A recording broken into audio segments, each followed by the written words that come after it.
Alright, folks, welcome back, everyone. 欢迎再次回来。今天是第209天day 209, right? Day 209. Business as usual. Getting into a bit of a rougher patch. But the last 2 days have smoothed out quite a bit. But there are some bumpy times along the way.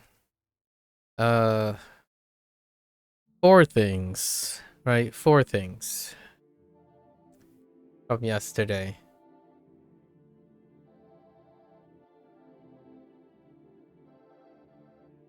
What am I looking for?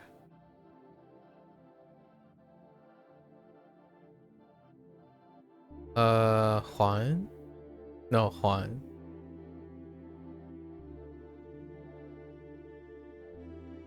Right. Juan. Which is slow or unhurried. Then we have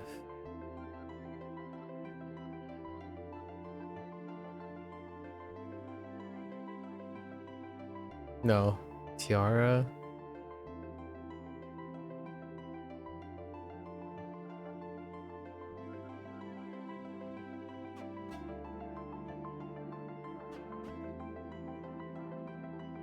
This is Hall. 1/1000th. 1/1000th, sorry, 1,000th. And oof. Okay, let's try that again. That's awful, but it's sufficient. Fun. That's really sloppy. Fun, which is annoyed. And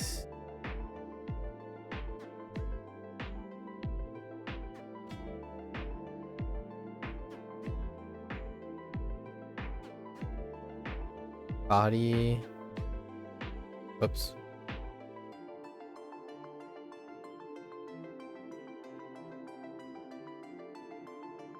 Oh. Oh, no. Oh, I think I wrote it incorrectly. Did I?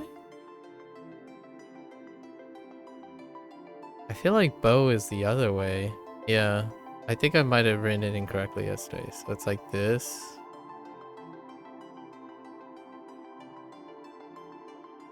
I have to double check. This is Qiong for poor. Sometimes I get the 2 of these one stroke is missing. Let's go double check. But that's it for today, or from yesterday. It's under poor. Oh no, it was correct. It's fine. Oh, I did miss a stroke. Okay, that's fine for bow. Okay, let's get into our lessons. 尊严 真言. 真言, Jin is born, respect, Yan, strict, dignity. Interesting, strict, respect, dignity. If something has dignity, then it must be strict in how we behave towards it. Always give it its due. Interesting, honor. I see, dignity. Honestly, lack of a better word, what is the difference between integrity and dignity? Integrity and dignity, while related, are distinct concepts. Integrity is about adhering to moral principles and being honest and ethical. It doesn't have to be the quality of it. And while dignity is about being treated with respect and having inherent worth. Okay? So it's inward and outward. Yeah, inward, outward. Okay.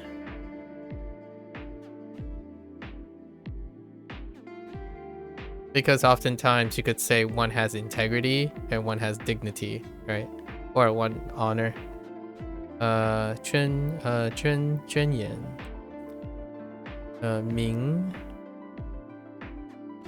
民主尊严，民族尊严，民族庄严，尊严，尊严那庄严，尊严，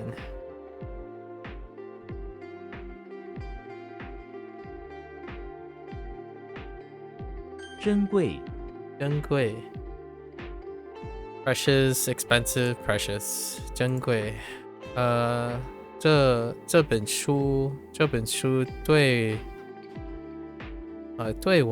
我来说很对我来说珍贵。I forgot about 对我来说。It's more like it appears to me, or it is said to me that it is expensive. So this book is very precious to me, or very precious. Sorry, I thought about expensive, but very high value to me. Yeah, 对我来说。Oops. 珍贵，珍贵，传染，传染 to pass on 染to pass on die. Oh no. Yeah, I'm not sure how I feel about 染 being die. Like to die something. To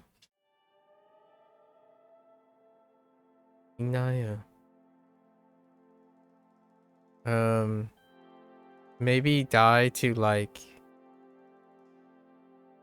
coat or change or infect. Like I see how the infect works, right? Like I want to say like to alter in a way, like to mask something, because if you're passing on to die, you're infecting, like you're passing on something, right? But I think it's okay, fine. 他传染给我他的I was gonna say 毒病 but this is not 毒病 something 病疾病no 疾病 do we have 疾 I don't think we have 疾 snot and arrow would Jimmy Neutron? No, not really. 传染，传染okay. 启示，启示 to spread is kind of useful for that too, to spread, contagious I guess. 启示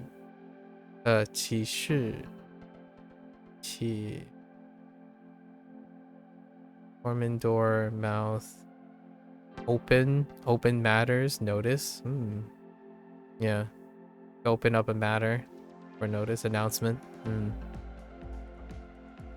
这是一个新活动的启示活动 event 启示，桃花， peach blossom makes sense, or peach flower. It's peach flower is fine. The flower is the blossom, or blossoms are flowers. 桃花的香气 smell. 桃花的香气，香气 whoops, I pronounced it incorrectly. 香气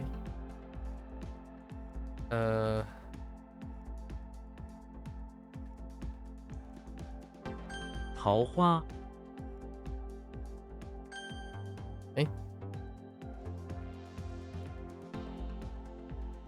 Alright.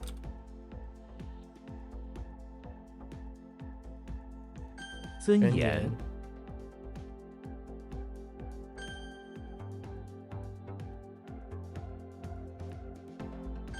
喜事，喜事，桃花，花，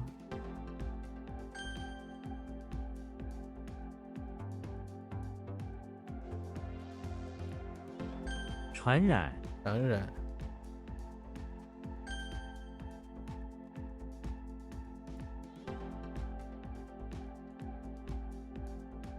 珍贵，珍贵，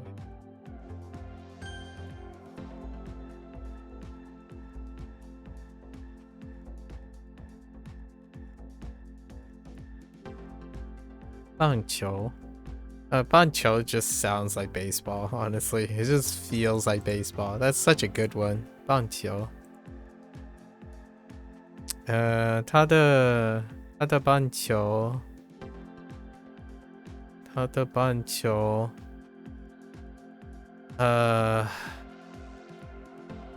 持数 ，right？持数非常优厚 ，or is it 优先？他的棒球技术非常优秀。优秀 Oh, dang it! It is 优秀。技术 ，right？技术 Oh no, it's 技 not 持技。How does G work? Finger and branch. Oh, skillful. Okay. Yeah, 技术。技术 or 句子。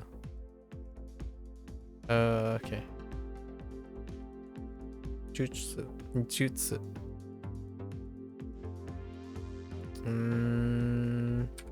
棒球。棒球，中央，中央 center 中央 Okay, center Okay. 中央公园。中央，桃树，桃树 Peach tree makes sense. I don't think we need this is fine. We're fine with these. 桃树，桃树自尊，自尊 self-respect makes sense. 自尊 Oops. 自尊，自尊传染病，传染病 infectious disease, right? Infect, disease, or illness. 传染病可以通过空气传什么传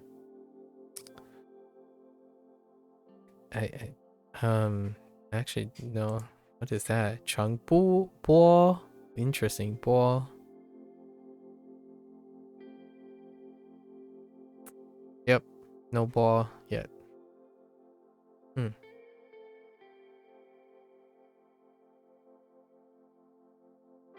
传染病，传染病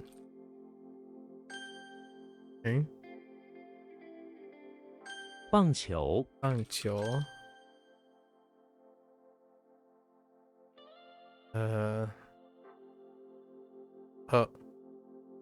Japanese mix up. 中央，中央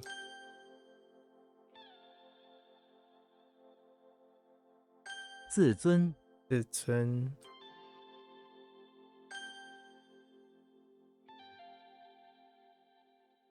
传染病，传染病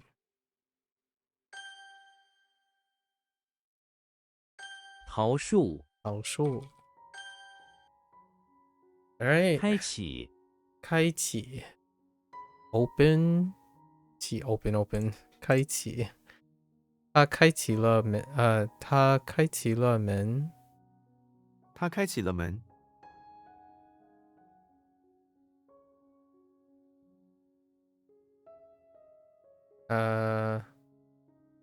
开启，哎冰棒，冰棒 Yeah Popsicle Bing bang.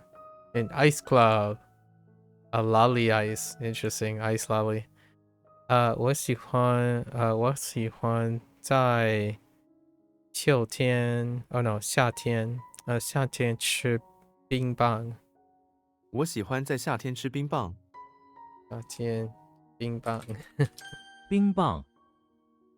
央求。央求 center requests where something is to request to earnestly from the center of your very being. Oh, that's an interesting way to look at it. Requesting from the heart. Beg. Plead. 他央求我帮助。他央求帮助。央求。润。润。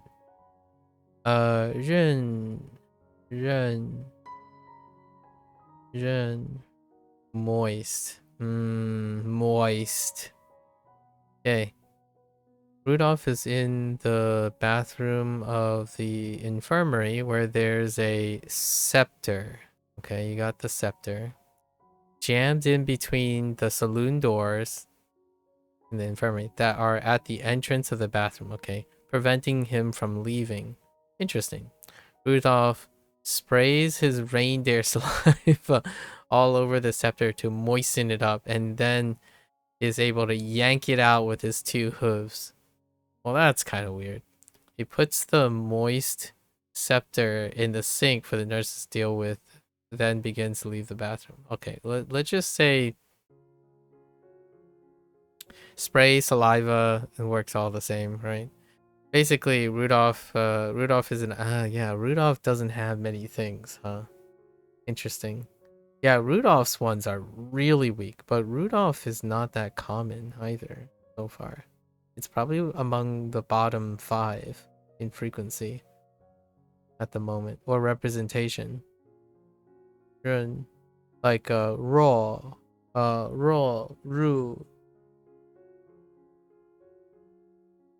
is probably the most common. Like ru for enter and raw for weak. Oh, and ru to be. Like, I think those are it for the most part. Okay, so Rudolph, Rudolph, it's Rudolph. He needs to get back to work, right? Or he's healing or recuperating from the long Christmas day, right? So he's in an infirmary recovering, but there happens to be a jam of the scepter.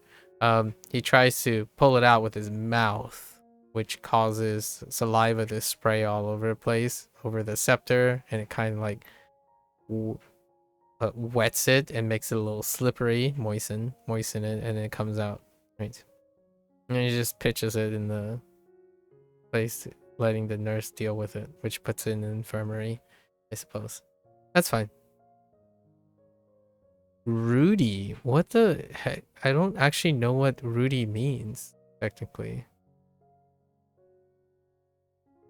Hong Run. Rudy? Rudy is to describe something that is reddish. Oh. Okay. That makes sense with the red. Red moist. Hong. Hong. Yeah, Hong Run. Run. Li Run. Li Run. Profit? Oh, it's kind of like oh, interesting. Profit moist. Oh, it seems that run can be a complementary.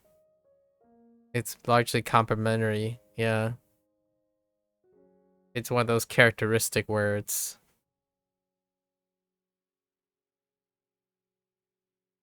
Unfortunately, I don't know what the left one is. 润。润。急。急。The edit. Intriguing. Oh no, we have mouth and ears at the same time. Boy, howdy. Okay. Jimmy Neutron is inside the living room of the house making small edits to a car he is building there. He attaches 2 ears to each side of the cars instead of rear view mirrors. That's fair. And also gives the car a mouth so it can speak. When it is done editing when he is done editing, he goes sit inside and starts editing his scientific report on creating a new type of car. Genius idea. That actually works out really well. That works out really, really well. Album. Intriguing. Zhuang Ji. Turn into edit.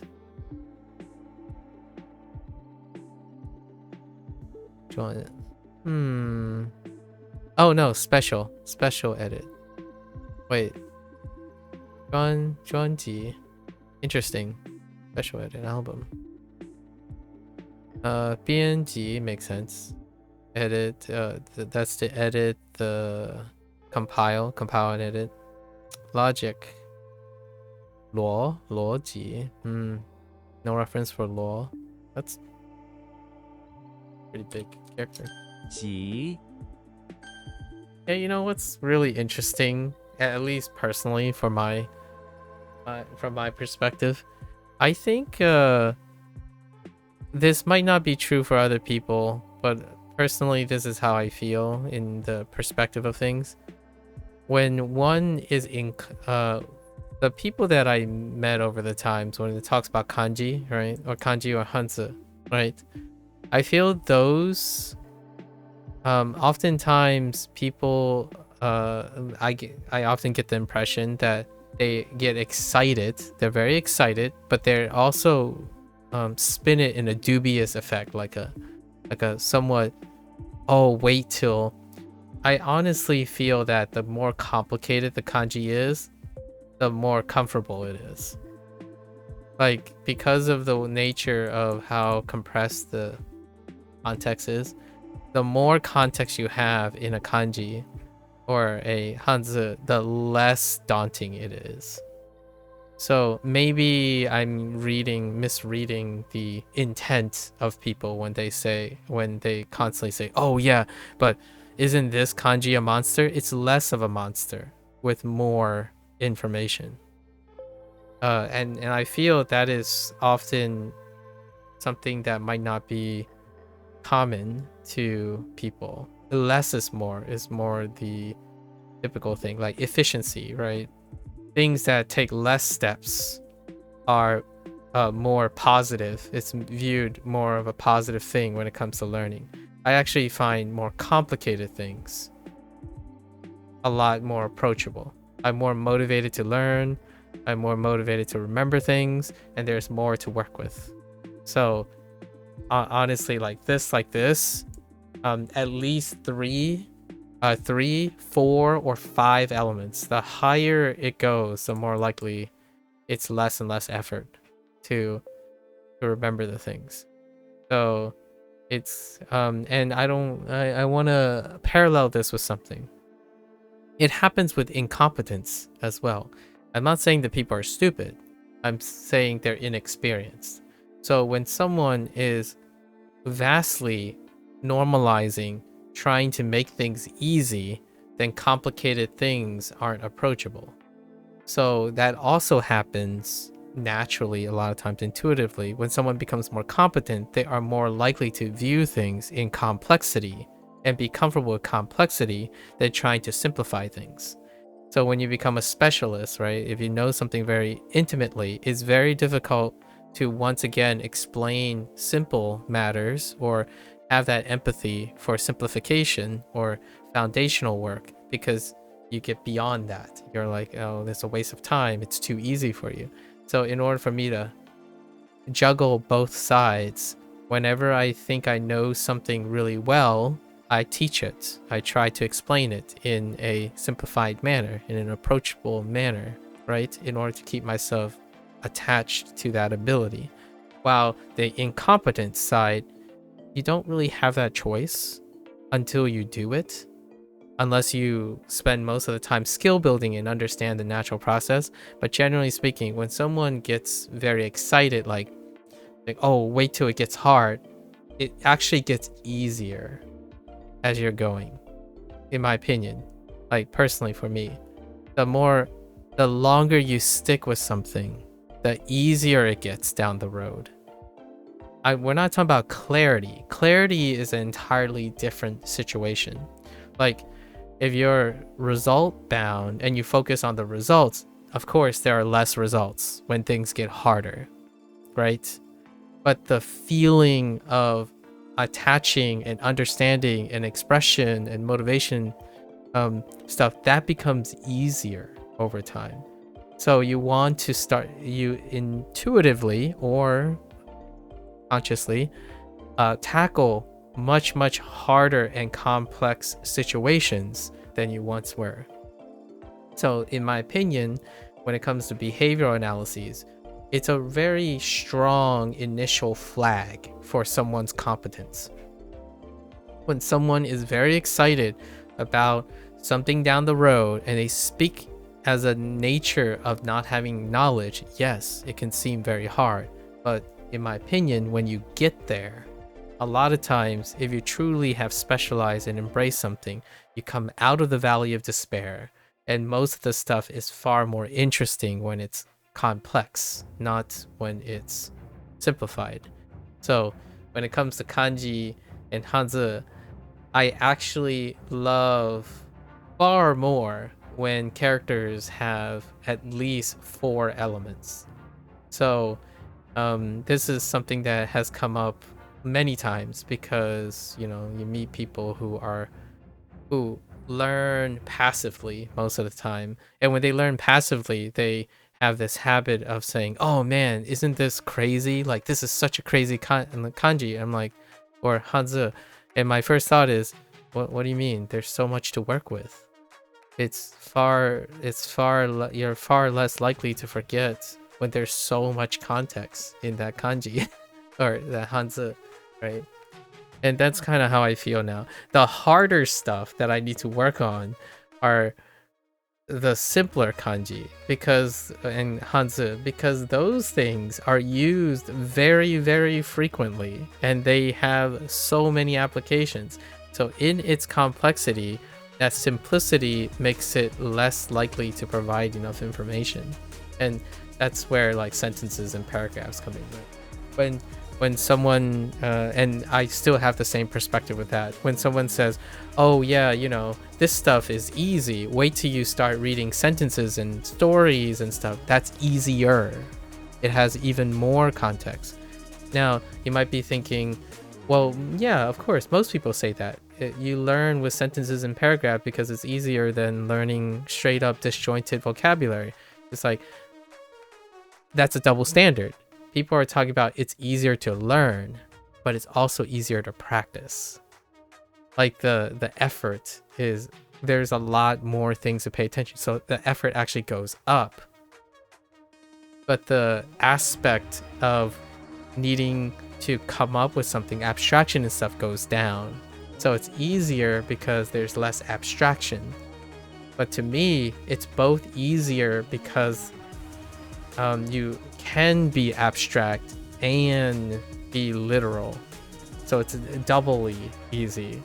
And it's weird when people talk about like, oh yeah, but stories and paragraphs are more complex than using vocabulary and disjointed vocabulary and radical systems. Like, no, that's a logical fallacy. It's as complex as you make it, right? Like, abstraction is what's creating that apparent difficulty for, in my opinion, is lost in translation between me and a lot of people. Like, and you can confirm this. You can ask, "Hey, do you like drawing?" And they'll say, "No, I'm not creative." That's a great example of how to confer indirectly if this person is an abstract thinker or not. Because generally, there's no downside to increased complexity, in my opinion, when it comes to retention and engagement. So this can be as complicated as possible, like this. This is complicated for something small. But, you know, when I get to sentences and paragraphs, it's no more complicated or strenuous than making something simple and turning it into something complicated. It's crazy, but it's something that I do not empathize with people. And I feel like it can be a little jarring because some people say, well, you just think you know everything. It's like, no, I'm curious about things. I don't know everything. I just know I'm curious about it. So as long as I'm curious about it, it's easier. There are more things to pay attention to. If there's less things, like Ji doesn't say much, I add more details to it. So oftentimes, you get that thing. It's like, well, these are disjointed vocabulary. They're not to me. They're not disjointed vocabulary. I've connected them. It can be very difficult when you don't have enough experience to connect them creatively and abstractly yourself. So inherently, yes, it would be great to get experience with that, which is reading sentences, listening to native speech and stuff. I'm not saying you're gonna sound like native people because you need examples for them, because I don't, well, technically I do, but I don't study how to be native, for example. But that doesn't mean these things lack context. It's only lacking context because the person abstractly does not conceive the context, right? It can be unnatural context. It's shocking how there's a consistent double standard to whatever's creative is unnatural, so therefore undesirable in order to learn something, right? I think it's overrepresented. I might even say it's overrated. That in the world of the internet, you need a literal example explicitly explained to you and demonstrated to you in order to create something, create a context of your own, right?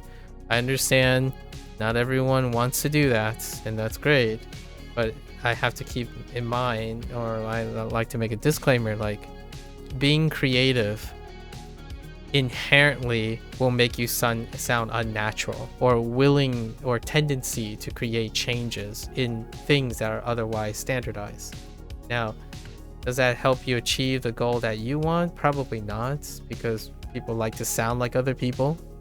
They like to be like other people. They like to be accepted like other people.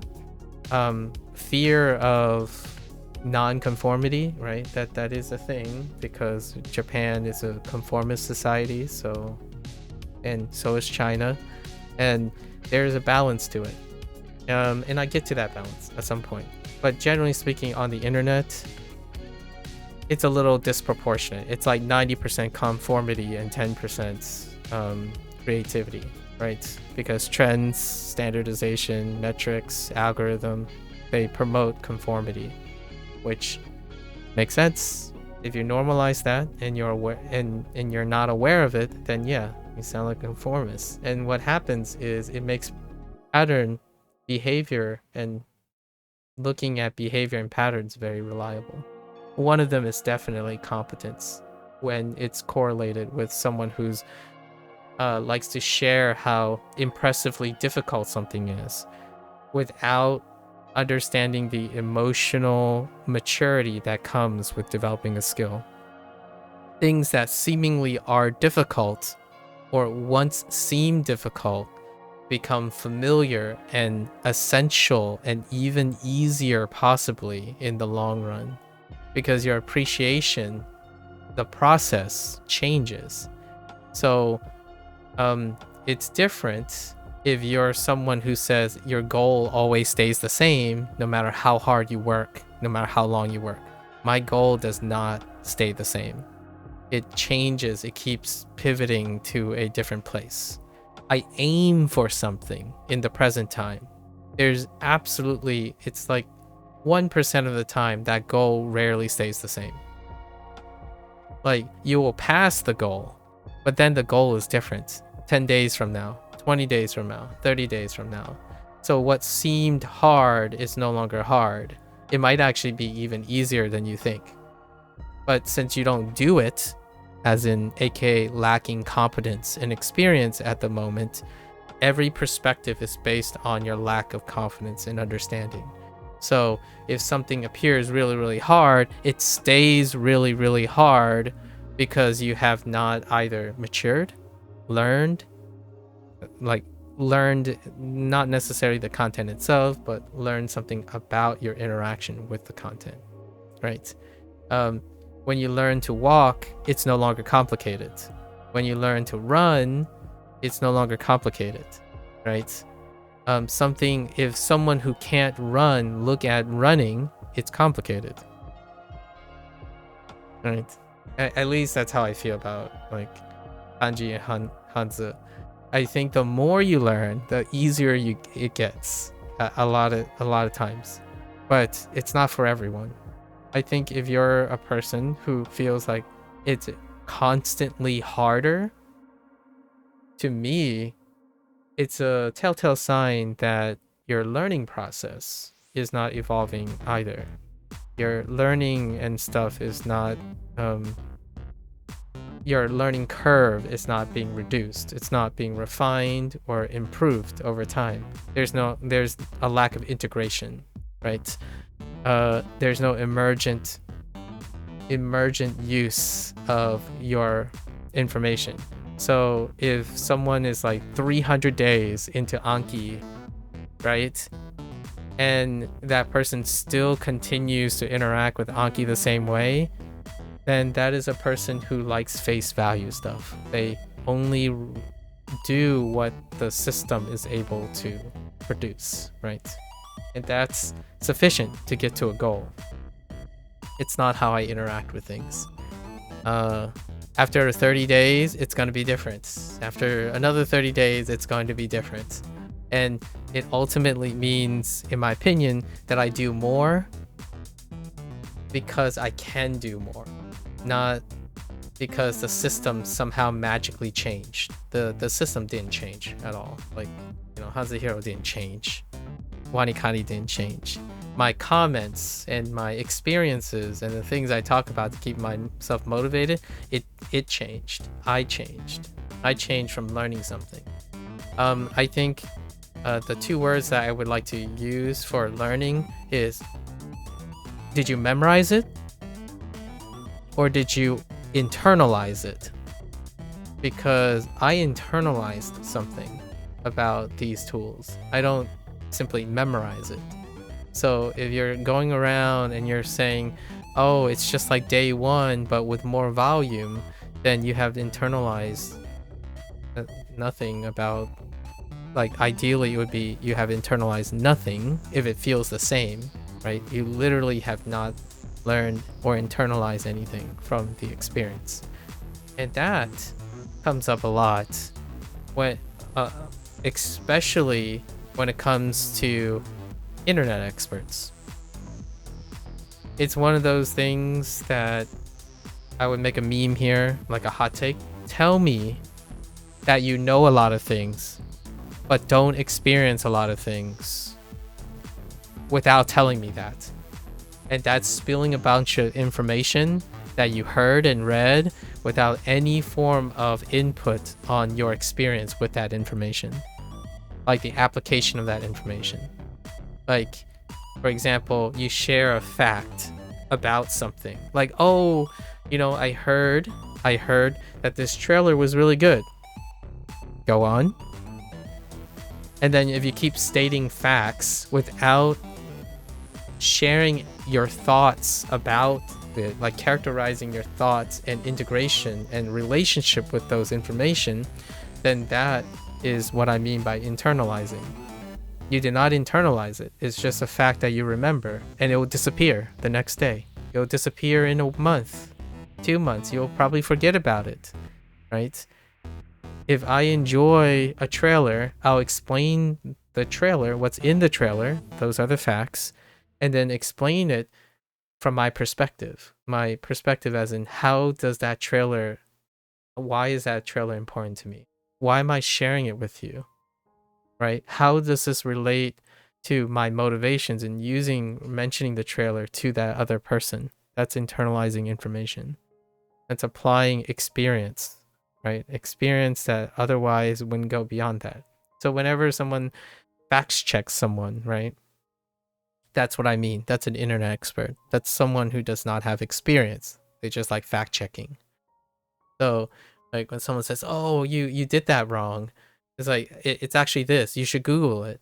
That's a person, in my opinion, sits there and they memorize things, but they don't have a weight or value to it. In fact, the correcting thing is often inconsequential to the relationship of the person. So if you feel cold, exacting, and pedantic, that is memorizing information and then correcting other people without investing yourself. Like, why did you correct that other person? Do you have a story behind why is your propensity to want to correct for this? Like you could share something like, "Oh, hey, I noticed that you say this a lot, but I remember it this way. And then this is why I remember it this way, because I used to think that," and so on. You have a story involved. That other person can connect with that story, right? It demonstrates to that person that you care about your tendency to correct something, right? It's an internalization. You share something. So whenever I share a fact, right, a fact or an information, I also reveal whether I am attached to that information or not. You can even say you don't have attachments to that information. That is creating self-awareness. Like when someone asks me about a topic, I have no idea what the heck is going on. My first question would be, or my first response would be something like, "Well, I haven't thought about that. And I can probably explain to you why I haven't thought about it. But for the record, since I don't know too much, I've heard that this is what this means. But since I don't know much about it, can you explain the importance of why you're sharing this information with me?" That is integration and internalizing information. It's using an application for the information. And what, in my opinion, what is one of the goated ways to retain information, however abstract or maybe miscellaneous and nuanced or random it is internalizing. If you want to remember something, apply it. I think right now, I recently, like 2 days ago, I had a conversation with another person who was trying to talk to me about comprehensible input again, or the theory of comprehensible input when it comes to language learning. Application. Application is for retention, not for learning. So comprehensible input, a lot of times the theory is largely dealing with the exposure nature, right? The exposure of new information. Retention is very different, in my opinion. When people are talking about it, they tend to combine learning and retention together as though a theory about exposure somehow covers the spectrum of learning and practice, right? Practice for retention. And I disagree with that. It does involve it, maybe like 10 to 20%. Like exposure and learning are like 80% input, right? 20% output, I would say, like that. And then practice for retention is like 20% input and 80% output. That output is application. How many different ways can you apply, both abstractly, natively, however, literally, that you can use in order to retain that information? It has become so reductive that people slam learning together and expect that if you continuously input something, it leads to maintenance of the things. It would naturally, hopefully, lead to maintenance of the various information you want to remember. But no, it reinforces all the related and recurring information and nothing more. So it leads to reductive thinking about the topic. You no longer remember the nuances because you're focused on the efficiency. The efficiency is whatever recurs, and you want a process that covers a lot of that. So what is a great process for applying comprehensible input to a method? Immersion, because immersion consistently obligates the person to integrate or internalize the information at the highest complexity.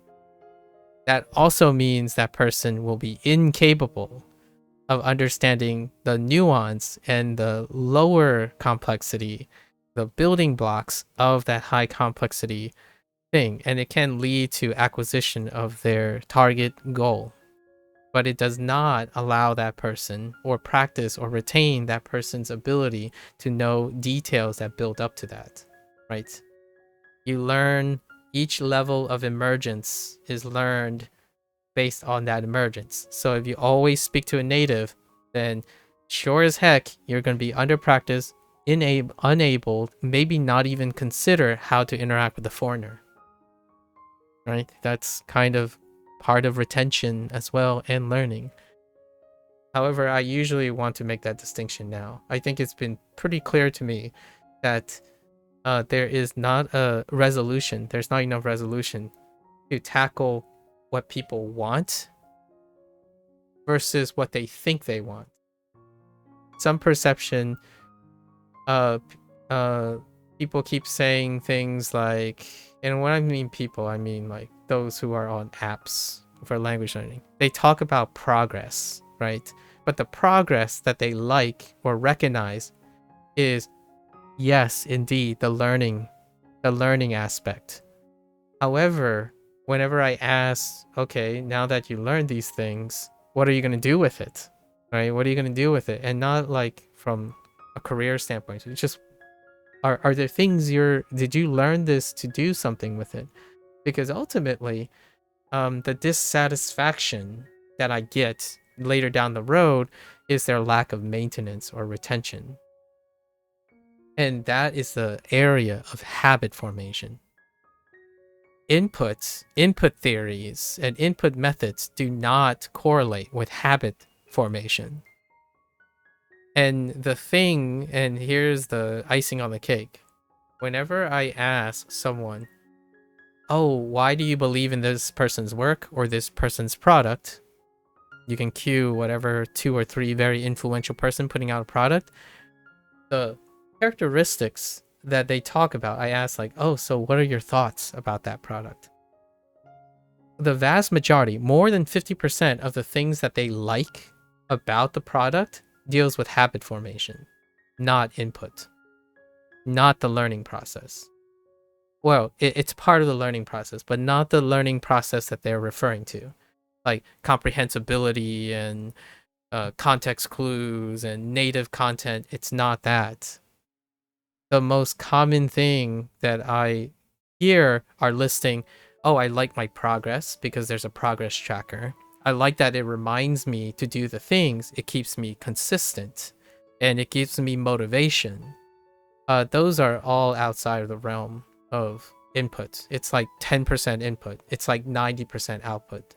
What is an output? Being on time. Like remembering to be on time. Showing up. Doing your practices. Right? Being consistent so progress is outputted. Like you're looking at output things. So what makes apps very efficient? They focus on habit formation. And then secondarily, they focus on input methods. So when I look at a lot of apps, it's not, in my opinion, perception-wise, the thing that makes an app very popular, like their favorite app very popular, a person tries to sell me on the input method, the method of the method of input, not the form of engagement. And yet when I ask them what do they like about it, it's the form of engagement that creates a habit formation. Rarely is it unique to the input method. And that's what's deficient, in my opinion, about adults. It's not deficient about children, because children do not have habits already formed. There's no conflict of interest. Adults have a conflict of interest when it comes to creating new habits, substituting and altering existing habits. So here I am again, like 2 or 3 days ago. I was gonna talk about this 2 days ago. Someone keeps talking about the theory of, comprehensible input and whatnot. It's like, oh yeah, it does this and it's very reliable. This person did it for 8 hours a day. It's like, that's not the part that is making them do the thing for 8 hours a day. It's the effector factors. It's the motivation, the habit formation. These individuals are academics. They are intellectuals. They have a consistent due diligence and habit formation. They can develop new habit formation immediately because of their inquisitive nature of developing new skills for learning over and over again. Myself, if I have to start French today, I'll start French today. It doesn't matter what the method is, because I have the habit. I have the ability to form the habit. If I want to read a textbook, I'll read a textbook. I'll make it interesting for myself. I will develop a habit structure to reading the textbook. If I want to start listening to a native speaker, I don't have to ease into listening to native speaker. I'll produce a habit structure immediately around it, because I spend most of my time also understanding how one develops habits. Adults do not form habits rarely anymore. And if you need to learn something, it requires, I'm not going to go as far as saying it is absolutely necessary, because the person might already have enough habits that they're working on. Like, if you're working on a new diet, so it's a great time to develop new habits, because if you're going to have to develop one new habit, you might as well learn from how to develop that habit. And then once you develop your new diet, go and look at a new fitness program, right? Because you're in the mood, the mindset of developing new habits. Language learning, one of the biggest barriers is adding a new habit to your thing. When this person talked like they understood, in my opinion, respectfully, and I really appreciate that this person was very open. They talked about how they understand input, right? Like how you get input and all that stuff. That makes sense. All of that is true. But there's an upstream problem here. And it wasn't clear until I asked them what was their experience with the product. And they highlighted most of the things that, in my opinion, is irrelevant to input. It's irrelevant to the quality of the content. They said, and specifically, which I hear a lot, it's like, I've had so many L's in my life when it comes to developing skills. It was very rewarding for the first time to see progress by getting a W. That's habit formation. It could have been anything. Like, it didn't have to be language learning. It could have been learning how to fold a plane, running a marathon. That's a little extreme. Running a 5K, or learning how to jump rope. That is the aspect of learning that is incredibly refreshing. It requires developing new habits. And I think adults are deficient. Not deficient permanently. They are vastly under-practiced, because you've solidified most of your habits. You don't want to change your habits, like how you eat, how you run, how you learn a new language, how you learn, relearning how to learn a language because you've already learned one. You don't need to change the habits on how to use a language because you've spent most of your life with a language, right? And then when you're thinking about kids, yeah, all the comprehensible input. The younger you get, the less experienced you are, the less salient your habits are if they don't provide interference. So you can get a kid to pick up anything because a kid doesn't have interference yet. They don't have a lifetime constant buildup of habits that conflict with your interest, right? When you're an adult, the older you get, you're like, okay, I'm studying this language, but I could be doing like hundreds of other things that you've already spent a lifetime doing. As a kid, they're not even sure what is interesting. They bounce from habit to habit. I'm sure you remember the stereotype. One day the kid wants to be a soccer player, or football. The next day the kid wants to be a musician. They haven't formed their habits yet. And that is one thing. I don't know where I was going with this. Oh, right. And habit formation also deals with complexity. If you're constantly in a state of mind, or like myself, I would say, making a big deal out of things because you think it's a big deal, things get easier as they become more complicated. In terms of approachability, like it's easier to form a habit with complex things if you spend a lot of time thinking about complex things. So as things get more complex, I get more and more energetic about it. When things get more simple and reductive, I become less and less interested. And that's a trade-off, because if you're someone who likes to keep it simple and always reductive, then that's the most engaging part, right?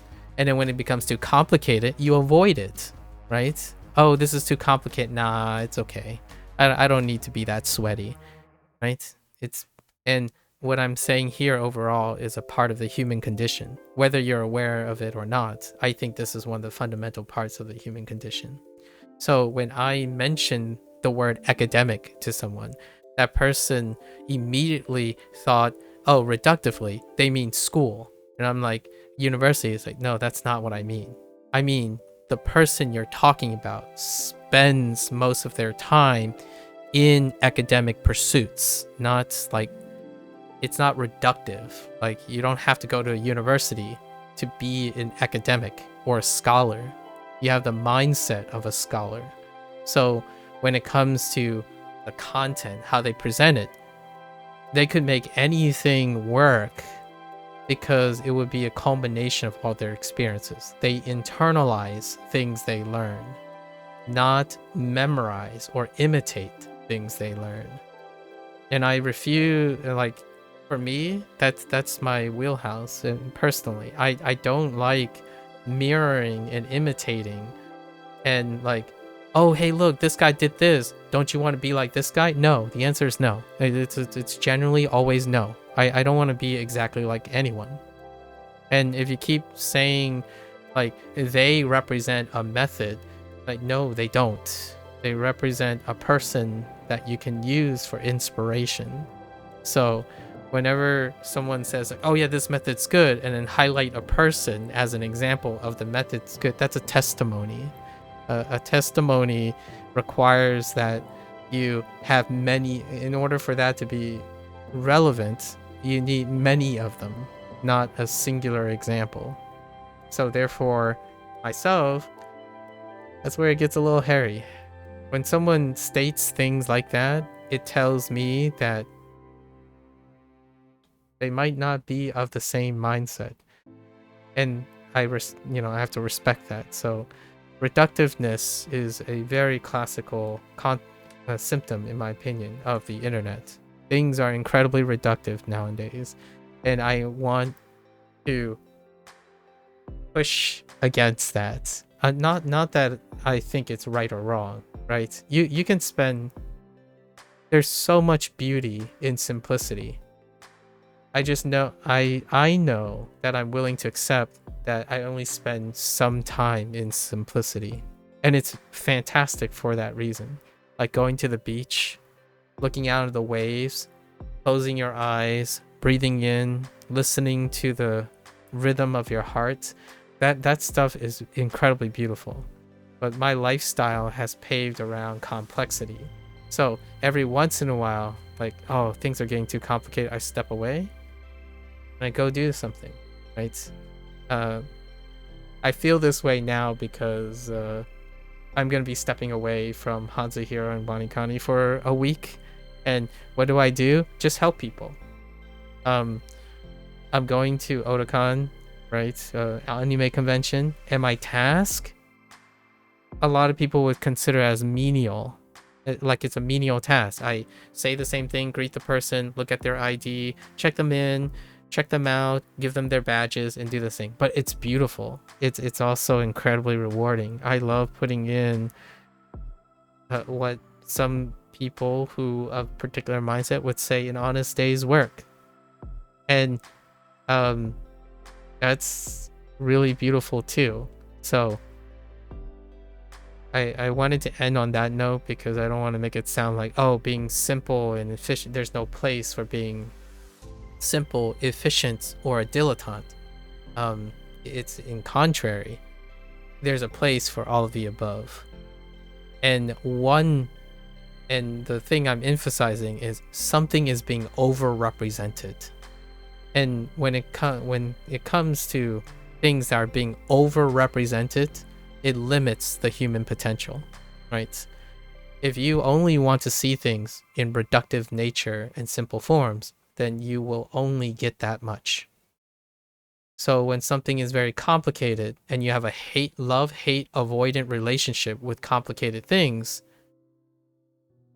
unfortunately, in my opinion, the solution is to engage in complex, difficult things because you're human, and being human gives you the unbelievable capacity to normalize and rationalize things through experience. So when something's too complicated, try doing it. It might still stay complicated. I'm not saying it's a guaranteed thing, but it might become less complicated. That is probably the message I want to give for most people who tries to impress others in the sense of losing touch with their humanity, where like, oh yeah, this stuff, oh, that's too complicated for me. Like, do it. Try doing it a little bit. It will become less complicated. I'm not saying it's gonna be like it's gonna suddenly make you acquire something or not, but doing it makes it less complicated. And then the next thing, maybe the next thing is the it thing or the following thing. So if math is too complicated for you, do it at a level that's comprehensible, right? CI, right? Comprehensible, and then stop when it's not good enough. Then go to your next skill and do a little bit more, right? Eventually you'll find something. At least in my opinion, that's what I believe in when it comes to humans. There's that whole, I don't like the idiom, there's no try, there's just do. It's both, but how you view it, it still leads to, in my opinion, generally leads to thinking. If you're trying, you get to do things. If you only think you do things, it's still trying while doing things. So definitely go out there and be aware of that.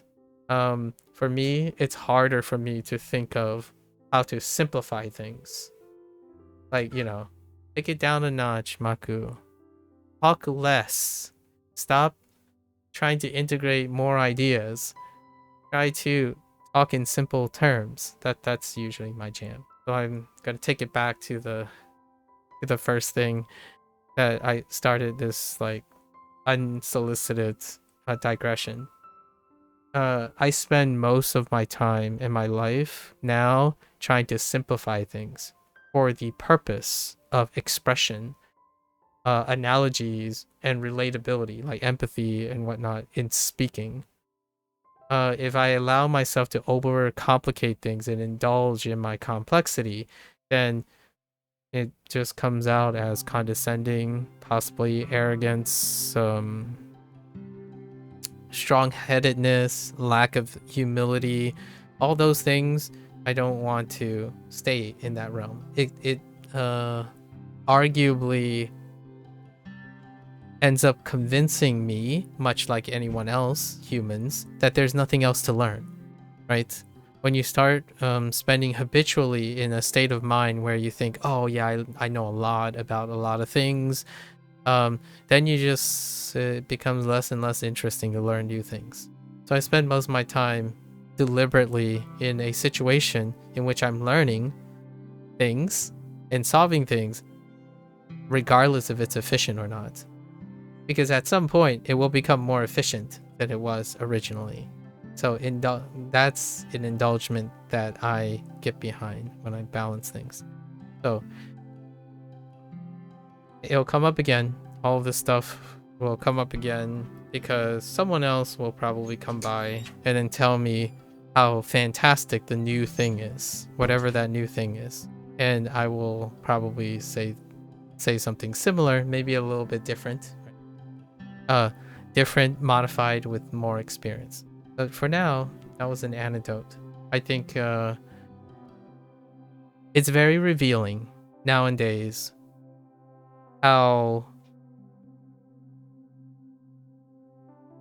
the things people desire or highlight when you give them the chance to express it does not, in my opinion, correlate with the things they intellectually think is important.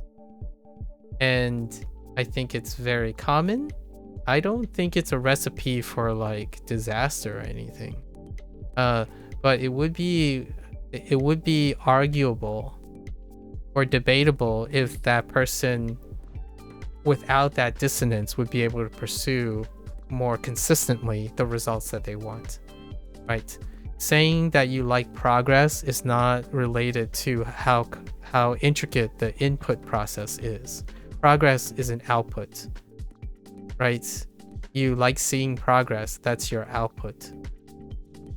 So that's one of the vastly really common things about language learning, especially language learning apps.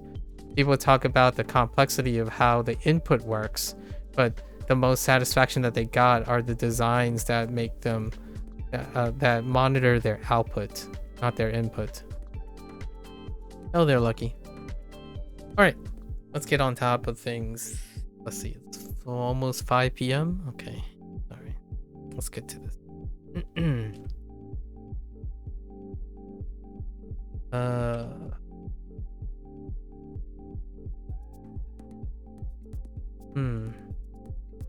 IT. 开启 Whoops. 央求央求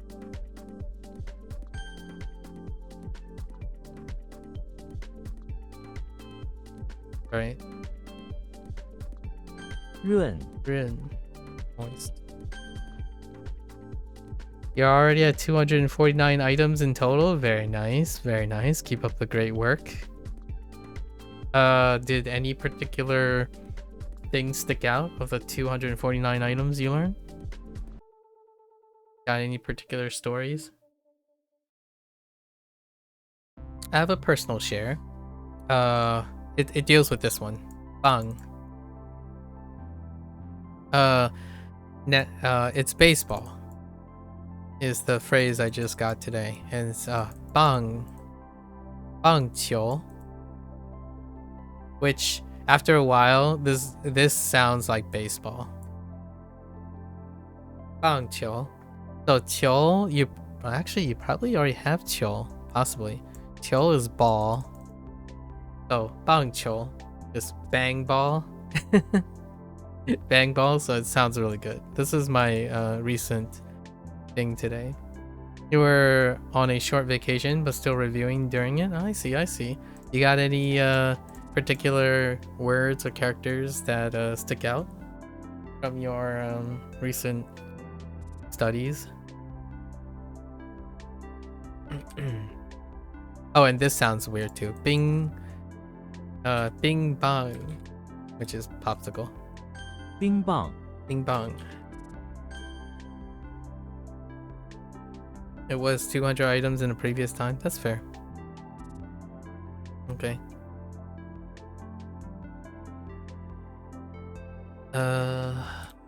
G Okay. Cool. Warehouse. We have a warehouse too. Huh. Interesting. Not the same as the other warehouse. The component warehouse. Alright, cool. Koopa is in the bathroom, but it does deal with Koopa. the storage one for create. Yeah. Koopa is in the bathroom of the house, which is the entrance to a special warehouse. Okay. He rubs his shell against a small part of the bathroom tile wall, and it opens into a huge space. There's a small shack that Koopa sometimes slips in, and next to a car. Oh, this reminds me of Jung. Jung for evidence, where the bathroom is an access for James Bond's secret evidence locker. Interesting. And next to a car that got stuck in the warehouse and can't get out because the only way out is through this bathroom entrance. Wait, how did these things even get in? Oh, okay, that's we're gonna change that up. So Koopa has like a secret warehouse hidden within the bathroom wall, right? Kind of a very Koopa thing, right? It considers a shack with a hidden vehicle in it, so it would make for quick getaways in case, you know, Mario shows up or something, or Bowser starts showing up. It's sad that you're making more progress in your Chinese than your summer math homework. Is there anything you can learn from why the Chinese is more interesting than math? You can probably try to apply that to your math homework. There might be something out there that is like Chinese that teaches the same concept as your math homework. That might be something to look into. Right now, these types of habit formations are very popular, so you can probably learn math concepts that can alleviate stuff, and then your math homework would be an application of the math concepts from the other tool, right? It would be interesting to see, because there's got to be something that is making your Chinese like more habit forming, like interesting, and that could be part of something that's part of your math understanding. So maybe look around and see if there's some other interesting ways to get your math engagement up. And then your math homework would be like a flex, basically, right? Your math homework would be like, oh, I already learned all this stuff. Now I'm just going to do the math homework. It's just busy work at this point, right? Cool. Treasure trove. Treasure trove. Oh, cool. Interesting. Treasure warehouse. Yeah, treasure trove. I see. Shui cool. Reservoir. Makes sense. Oh, it does have warehouse. The other warehouse. Chang. We don't have Chang yet. Chang, but that is warehouse. That's the component warehouse. And then we added, the first one we got was Kwang, which is that warehouse, that storage plus something else. Was it a knife? It might have been a saber. One of your Chinese friends learning 16 hours a day and can't even make my math homework. Oh.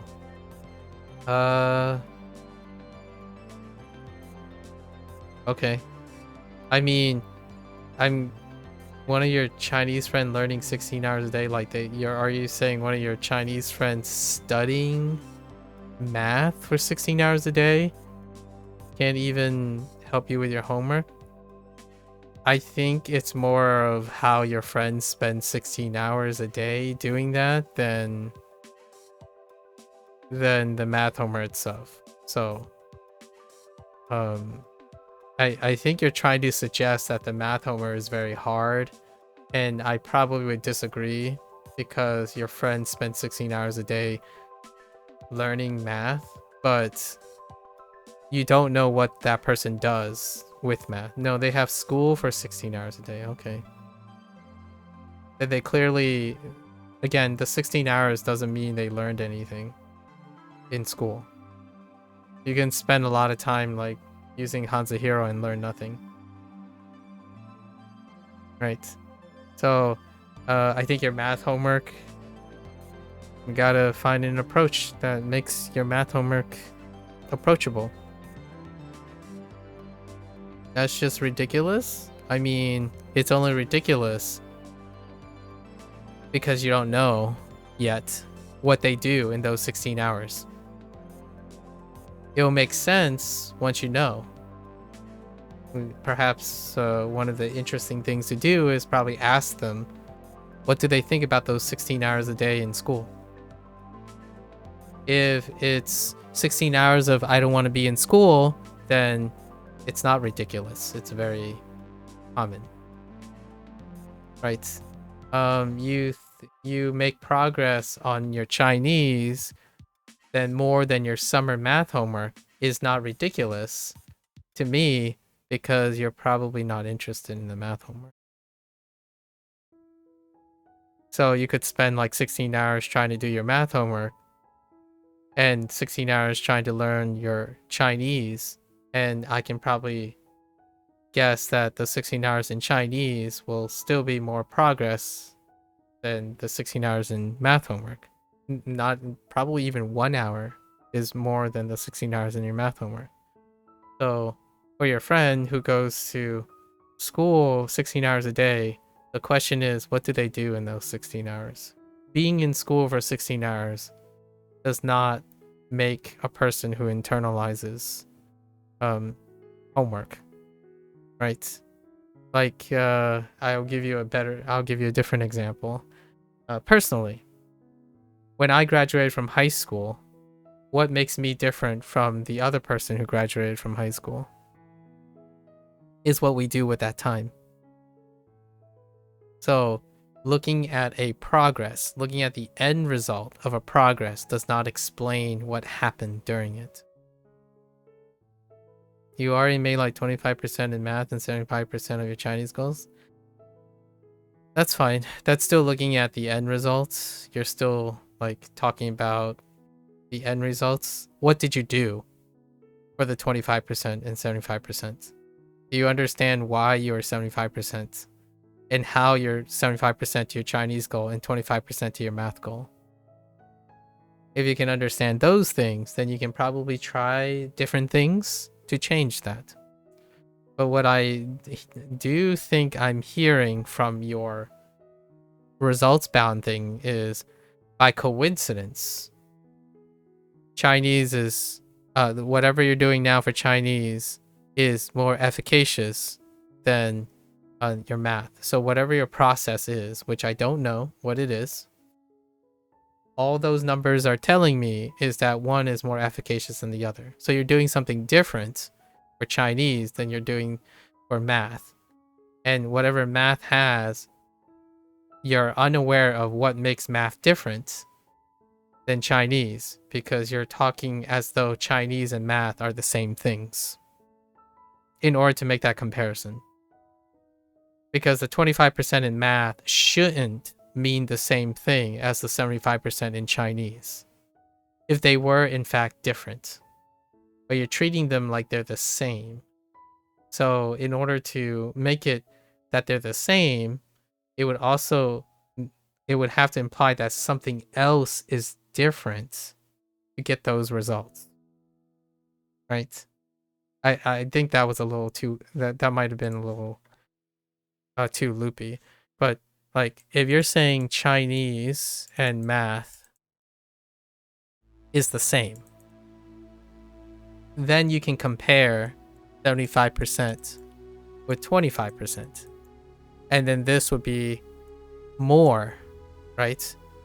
But you have to answer a question. Is Chinese and math the same to you? Not to anyone else, not to myself. Are they the same? If they are the same, then what you did here is different from what you did here. Now, if you're saying they're not the same, they're different,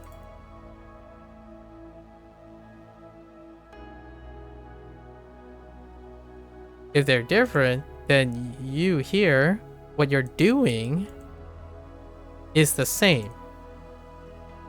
So therefore, you need to look for something different to change the efficiency. To be honest, if you don't make all your math homework, nothing will change. Okay, you deleted that. All right. So, whatever you're gonna say, I'm gonna probably try to anticipate what you try to say there. You don't care about math. That's what makes it different. So math is different than Chinese. So this number you're saying, 75%, 25%, it doesn't matter in the sense of what you're doing. If you don't care about math, then regardless of what you're looking for to make math successful, it's irrelevant to your person's ability. Like, so you're going to be terrible at math because you don't care about it. Your friend spending 16 hours a day is your friend. If you don't care about your math, the likelihood is the person that you think your friend who relates to you probably don't care about math either.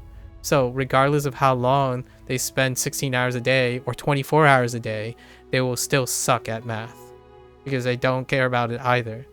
Unless you ask your friend and your friend says, I absolutely love math, then why are they having difficulty with the math? Is there something else about the math that makes it unjustifiable, right? Then it wouldn't be the problem of, then it wouldn't seem so ridiculous. Doesn't really matter, but the teacher in the lower math class is horrible. Trust you? I don't have to trust you about this. It's not your teacher's problem only. That's a young person's deflection of, if your teacher is horrible, then you don't have to do anything about it. You can still learn the math somewhere else, but you don't care about math, so you're not going to learn math. So instead of stating things, in my opinion, I'm being very direct now, instead of stating things you don't have control over and blaming them because you're terrible at math because your math teacher is terrible, but that doesn't mean you're stupid and you're like stupid and incapable of learning math some other way. So what you said was a bunch of excuses, in my opinion, for what I am saying to you. What is it about math that you have control over? Is math different from Chinese? It clearly is, but it's not because your teacher is horrible. It's because you don't care about math. And your teacher might add to your apathy. Right? I'm not saying it doesn't have an impact or effect. Is you don't care. You were in a class and 40% of the students have some go up a level like you and go up a level. Sure. That, again, it doesn't matter, in my opinion, to what I'm asking. You're providing excuses by comparison. Are you and the other students the same? Like, do you think you and the other classmates are the same? If they are, then all of them don't care about math. That's what you're telling me, in my opinion. If you don't care about math and you think you're the same or as all the other students, then all the other students don't care about math. So yeah, 40% of the students leave. Makes sense. It's not ridiculous. It's explanatory. If the teacher is really horrible and you think the teacher is the reason, then yeah, the students would leave. Are the students terrible at math though? That's another question. It's unrelated to whether you can learn math or not. You can most definitely learn math. You did the exam for the level up and you just passed, that's fine. That's good enough, right? At least I think. You're basically telling me that you only commit to math in a manner that is good enough, and that's fine. That explains you're not really that bad at math. It's not about whether you're bad or not. I'm responding to what you're telling me.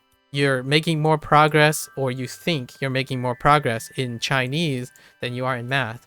I would argue you probably aren't, but that's a different story. Sometimes people think they're making more progress because they're focused and being interested in the subject. I don't know whether you are bad or good in math. All I am told by you is excuses that you don't like math. I have no indication whether you are good or not bad. So I'm going to trust you on your aptitude. If you're not really that bad at math, then you should be getting better grades and better progress. Probably, right? Right? If you're not bad at math, you should be doing well at math. If doing well means that you just have to do better than your other classmates, then that's being not bad at math. I don't usually think of it that way, but that is certainly one way to think about it. You don't like math, though you don't hate it either. You clearly don't like math more than Chinese. I didn't say anything about hate. I say you don't care about math. Not caring is in between liking and hating. You don't dislike math, but you clearly don't care about math as much as you care about Chinese. You're not complaining about a Chinese teacher right now. What's stopping you from taking Chinese? It's probably because there isn't a Chinese course, but you can pursue Chinese if you want it. But hear me out. That's not what's important here, in my opinion. Do you know what's working? Right? What makes Chinese so interesting? What makes learning Chinese so interesting?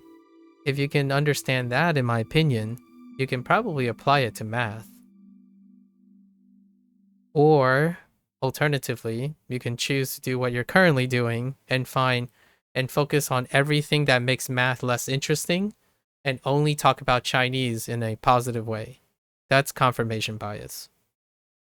So you find every possible excuse to dislike, to not care about math, and then you find every possible reason to compare and contrast it to something you like. That is going to convince you no matter what. Is there anything you would use math for?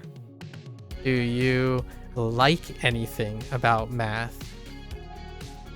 If you don't hate math, then is there anything you don't like?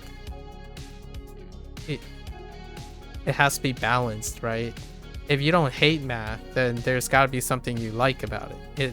When you think about an alternative, do you like or hate math? There are things that are good and there are things that are bad, right? And all I've heard was things that are bad. And most of the things that are bad are outside of your control. There wasn't anything that you've shared so far that involves what you can do about math, other than saying you're not really bad at math. You cited your friend. Well, it really doesn't matter what your friend does, honestly. And your math teacher is really bad. That's something you can't control. So that's unfortunate. It might impact your motivation for math, but it's certainly outside of your control. So you haven't explained why math isn't. You made a big progress this year in math. Excellent. And make that work better, whatever you did to get progress this year, find out how to make it even better. At least in my opinion. Didn't it feel good?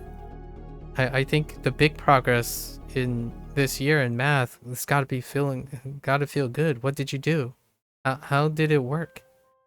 Try to make it work despite, having a bad math teacher. I think it would be very impressive if you did really well in math despite having bad teachers and friends who obviously don't care about math. Wouldn't that be something? Obviously, if you're not interested in math, then you can definitely ignore what I said. But I think if you can learn Chinese you can most definitely learn math as well. Now the question is, do you understand what it is about Chinese or the process that you're doing with Chinese that math doesn't have? And then maybe find a creative way or look around to make math that engaging.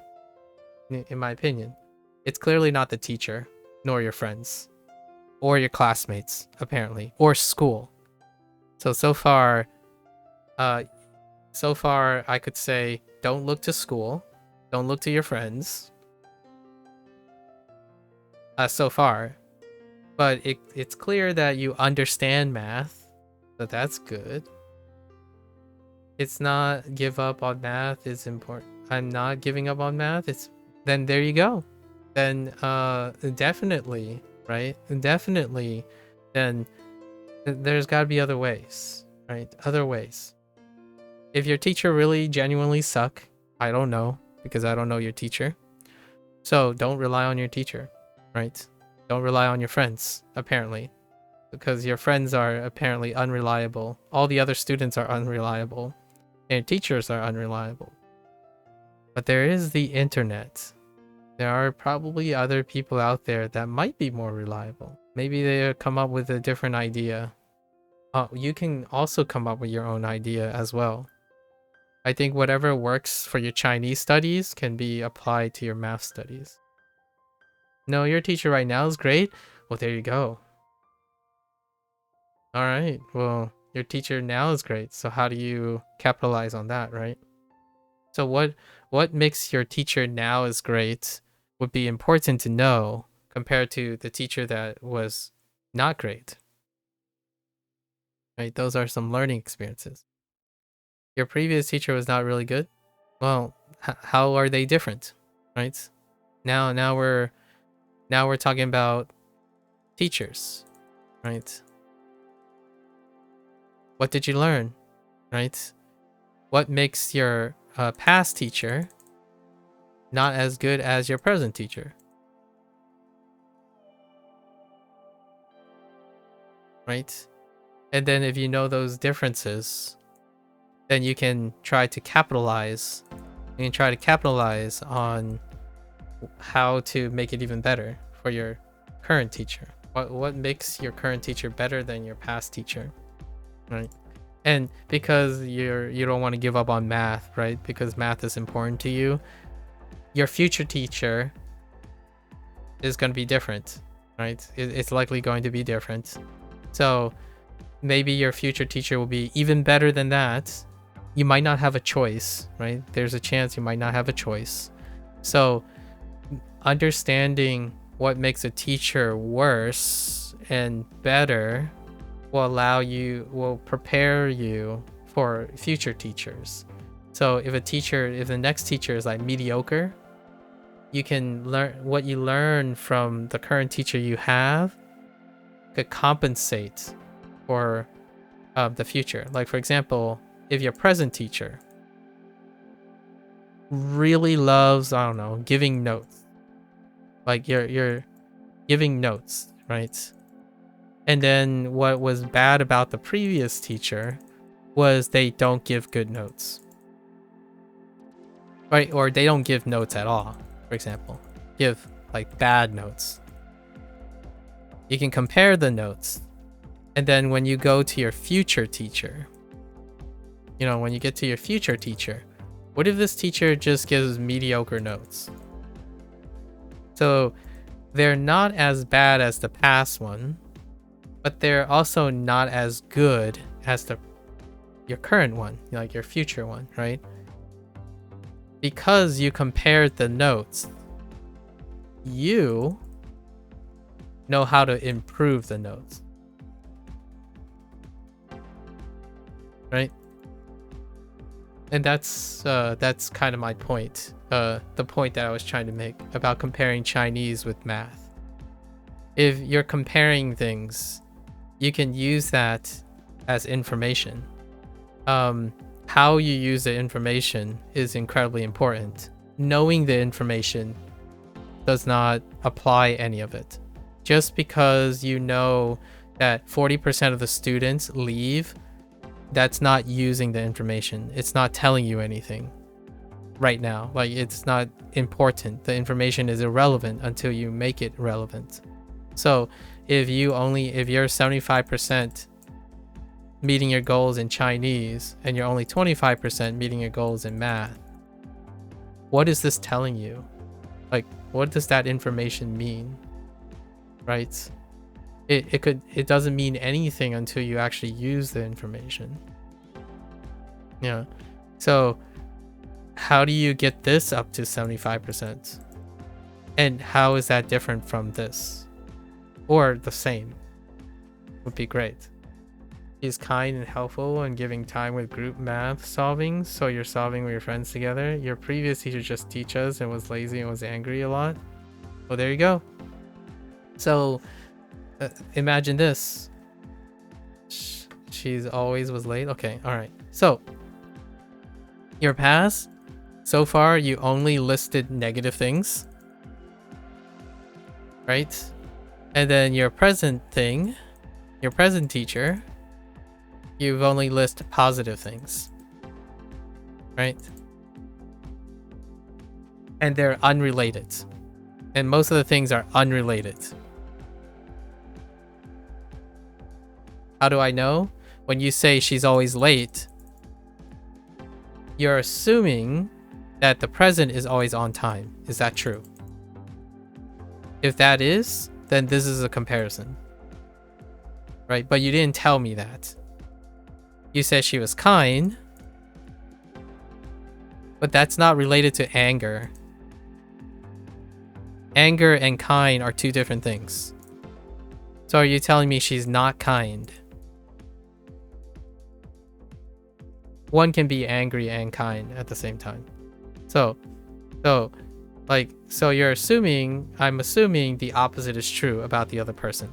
So if the present teacher is kind, then you're saying the past teacher is unkind. And then you're saying the present teacher is hardworking. The past teacher is lazy. And if the present teacher gives group math, then you're asserting that there's no group activity in the past teacher. This is comparison. These are comparable things.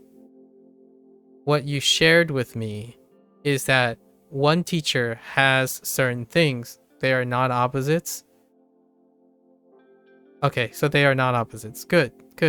So now you can compare and contrast them, right?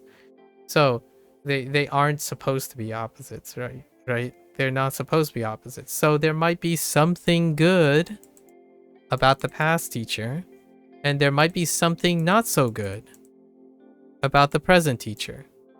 If you know pros and cons, right? If you know pros and cons of the past and pros and cons of the future and how that affects you, right? Of the present, sorry.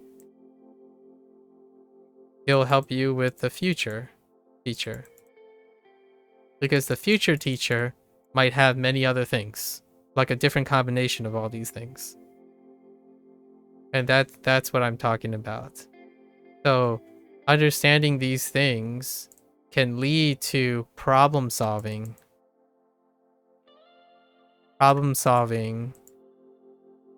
for the future.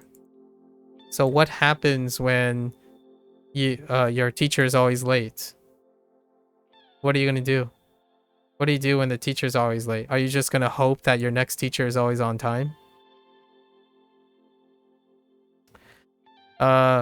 If your next teacher is always angry, what are you going to do? Just hope that your next teacher is kind? And then the opposite is true. Or like other things. If your teacher is always on time, what else can you do? Can you take advantage of your teacher being on time?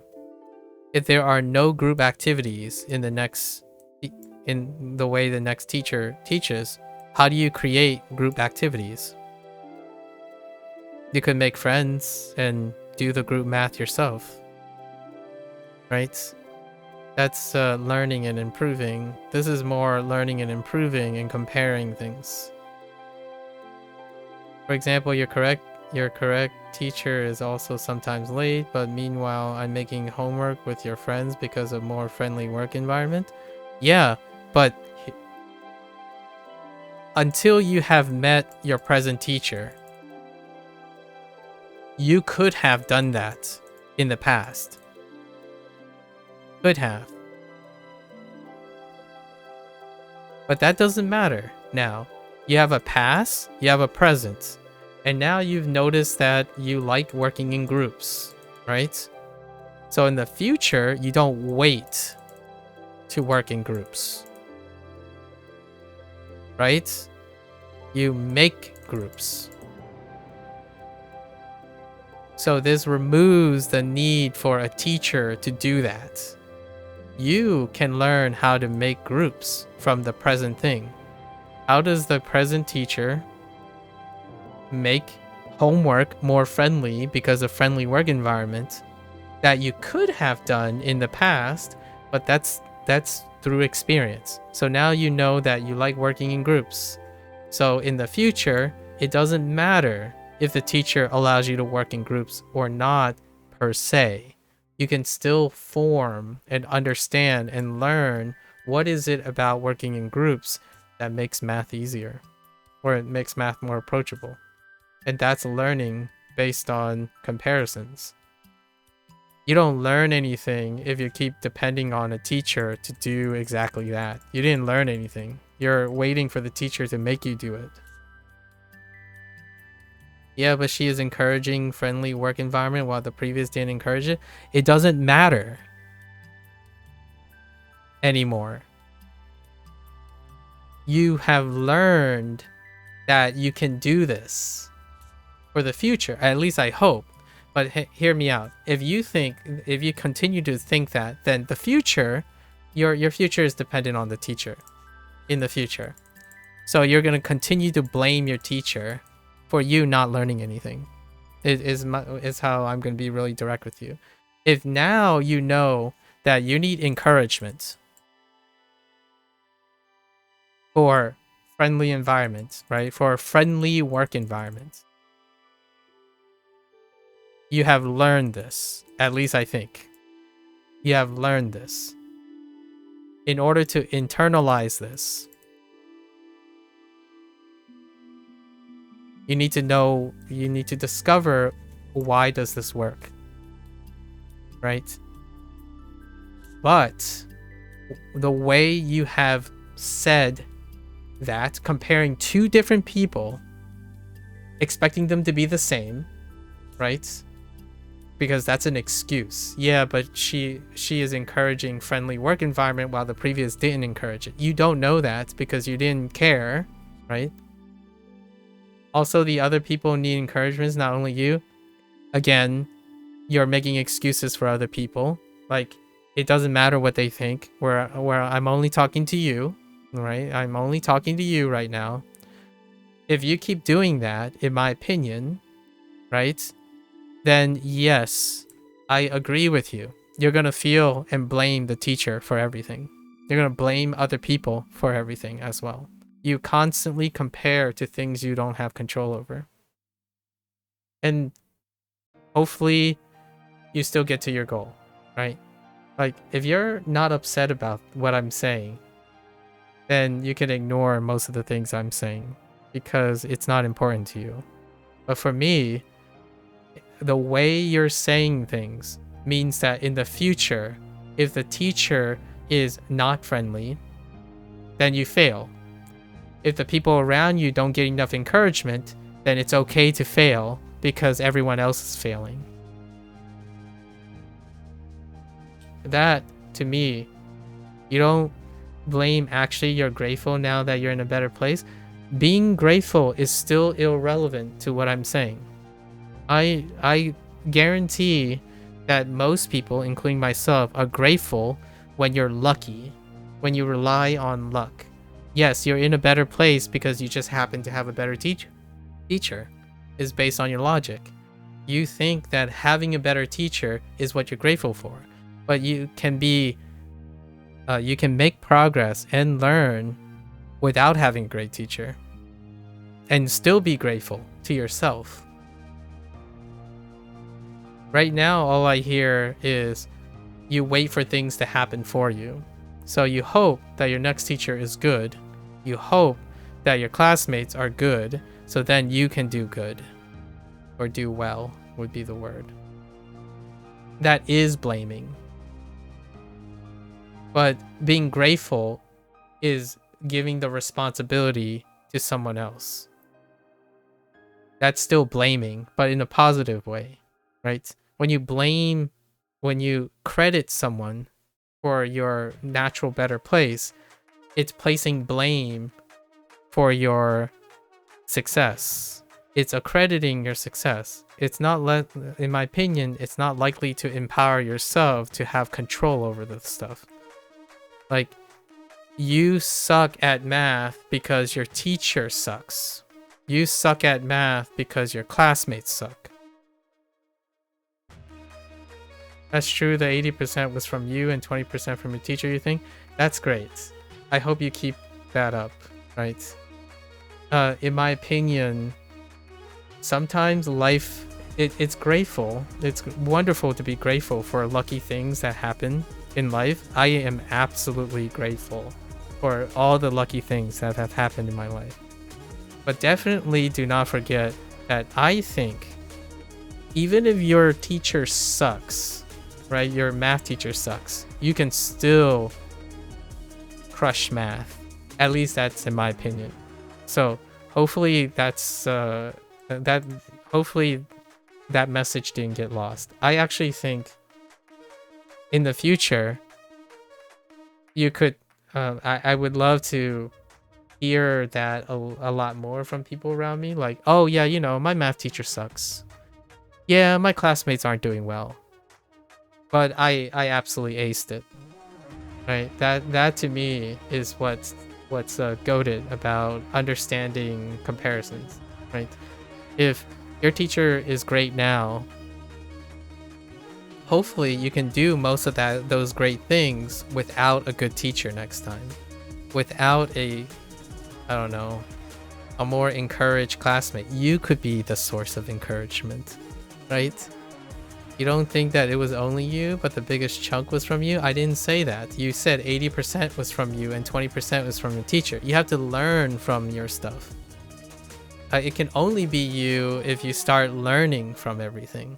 But no, you didn't. So yes, it is not only you, for sure. Because you keep blaming the teacher and the people around you too.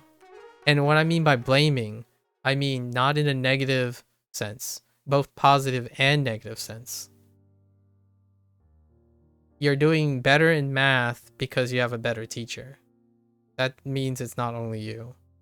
Actually, most of the time you're saying it's not you. That's what I'm saying. So all the stuff that you're saying, you're blaming other things. You're attributing it to other things instead of yourself.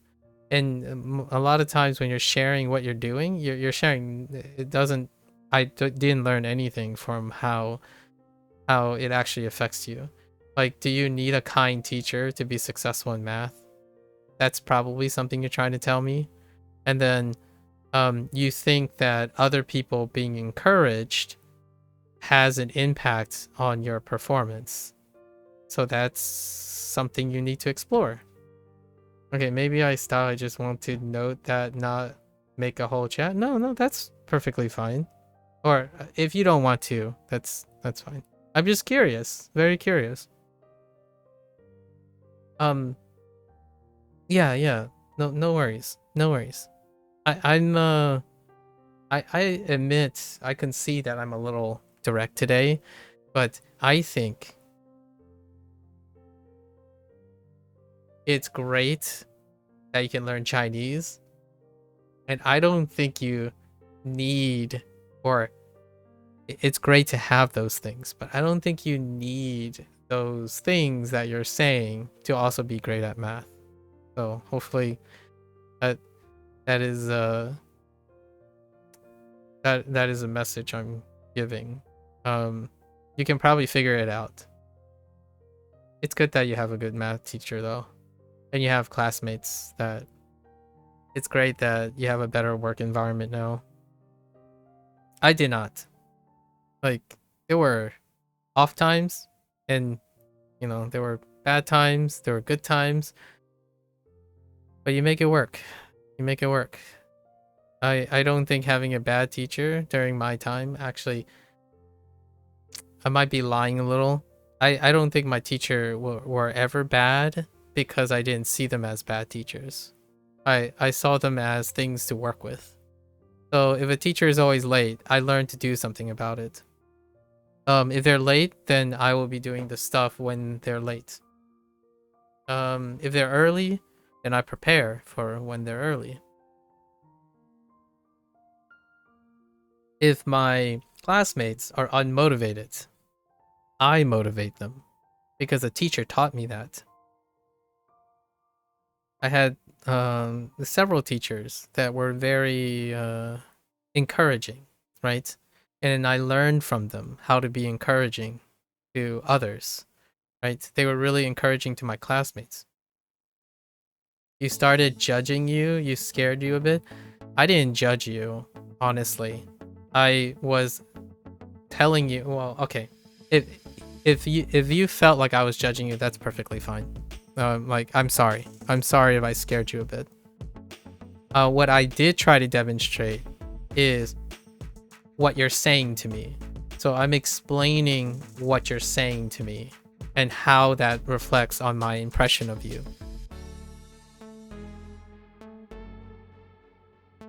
So if you don't find that useful, then you can ignore it. That's your choice. Now I'm going to use my own example, right? And instead of talking about you, I can talk about myself. I had a wonderful teacher back in my day, right? I was very grateful about the teacher. I learned how that teacher encouraged my classmates, and I used that when it didn't happen. The following teacher didn't focus on encouraging my classmates. In fact, they were very difficult and very strict. But since I've been exposed to a teacher that was very encouraging, I learned from that teacher to be encouraging to my classmates when the teacher is not encouraging. But that other teacher, while they're not encouraging, had other skills that made them useful. So I learned how to be strict and disciplined from the next teacher. Just because that other teacher was angry and strict and very non-encouraging doesn't necessarily mean they don't have another skill you can adapt. So your past teacher had a lot of learning lessons. So does your present teacher. And when I mean by yours, I mean mine. I learned what I'm not looking for and what I'm looking for. What I need, what I can learn from my current mentors and what I can't learn from a mentor, or what I want to avoid. So that the future, I have more control over the future as I go, as opposed to sitting there and thinking things will happen to me. Lucky things or bad things happen to me. And it's always the environment that is the problem. It's important to adapt the good, not the bad things. That's not true.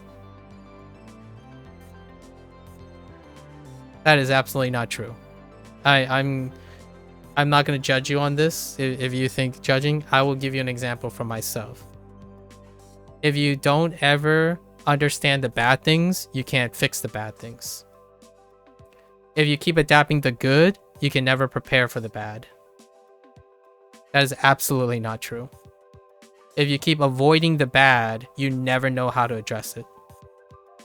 How do you fix a bad thing if you never adapt to the bad thing? I think maybe I'm misconstruing your words. I might be misconstruing your words. Adapt. Adapt means to be able to change things, right? So if you can never improve on bad things by avoiding them, then they never improve. So when you go to work in the future, or like myself, if I go to work and I don't know how to, since I spent most of my time avoiding, I don't know, a coworker that doesn't talk to me because I don't like people who don't talk, right?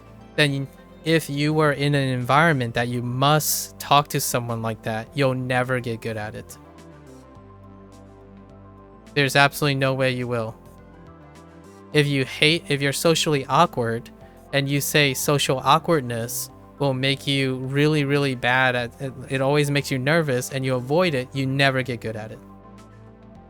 Or you never get better at it is the word. You never get better.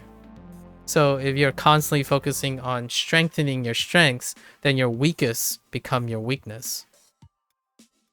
It's absolutely not true that you do one or the other. It's both. If you make time for things that are good, that's great. They get better. If you make times for things that are bad, you improve them so they become less bad. Yeah. Hear me out. There are people who are successful doing exactly what you think you're. So it's true to those people.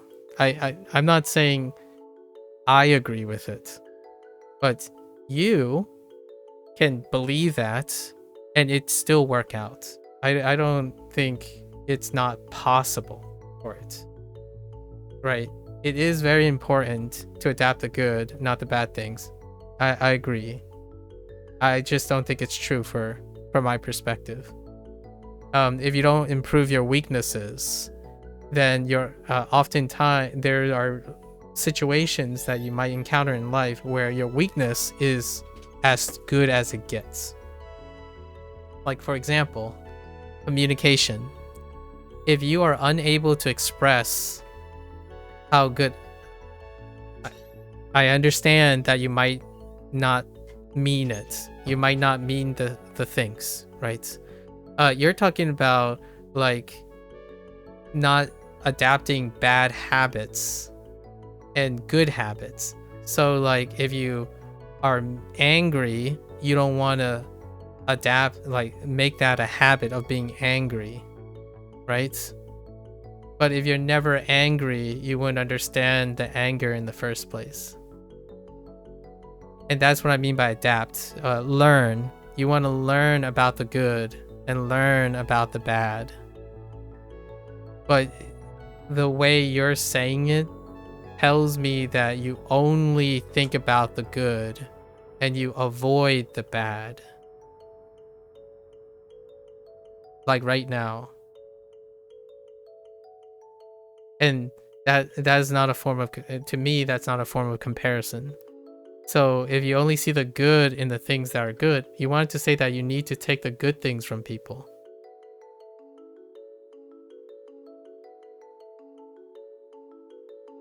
But that's, again, that's not true.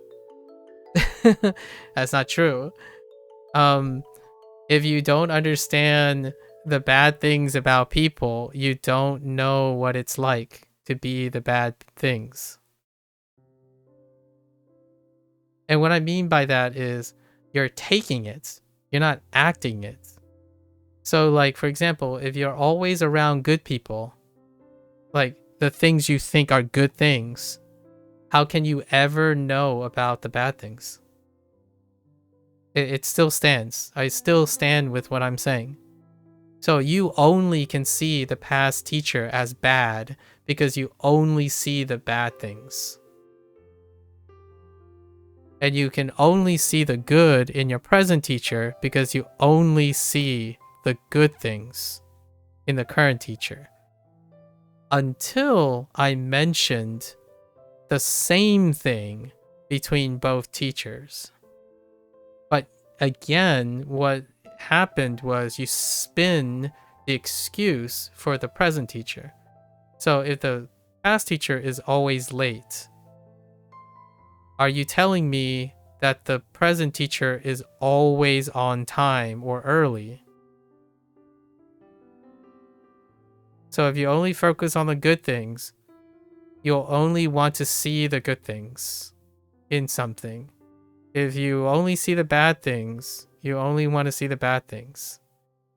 So how do you know when a person is good or bad if you don't know the bad things?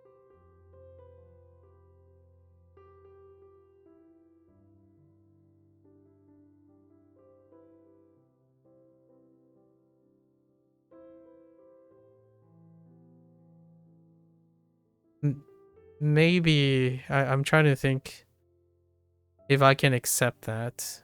I think I can. I just don't know how you think. I just don't know how you would know that you always take good things from people. It'd be very difficult to know. Like, do you think angry is always bad?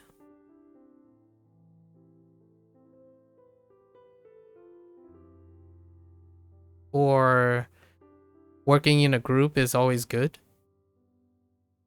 I mean, I like it. For sure. Like, I love working in groups. I genuinely favor that. I mean that nobody's perfect, but everyone has something to share that can be helpful for you. Yes. And also, everybody has something to share that is not helpful for you at the moment. When you said nobody's perfect is exactly what I mean by you only take good things from someone. You don't know that. You just don't know that. Nobody's perfect. There are things that you might think are helpful but are not helpful. Well, exactly. So stop saying that, at least in my opinion. You take whole people. You don't take parts of people.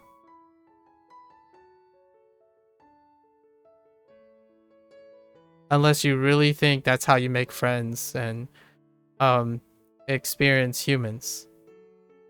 I'm friends with my friends because they are everything. They are not only taking good things and bad things from them, because they are related. What makes someone angry can make someone passionate. What makes someone really successful may make them a loner. So if you only focus on parts of people, then you can sometimes lose picture of the whole. And then you start making wishful thinkings, in my opinion. Like for myself, you start idolizing specific things.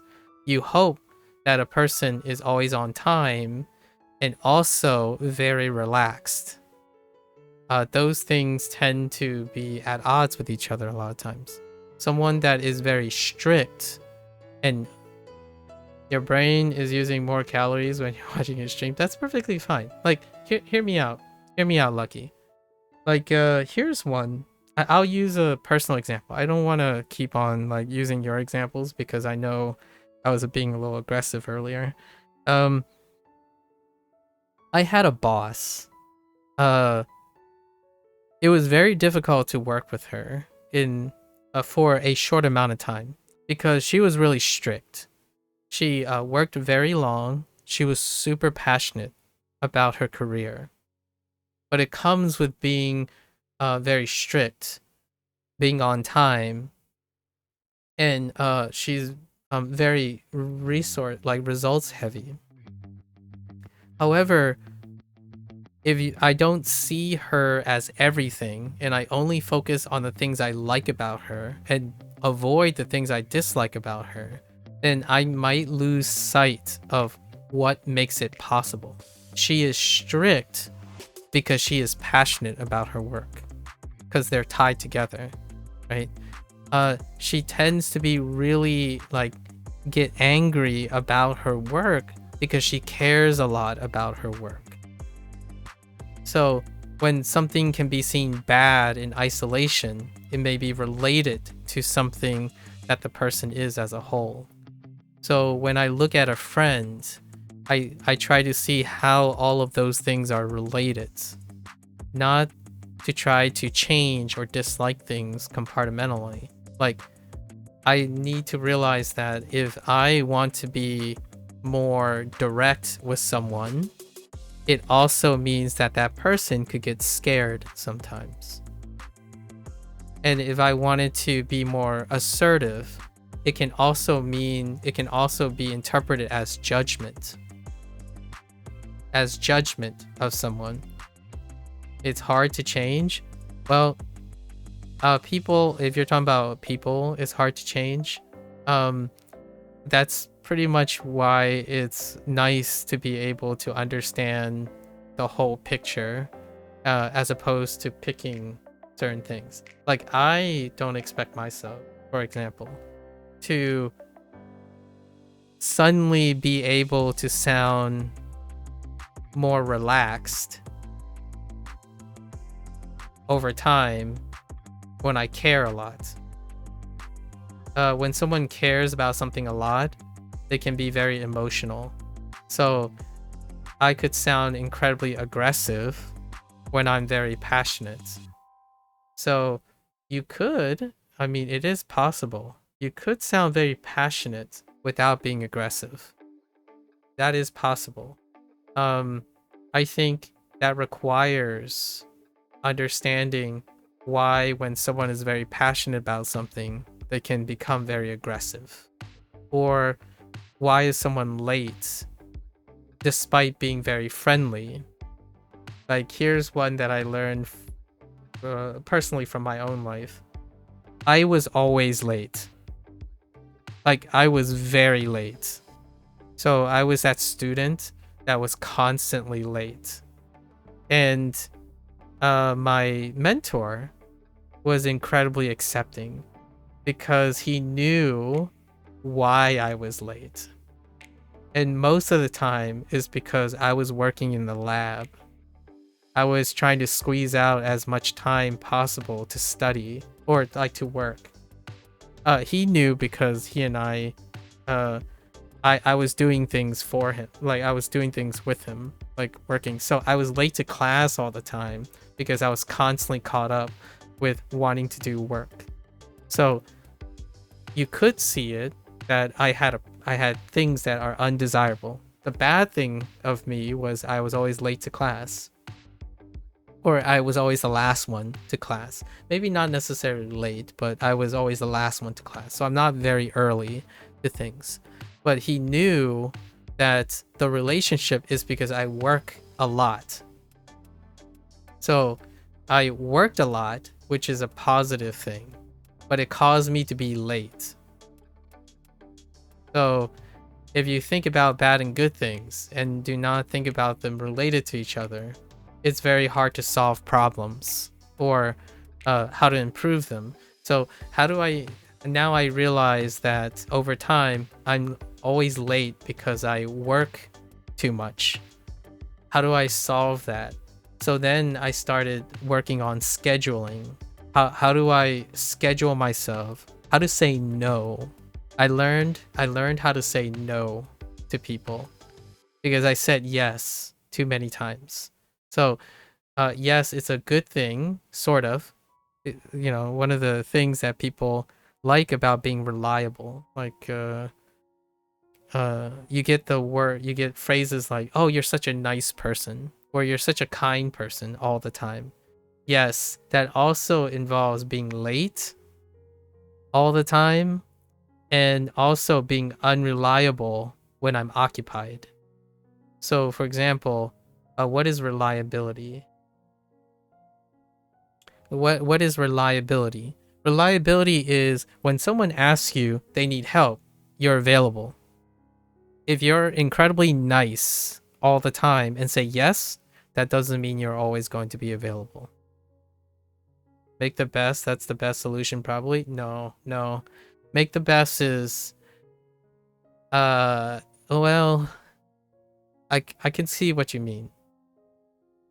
I can see what you mean.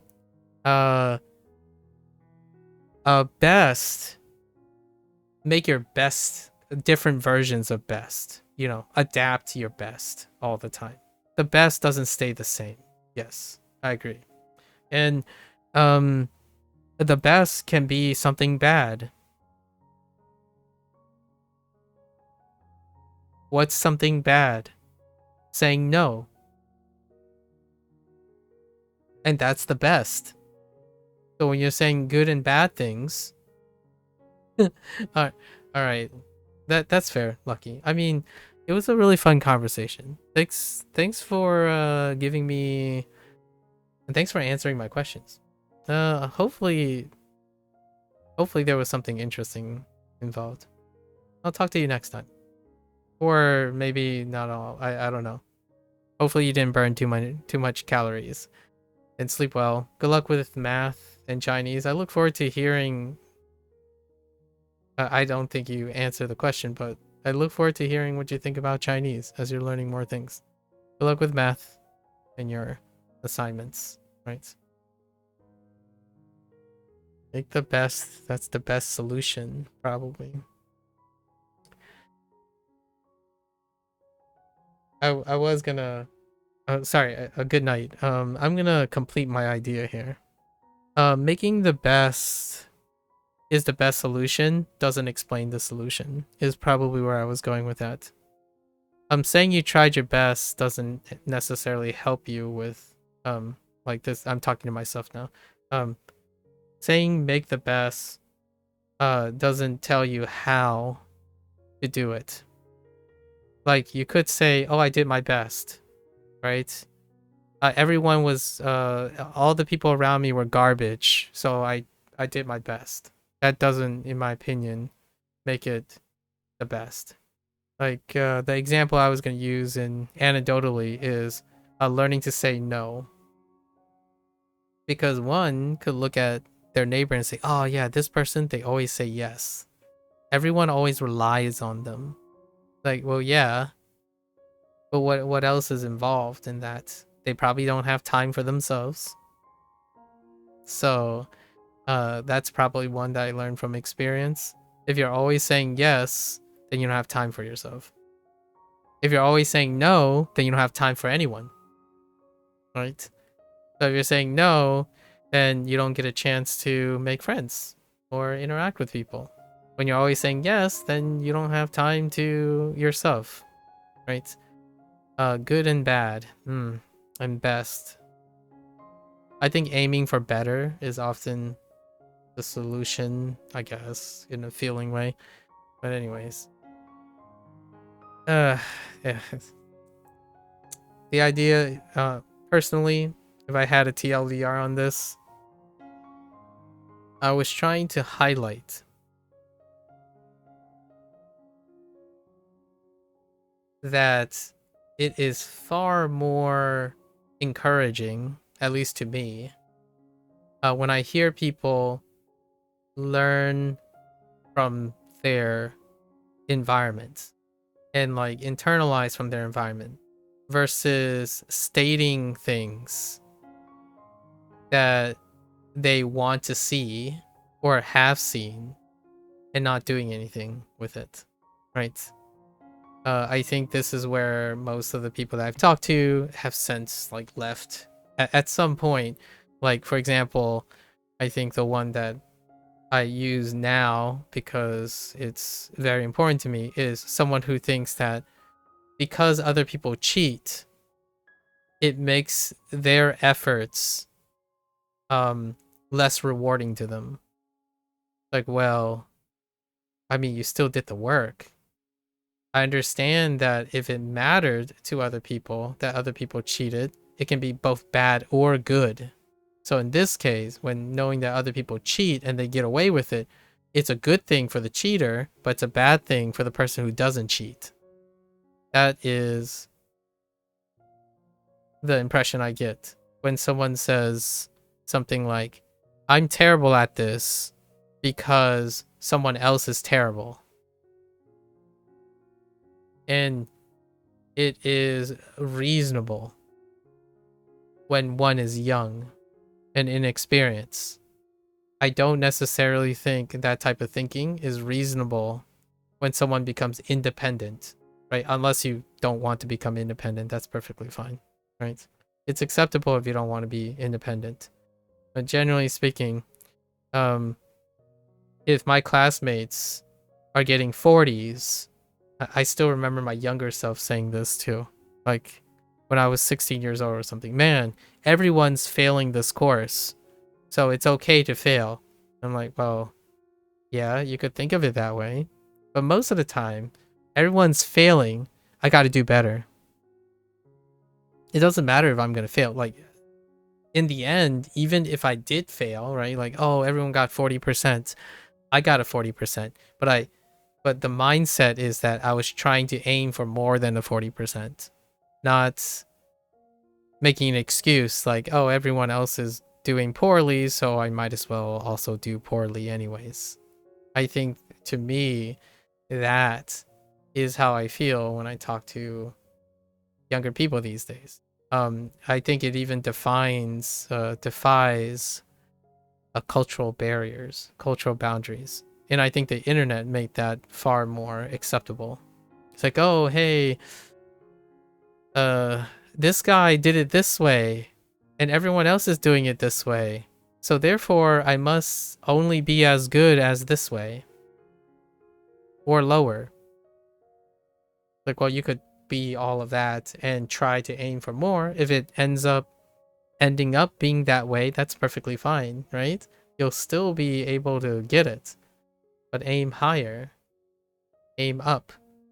If your life's circumstance suck now, accepting that it sucks doesn't change it in the future. It invites more of the suck. Ignoring the suck and how it relates to the things that don't suck can break up the picture, right? What was a great example? I'll give one great example. Working. So if one thinks getting a paycheck is awesome, but spending time doing something you don't like is a bad thing, right? Is a bad thing, then one can spend their entire life looking for a paycheck only when it's something they want to do. And if you're lucky in life, you get that and you become grateful for it. But when you're anything else outside of luck, then your life is miserable. Because you don't believe that you should be able to do something you don't want to do just in order to get a paycheck, right? Not only that, you also do not have the capacity to make the sucky part less sucky at the expense of compromising on the paycheck, right? So what's an alternative? Being paid less, but to do something you want, to more likely do something you want, versus only looking at the good things, which is a high paycheck and your dream job. That's idealism. Always thinking that the good things you see now is going to be the most appropriate thing for the future. That's idealism. And to me, I think the internet has made that very common.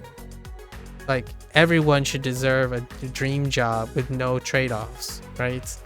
Like, I want to be able to make content without having to worry about money, without having to worry about trolls, without having to worry about learning new skills because I just want to play video games all the time. I don't need to learn about human resources or in the communication skills because those are bad things. They're not good things. They're not involved in the craft, right?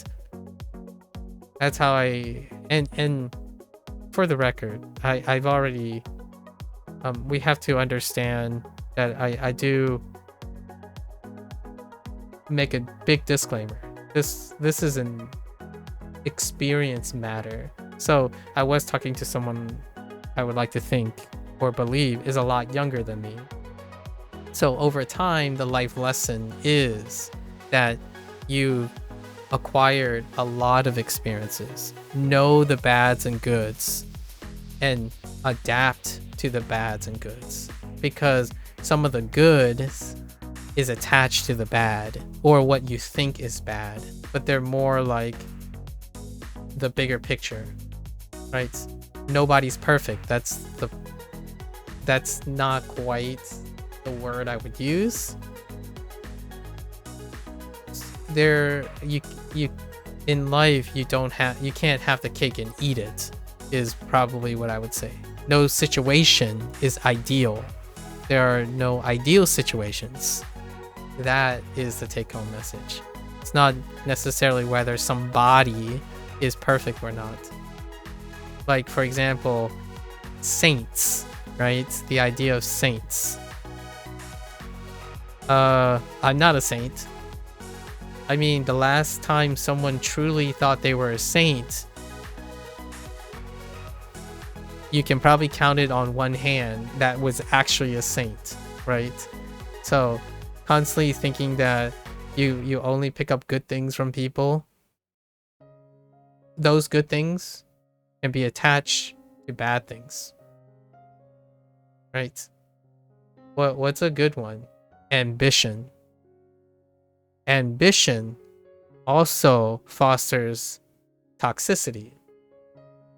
Like, it can, right? Passion can do that. Ambition can foster fatigue. If you're really ambitious, you're also very tired a lot of times. If you're super nice, oftentimes you neglect the self, right? Good and bad, one at the end, as opposed to understanding the middle, right? The combination. We'll see how. I mean, I don't know how long someone will stick around, but I would love to see how that changes over time per person. I love following students over 4-year courses. Go to university, you see the perspective of someone change, or according to a younger person, right? That is hard to change, but understandable.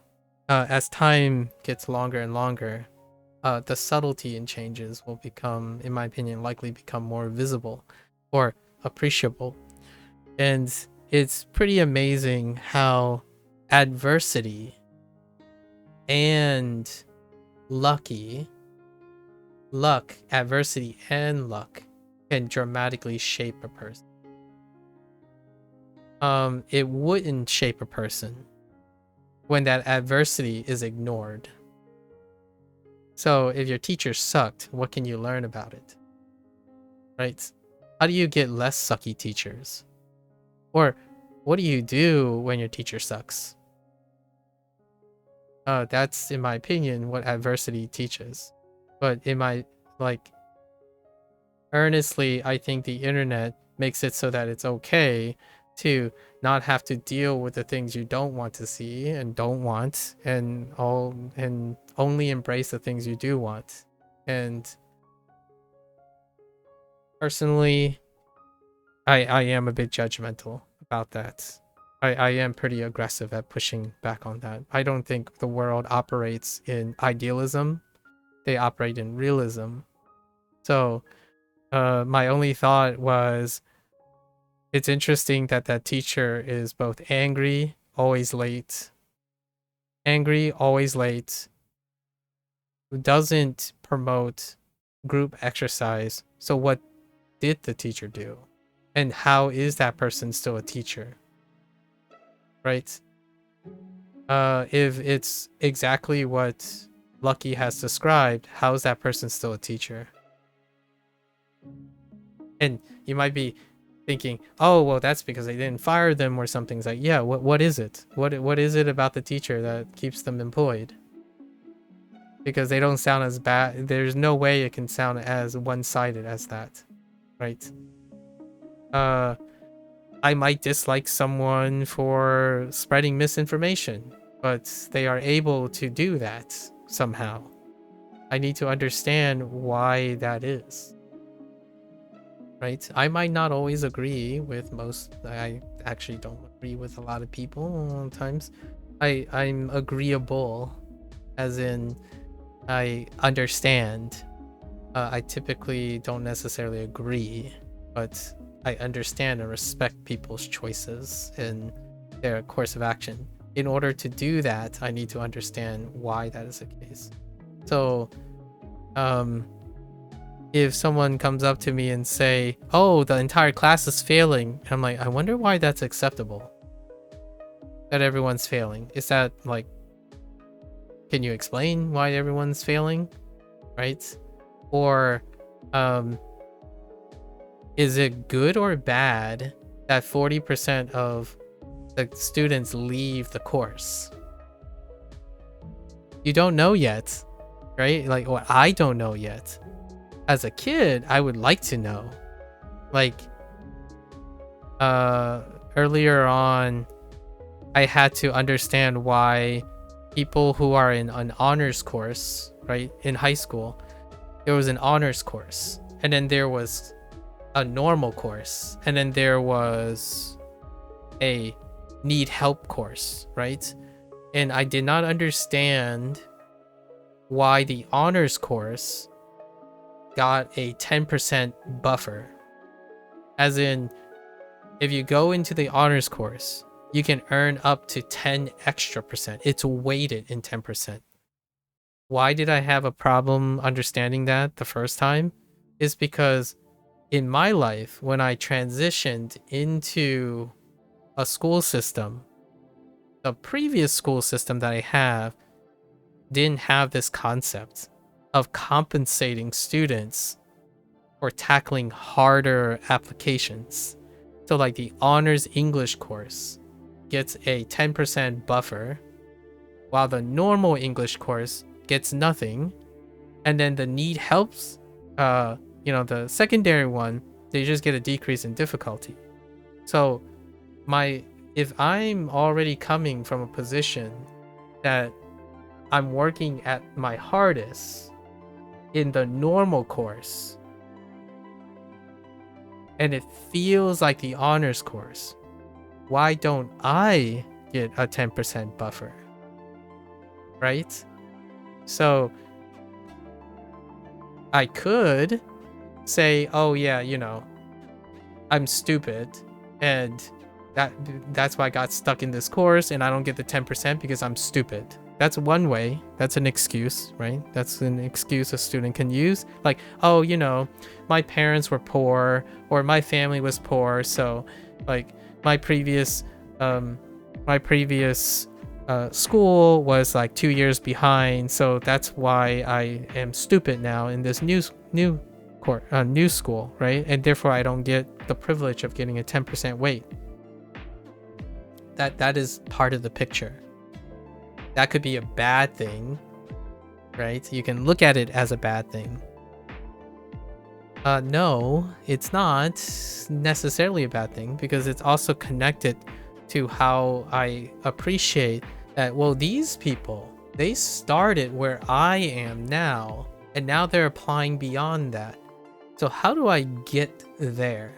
And at some point, I made my way into the honors course, where I think it was appropriate, right? Like, oh, okay, well, I'm gonna do something about it. I'm gonna learn how they are in the honors course, as opposed to thinking, well, that didn't happen in the past.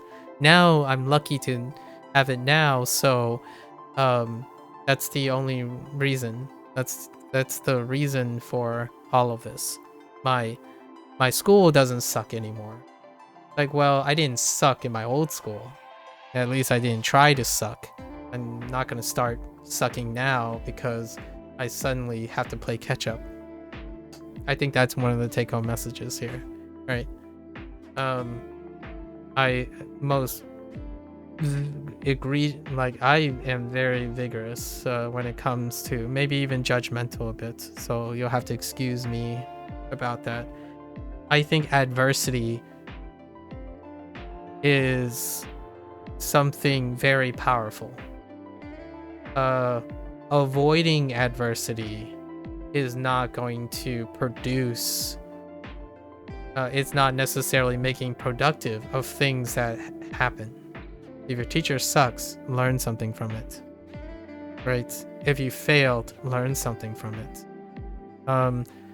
Saying that you're just doing better because that suck part doesn't exist anymore, it's not learning anything from it.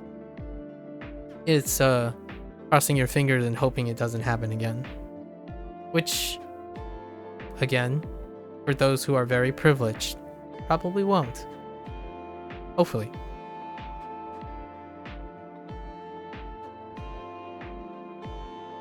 I also want to make it clear, don't look for adversity, right? Like, I don't wish adversity on people. But if they have already happened, like in the past, you can learn from it. You can use it. It's very powerful. Do not run toward adversity, is what I'm saying. I don't think people need to run towards adversity to be the best version of themselves, or quote unquote, the best version of themselves. But when adversity appears,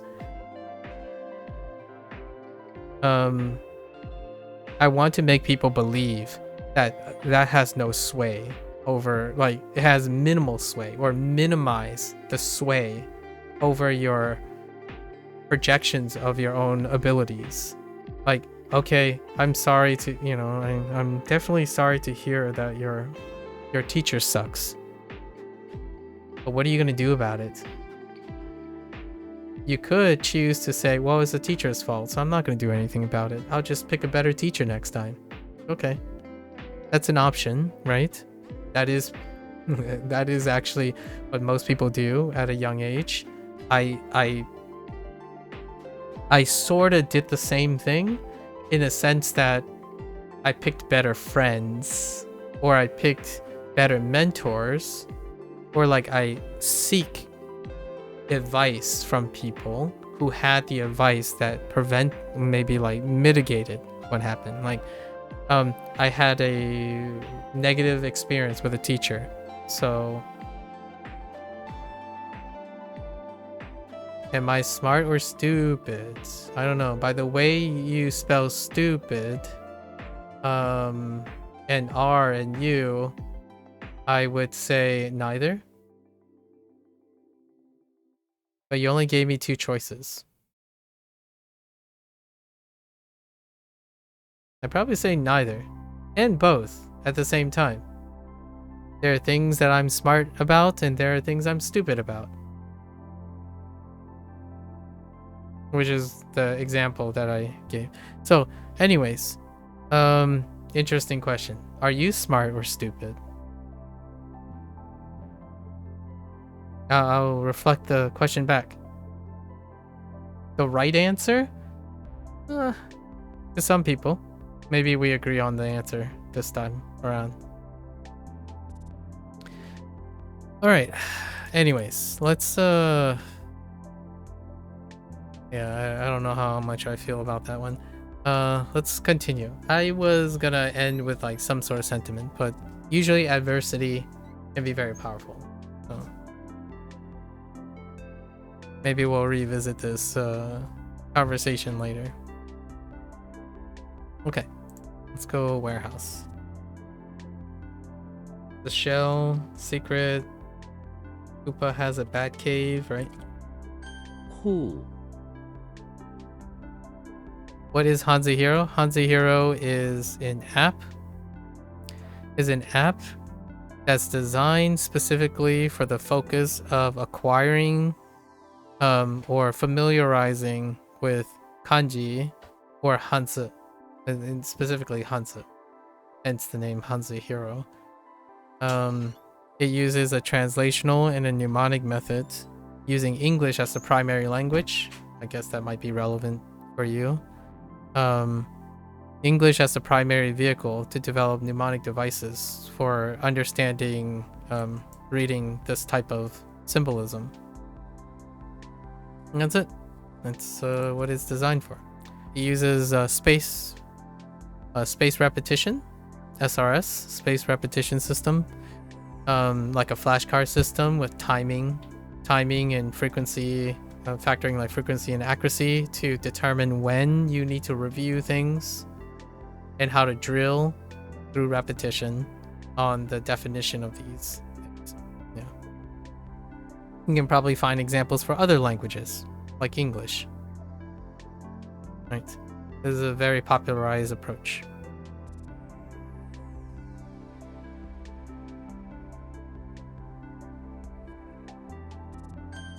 It's free to try.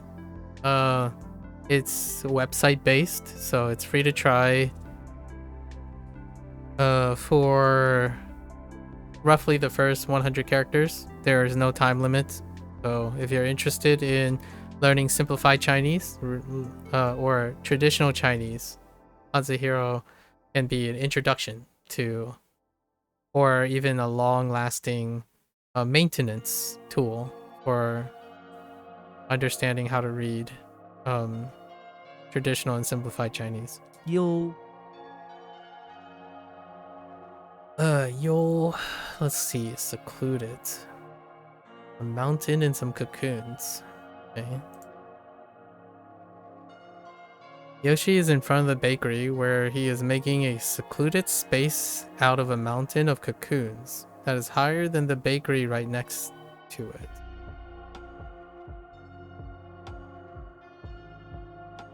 Okay.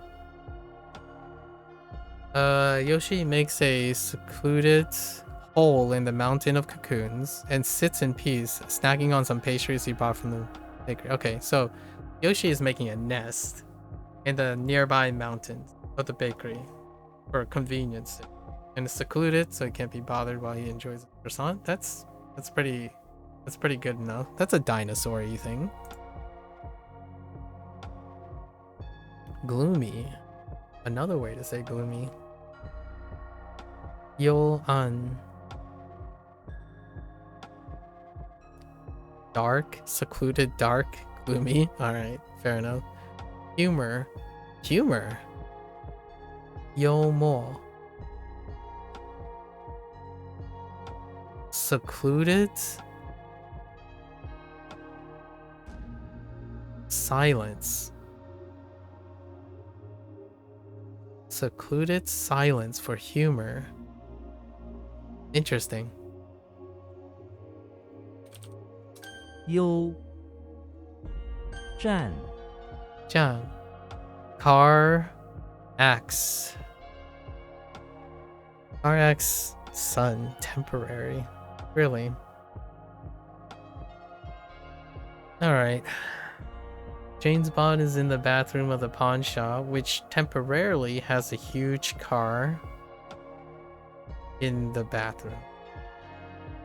In it, as one of their customers missed a parking spot and crashed into the wall. Alright. The sun shines down brightly on Mr. Bond, making him sweat as he temporarily uses a hoe to try to push the car out of the bathroom. He hates this job even if MI6 said it's only temporary.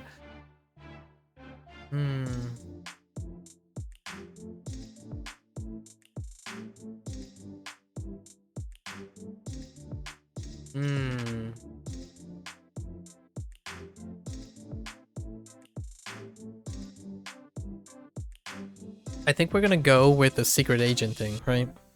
So bathrooms are safe houses for James Bond. So James Bond went to the bathroom of a safe house posing as a pawn shop.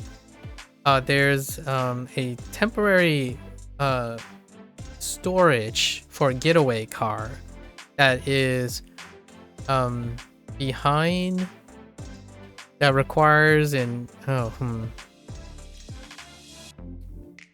a hoe. We're gonna use an axe. So it uses an axe as a key on a sun, like a sun-shaped hole, right? So basically, maybe axe and sun might work this way. I'm thinking more of a secret entrance.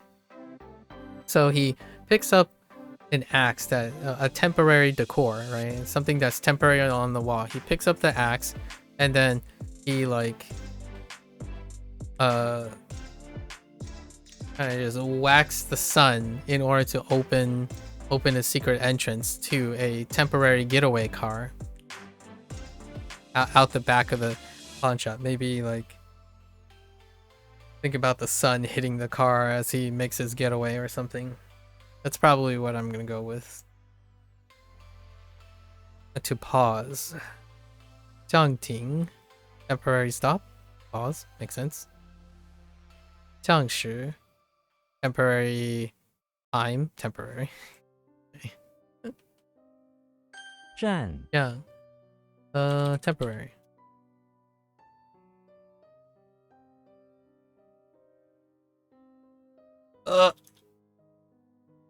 台 I to lift. Instead of what? G. G.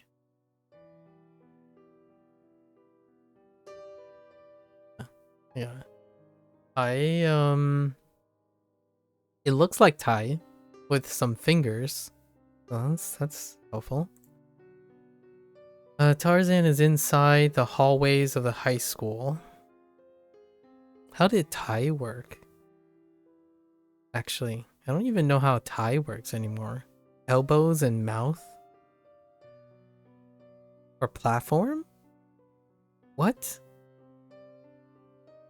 Huh. Hold up.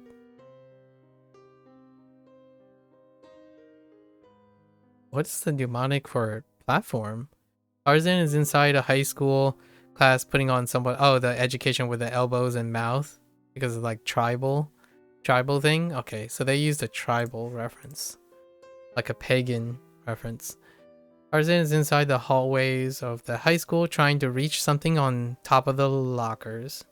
He lifts a finger to grab it in his stead. Now he just uses his finger to lift something. It's fine. Using the tip of his elbow to raise it up. This is not high enough, so he puts the finger into his mouth and spits it out. It has to be as he lifts it to the top of the... Okay, we're not doing this.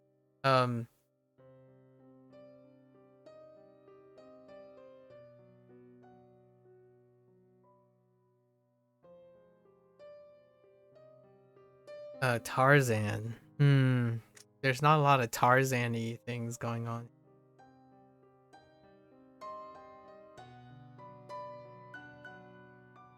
Maybe like something like Tarzan is inside the hallways of the high school, right? And he's trying to reach something at the top of his locker. He just happens to have like a skull, a human skull with the where he stores special things, right? You know, like primitive things in the mouth of the skull. So he uses fingers to lift open the mouth, or maybe even lift the skull up in order to grab the thing. So he like stretch out his elbows and use his fingers to lift up the skull, or straighten out his elbows to lift up the skull to reveal what's underneath, right? Maybe like a set of bones or something. Bones for like shamanistic things. I'm just throwing in random jungle stereotypes or primitive pagan ritual stereotypes, because that's what we're using for Tarzan. To lift the head, I mean that works too. Like title. Sounds like title. Title. Title ting. Title ting shong. Title ting shong. Raise head. Stretch chest. Oh, chest. Oh, I see. 台 Okay. 有 Just like. Intriguing. Bottle and horns again. I wonder why this wasn't made into a component. The bottle and horns. Feels like it comes up more than a few times. Yoshi is inside the bakery. Okay. Slacking off from work. He made a sculpture, slacking off, part of Yoshi's deal. He made a sculpture out of a bottle.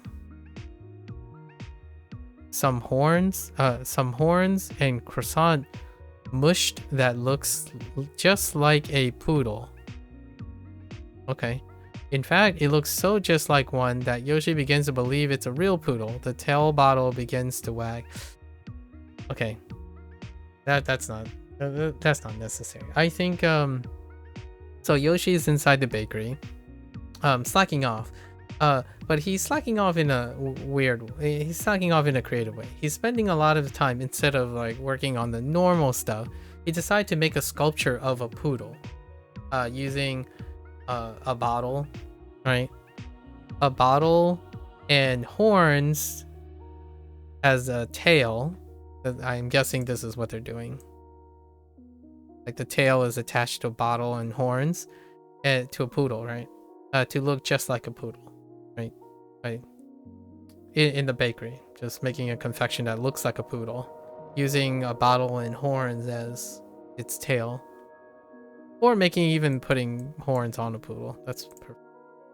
Everything's just like it. Remember vividly. 致意犹新，致意犹新，致意. That's self. E. That's a different E. I don't think I have that. To remember vividly. Just like new. Maybe like to remember an idea. That's not an idea, but remember something like an idea. Just like new. To remember vividly. Just like, oh, there's Ru. Yeah. Yoru, just like. Okay. Alright. 有 Huh? Or to be like is close enough. Getaway car. Oh, not getaway car. Oh, that's the other getaway thing.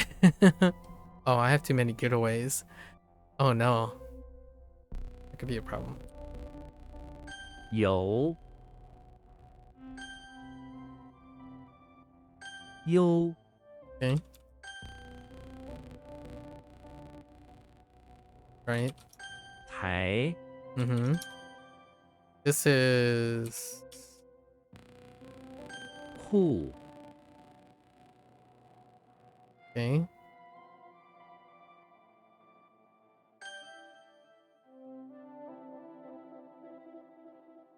站 Mm-hmm.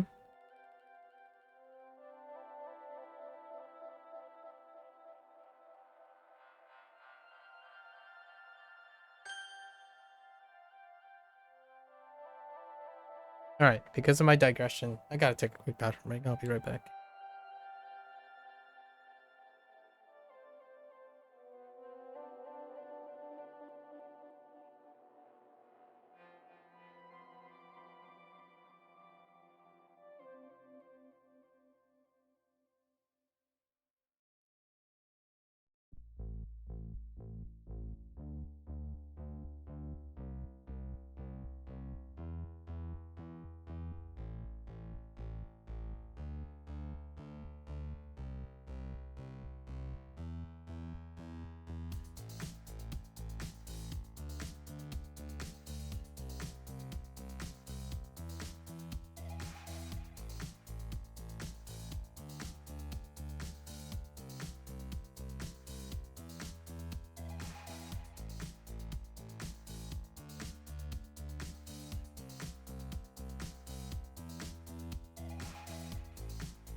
All right, what time is it? 6:30. Okay. An hour and a half. We gotta lock in. Okay. It's been a while since I had a passionate digression. 中级 中级班 Middle level? Okay, or yeah, intermediate.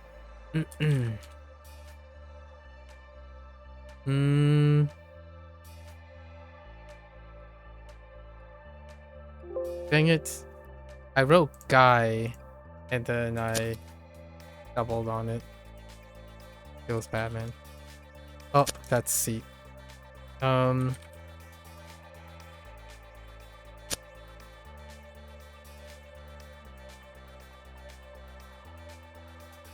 Is that not C? 弯 Okay.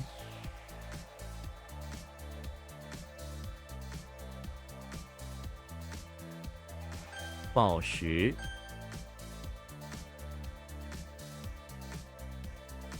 瓶盖 这个瓶盖很难拧开，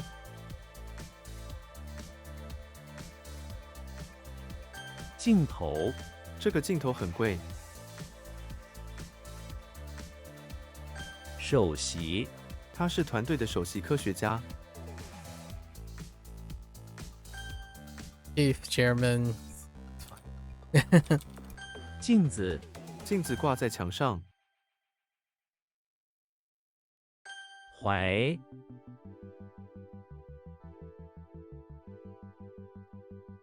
怀是什么? That's not it.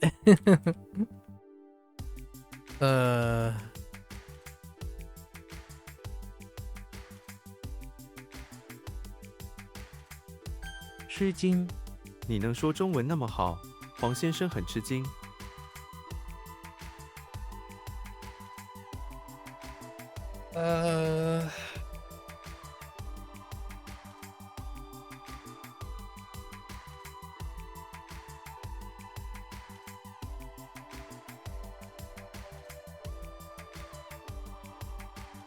I've lost it. Why?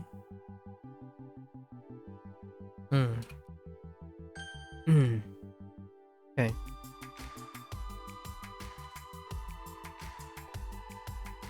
编剧 他是一位优秀的编剧，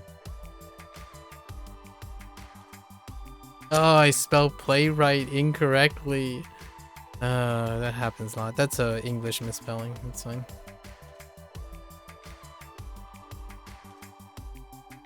厘米 书桌80厘米高，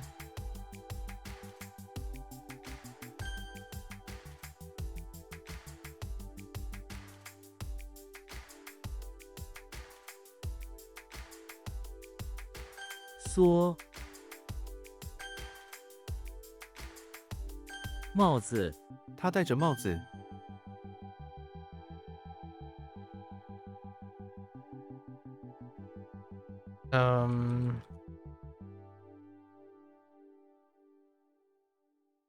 概括 请你概括一下这个概念。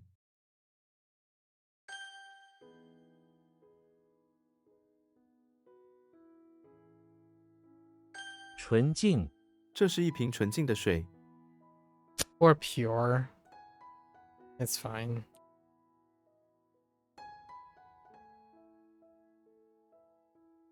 Okay. Good enough.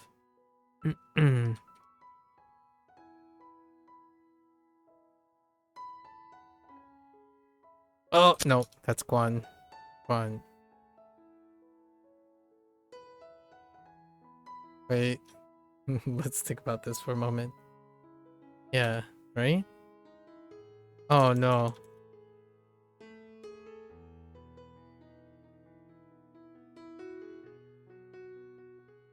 辩论 我不想辩论这个问题。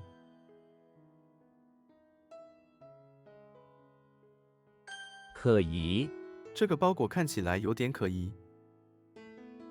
Suspicious. Yes, suspicious works. Hmm. What happened here?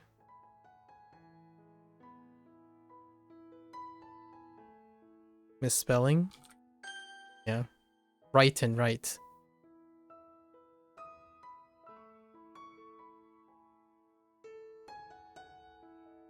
Oh. 宽广，这座城市的道路宽广，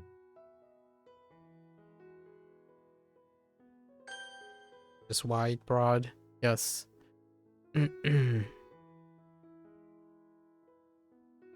塑料，这个玩具是用塑料做的。提炼，我们必须提炼这个过程。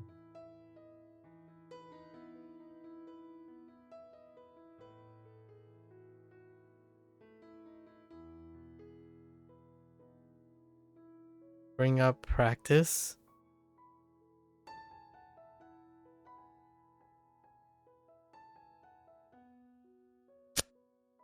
Like bring up, refine, yeah.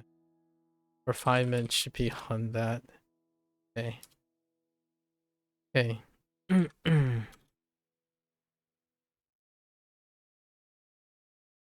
趋势，我们应该关注市场的趋势。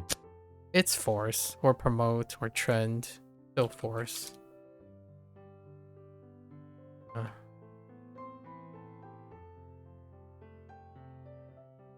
Trending's good. Fine.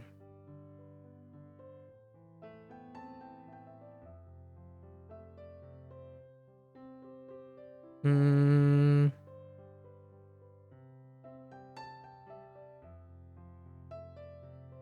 赏识，老师赏识他的努力。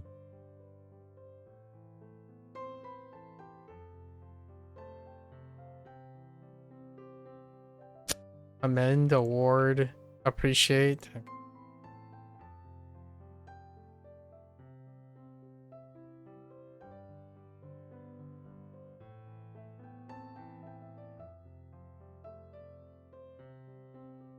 Hmm. 悦， Oh, it could be praise. Oh, wait. It could be praise as well. Sorry, I was thinking of praise, but that's not what that 雨， is. 栽，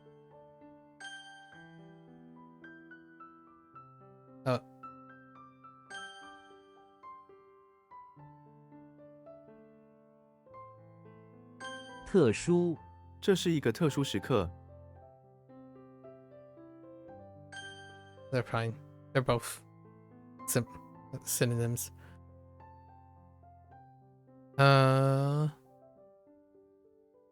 Like not necessarily synonyms with nuances.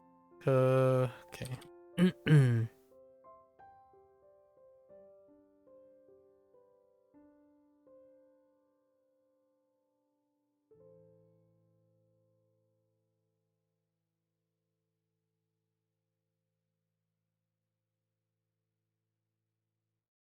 Yeah. What? Huh. Hmm.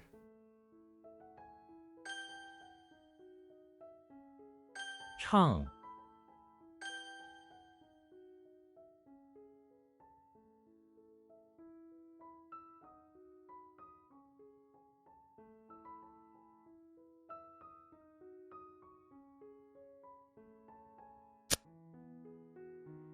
I have to think about that one.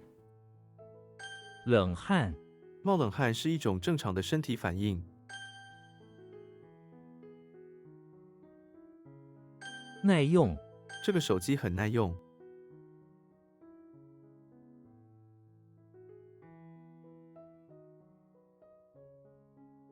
丑，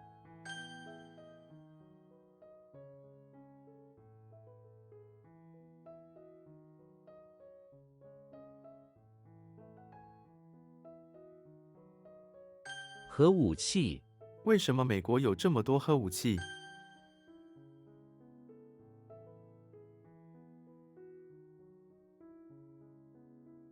撤，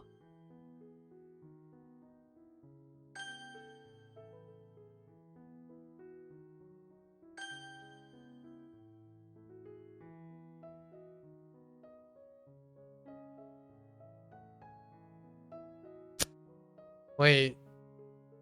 Hold up.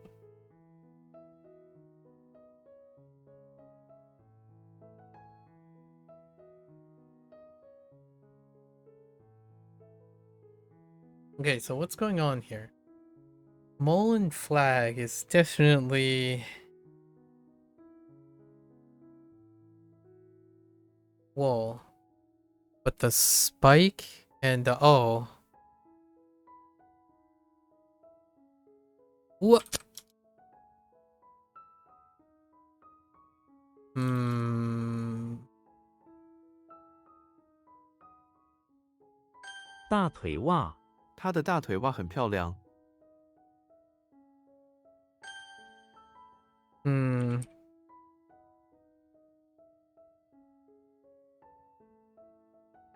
Oh, wait. Wait, oh. 恶化，她的病情恶化了。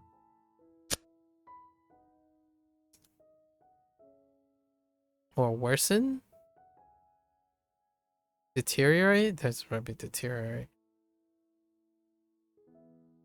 Why do I want to just do... 杀， Because it is. Okay. What?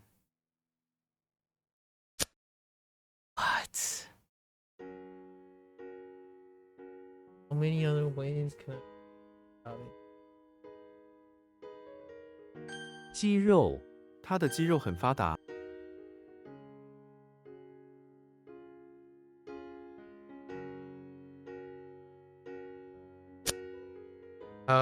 yen? That's yen.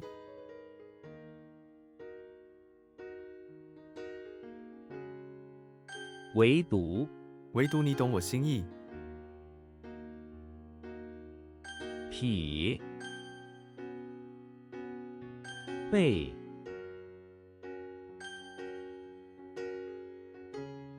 Oh. 提炼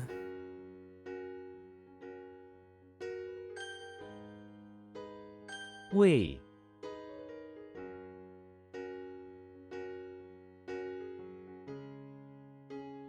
Oh no. What is it? He's staring into the painting. Oh. Oh, stomach. Stomach. Same difference. 灰色，每天天空都是灰色的。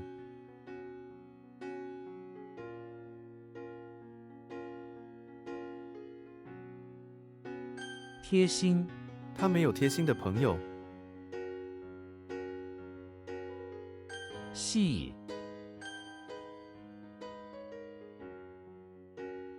丢，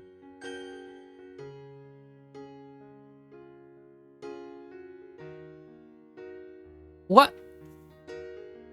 Oh, I wrote la instead of fa.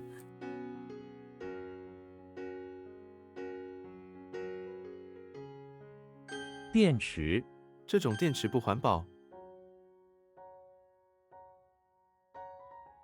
研究，我在研究一个新课题。唯一，这是我唯一的机会。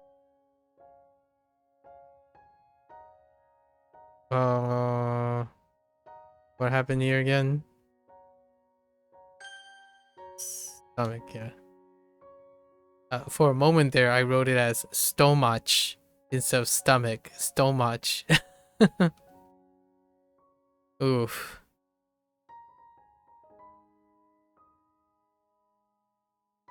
转弯，不要急转弯。缺乏，我们缺乏食物。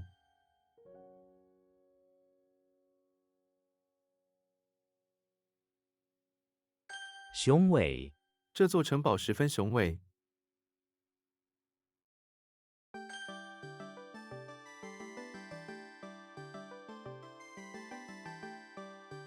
军官，他是一名军官。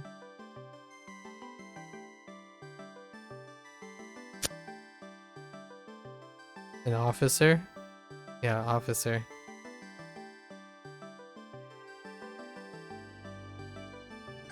细雨，外面正在下雨。没关系，只是一场细雨。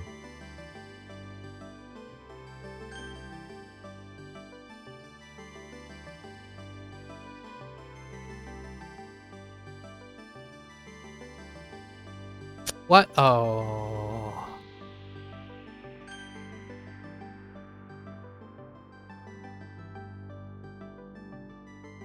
止咳，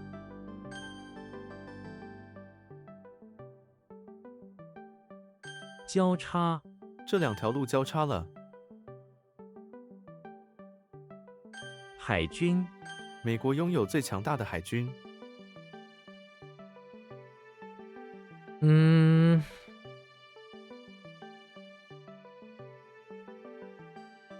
押金，我们可以退还押金吗？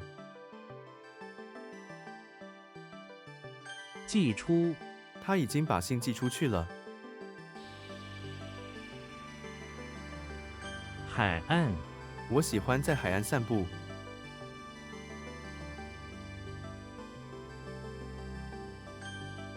Worsen, yeah, fair enough. This one was a bit of a weak stinker, right?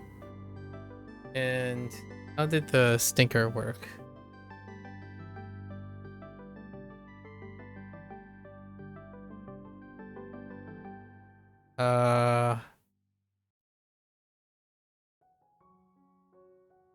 That's not it. Oh. Okay. Now I have to think about it now. Okay. Fine. Oops. 英雄。他，刀叉，他用刀叉割牛排。射， What?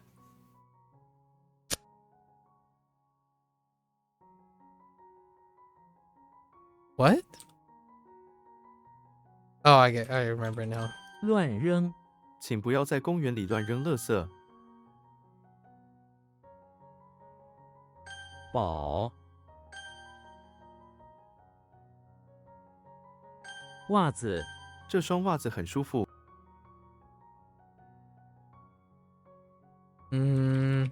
深，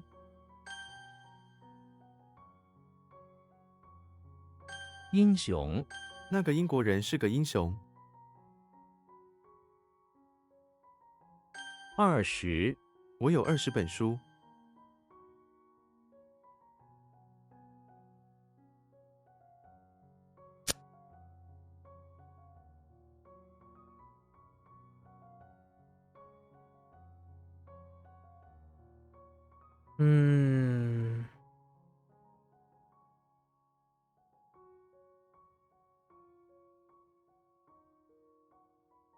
I think I added it. No I. No I.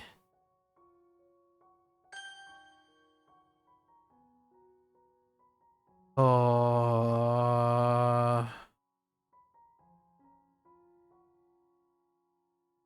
拜， What?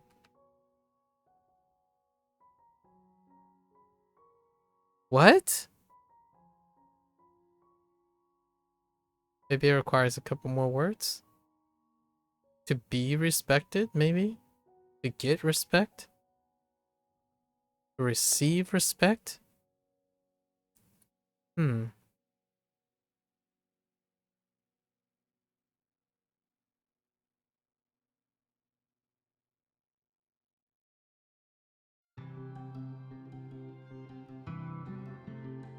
列车，我们搭乘了快速列车。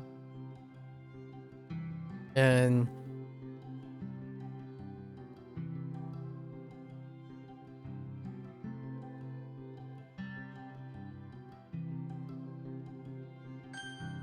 oh, take photo? Photograph was too much? That's kind of unfortunate.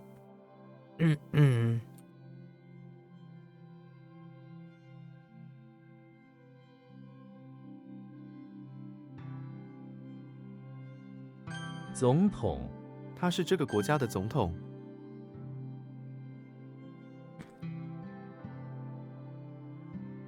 电风扇，电风扇的声音很舒服。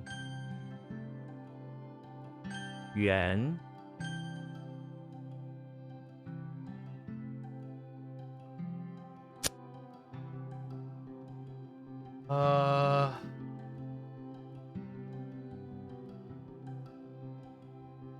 What? 矿， Hang on. That's true.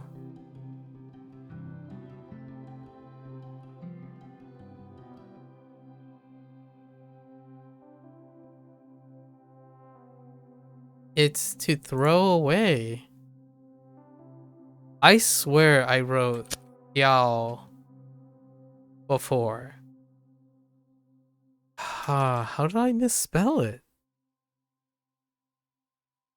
I wrote Dian instead. There is a chance I might have typoed on Dian. But that is Reng Diao. Okay. It's one of those times. That's fine.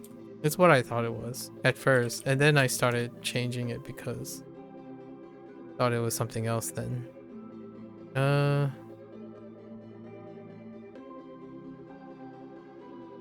男人，我是一个男人。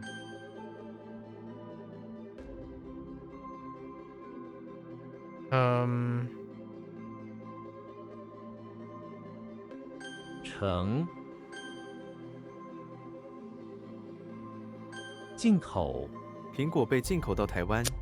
What? Oh, import. 进口.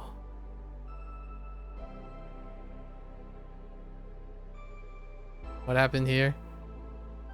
It used a different. Yeah, pay respect, get respect. Yeah, okay. Fair enough.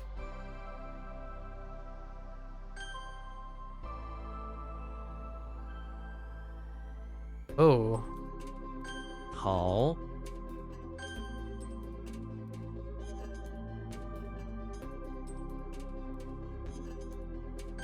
狂， And what is happening here? "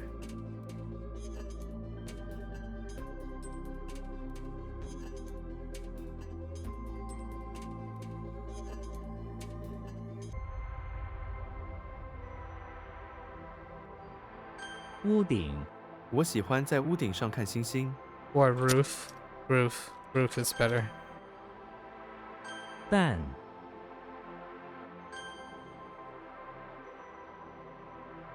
Oh, this one is gonna follow 屋， at some point.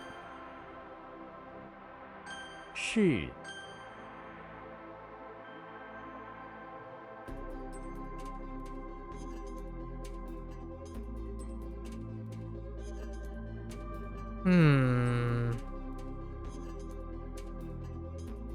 按时， 请按时完成这份工作。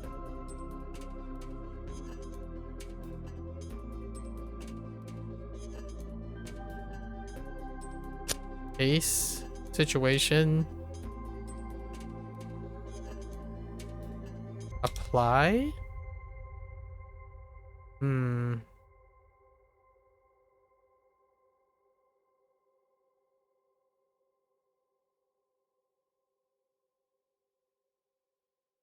网络，网络地址。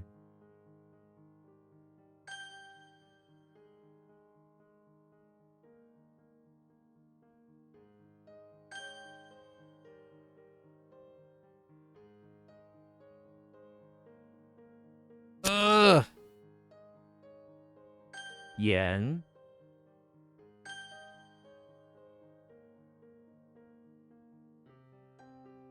肉类， 肉类加工厂。 Punch. It's like seize time.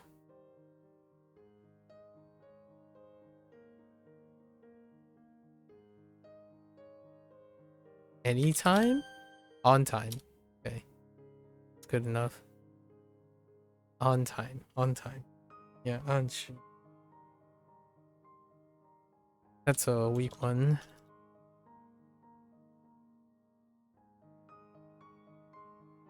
结构 文章的结构很清晰。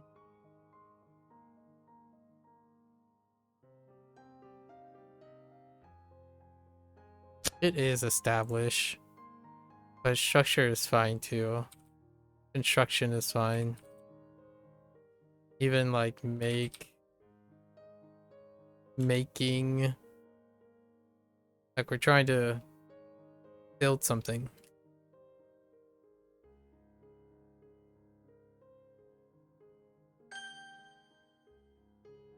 Good enough to pivot for the meaning.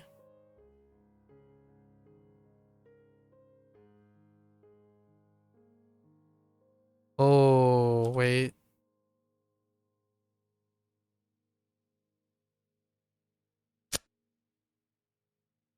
Oh, I screwed up the very first letter I typed. 扔掉 Yeah, I don't know. 不要把食物扔掉。 Oops. I don't remember what I typoed. 故坡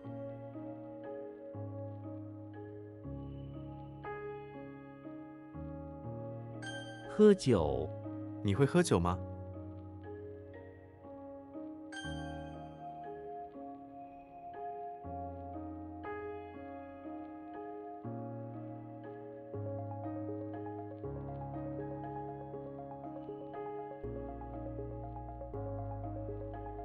未婚妻他的未婚妻出轨了。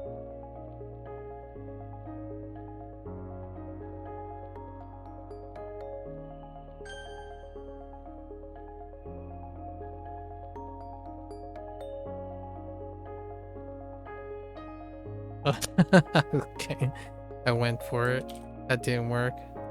平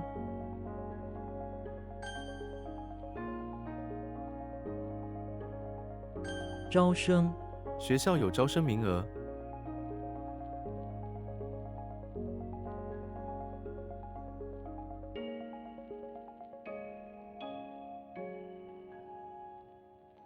It's like student life. What is student life? Or maybe it's enroll?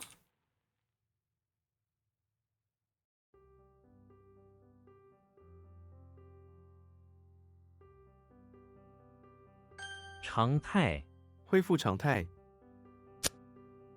Oh, conventional or like normal. It's probably like normal or ordinary. Something like that. Uh-oh.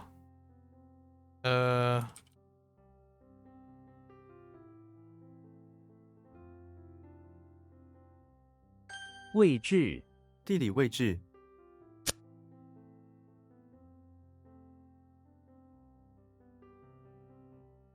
What? 肾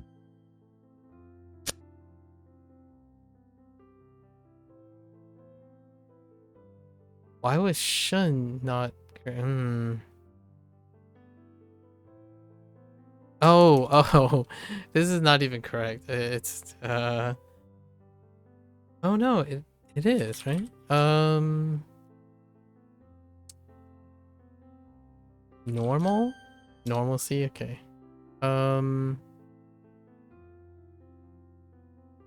Set up, fixed.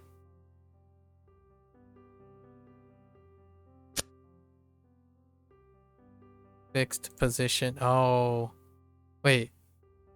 Set up standing position? Oh, that's location. Yeah. That's fine. Okay. Set up position.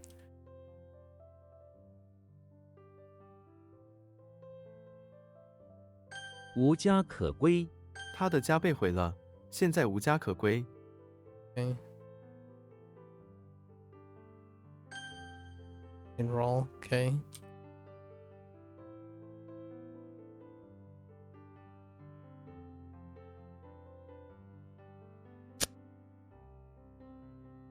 To drop and To toss away, to throw away. Yeah, they probably want to throw away.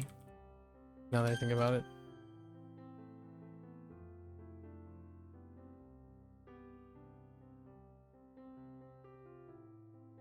兄弟，他没有兄弟。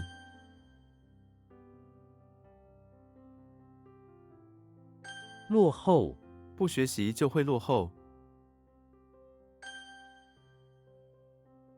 马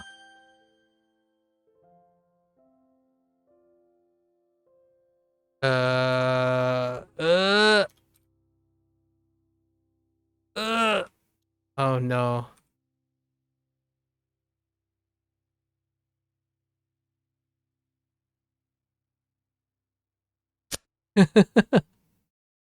Hang on. I know what it is. Just got stuck. 器官，心脏是人体重要的器官之一。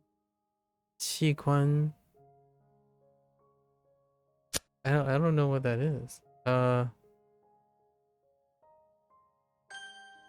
Okay. It's 吃牛. Sorry, that's supposed to be 2. 不行，这个方法不行。丝， What? Oh, 吹牛.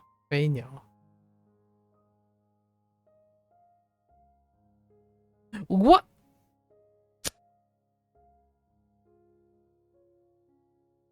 Oh, 全部. Is it supposed to be neutral?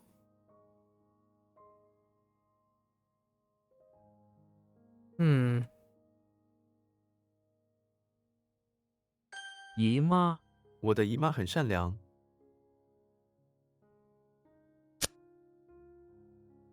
姨妈.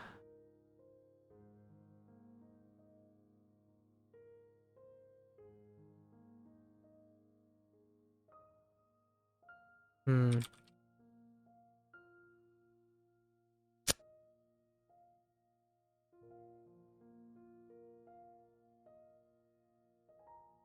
What is happening? 全部不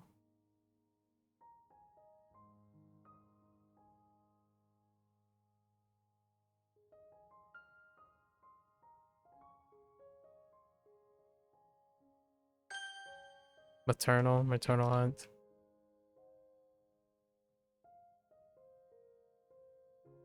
吹牛，他在吹牛。Utensil officer.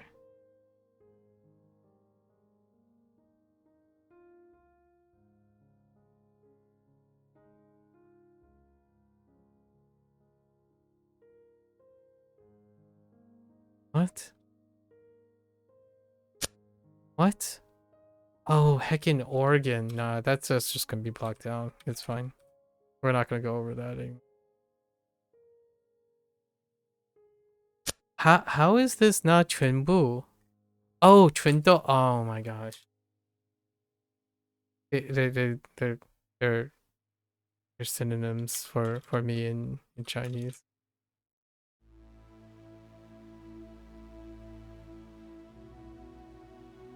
Oops.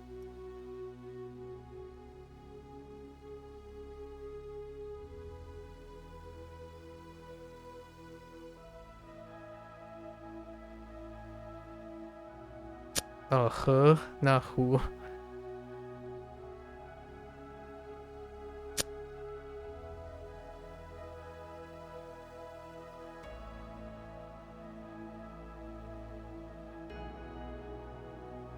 全都，他们说的全都是真的。全部 is same. 是，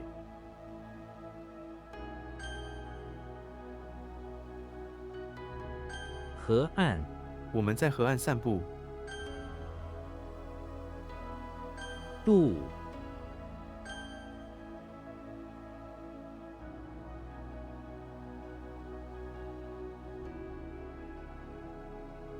警车，小心，有一辆警车。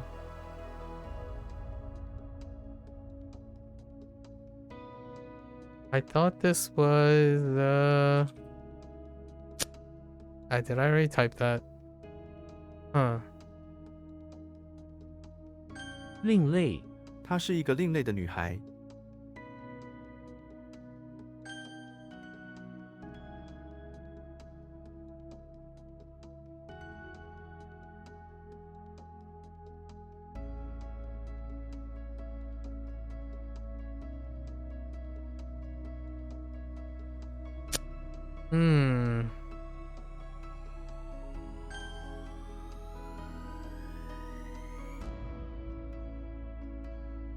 连环，连环杀手。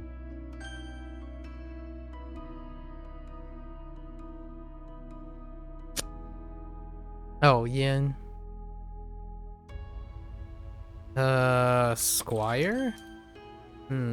Double pads.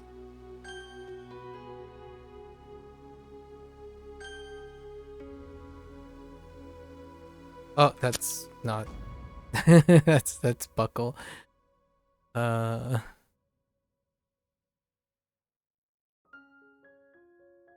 增产，增产2成。Oops. That's G. 户，抽烟，我从不抽烟。鸡， Or base. The pod and then the balancing. Yeah.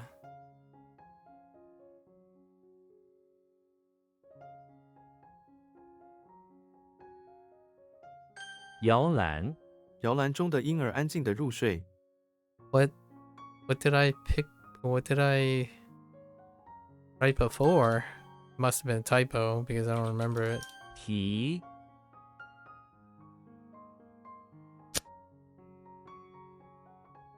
T? Oh, is that a problem? How do they go about that? 互信，我们的互信很重要。It's trust. Trust, mutual trust, yeah. Okay. 桥，盐， That's not it. That's G.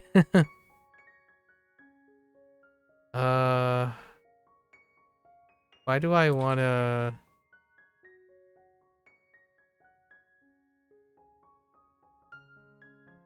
减， Ooh. Simple. 支票，你需要签名在支票上。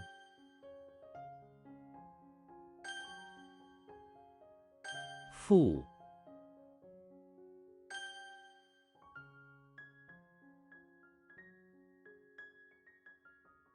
文章，他的文章通常都很感人。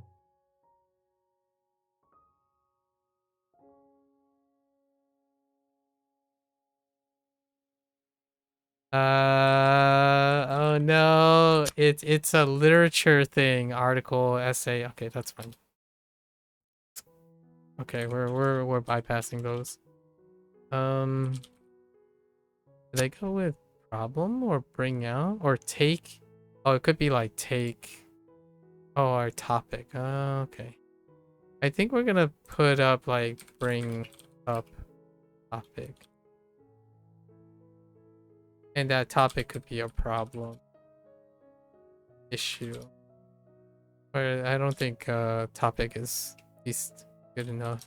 记，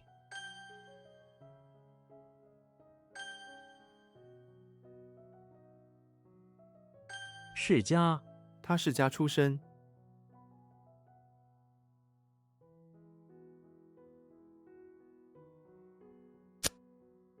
世家 what?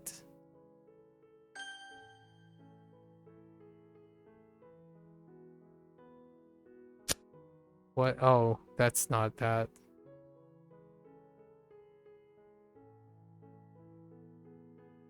存在，那个问题已经不存在了。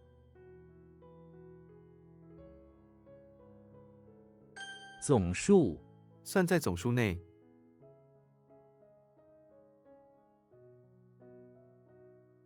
Like total.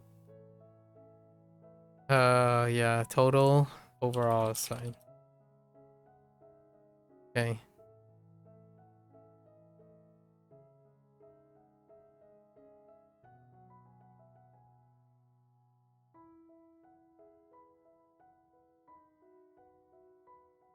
转折点，搬到台湾是我人生的一个转折点。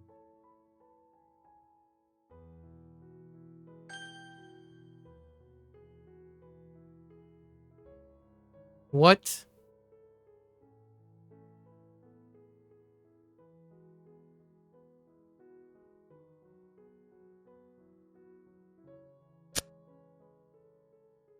Yeah. Hmm.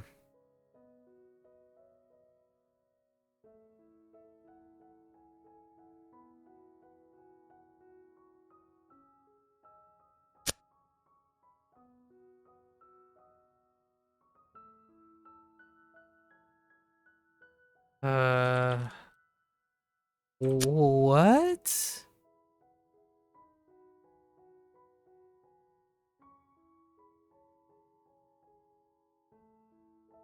What?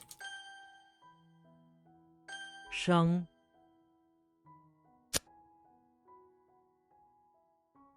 What did I go with Xiang instead of merchant?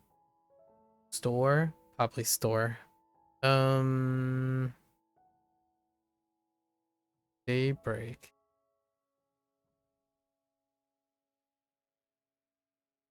That was like dancing or something. Or oh, I don't. Oh, I don't know.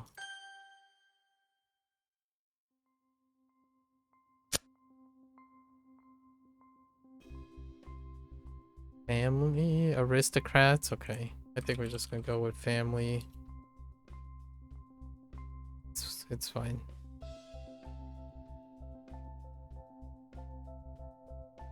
That's not true. So. Oh, or it could be oh.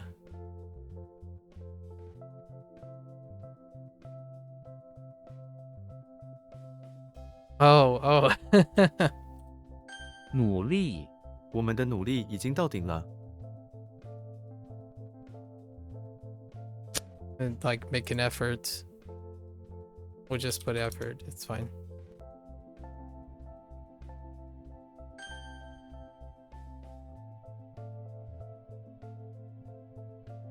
YOLO. 网页，这个网页有很多游戏可以玩。Oh, salesman. Okay, that's fine.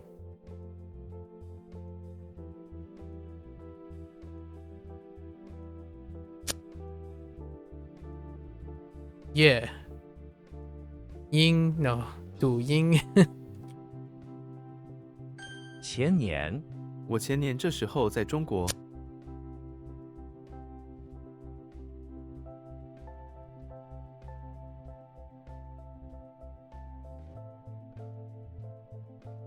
What? “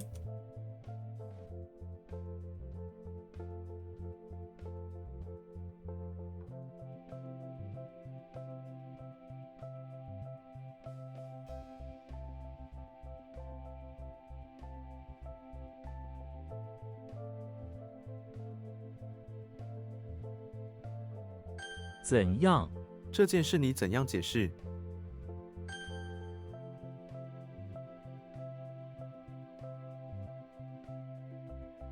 李子，我喜欢吃李子。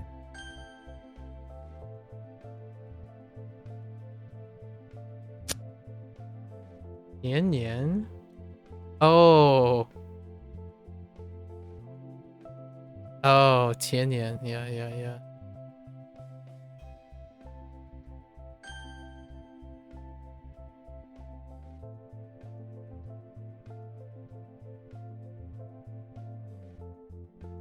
没想到，我没想到会收到礼物。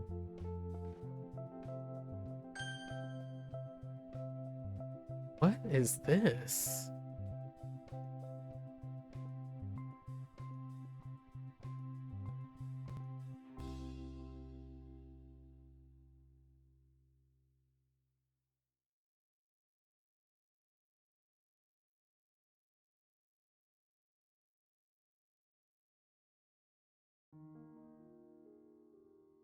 Okay, well, this is definitely a block here. Oh.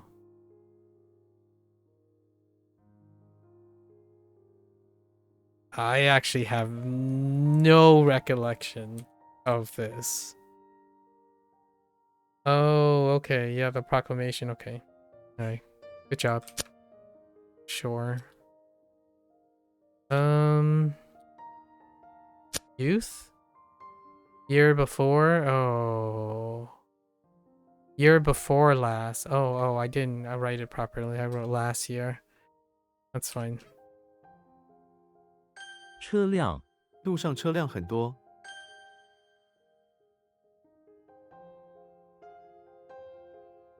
Although recent years is fine too.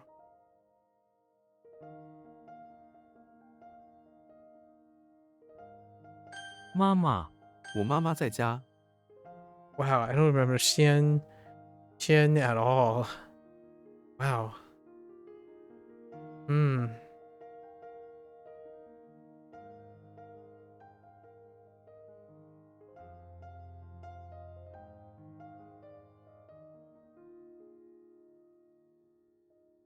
百鸟百鸟在飞翔。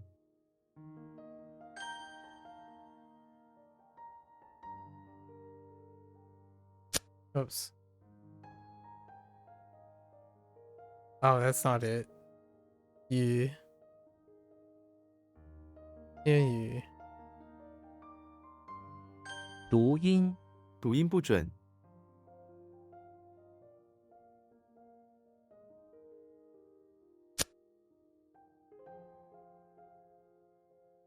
Pronunciation. Oh, that's actually fine.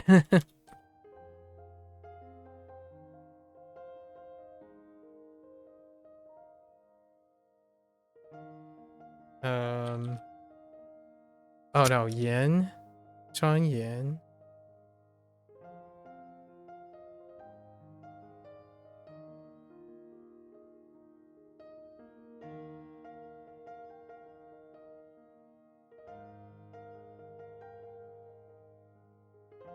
What? Hold up. I'm not sure actually.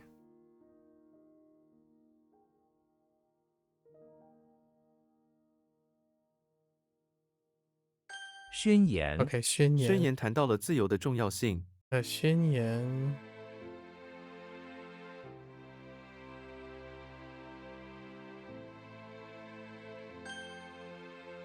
Yeah, Shen. Oh my gosh, Shen. All right, let's add a few more on here. How many Shens do I even have? Now that I think about it, Shen. I feel like there are two: proclamation and to proclaim, right? Shen, where's Shen?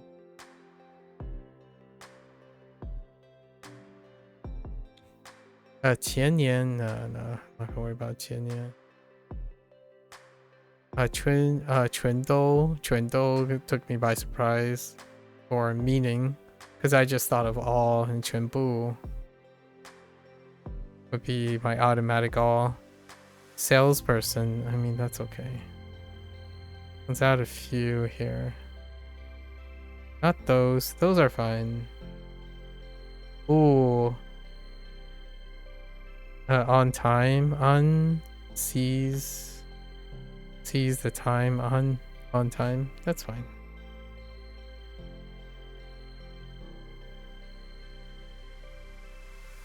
Xing, no, that's a pivot. 世家, still really family, but aristocratic family. 世家, not good enough. We're okay. Cheng, oh, normalcy, okay. 吹. Oh, I missed 吹. Typing 吹 a couple times. 吹鸟. We knew a boast. 因 Oh, 努力. How many no's do we have?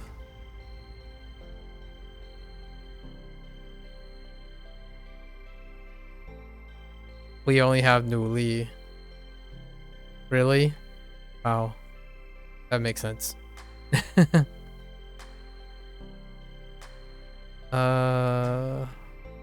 喝酒全都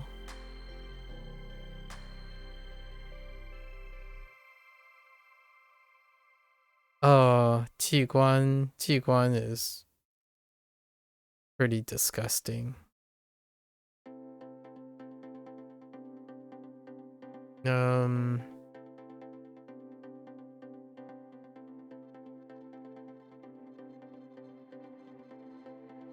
Right? How did 器官 work? Organ, right? 器官 is disgusting. Yeah, okay. We'll do on 吃 on 吃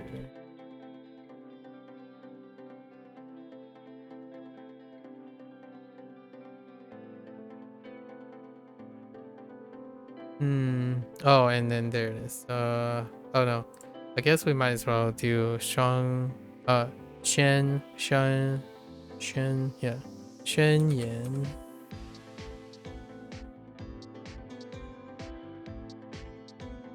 I'm pretty sure 宣 is just proclaim and yeah, just to proclaim and proclamation.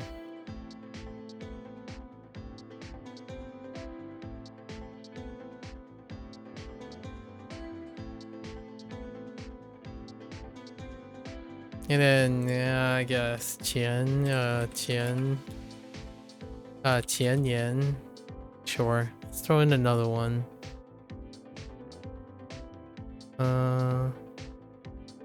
宽管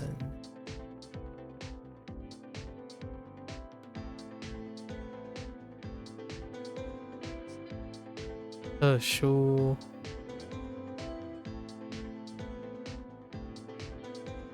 It went pretty alright. A lot of things went pretty alright. Oh, I kind of don't like this. This was way...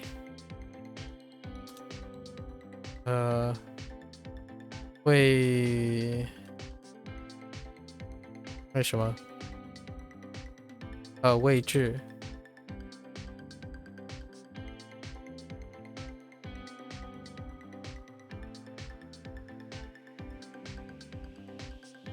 Oh, there's the line too. I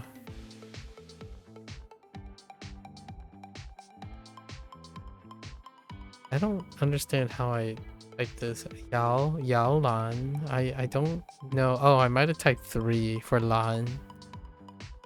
Like lan. Yao lan. And so Yao lan. Maybe. Alright. I think we got our 5.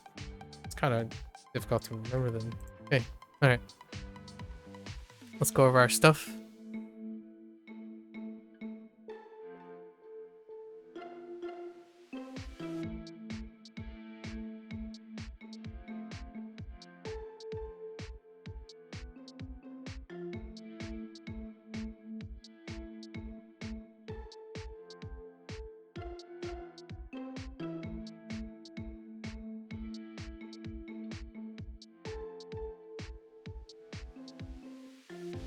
Alright. Okay.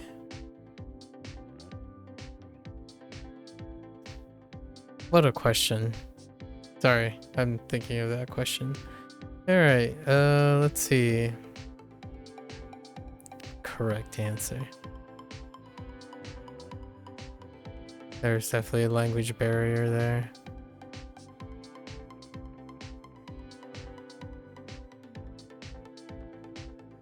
Spray, moist.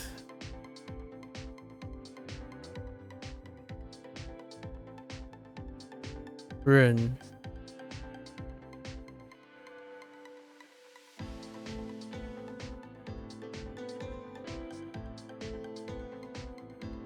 及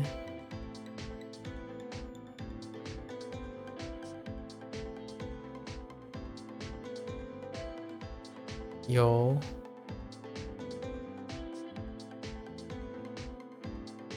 优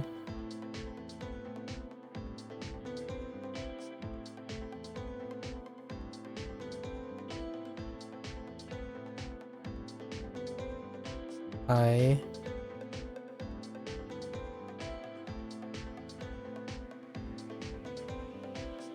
库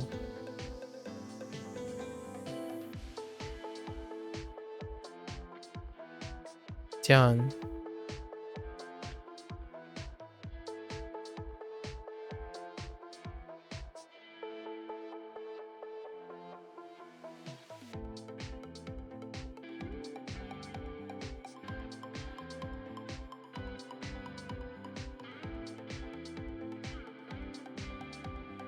真言 right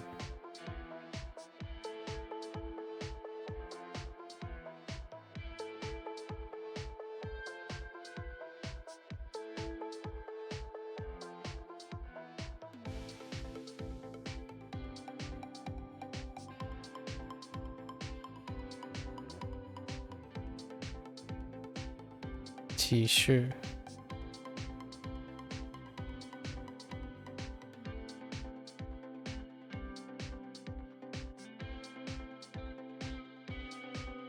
桃花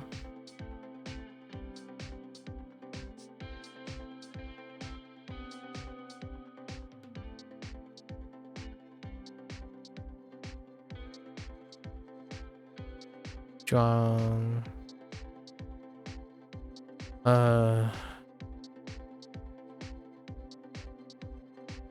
装嚷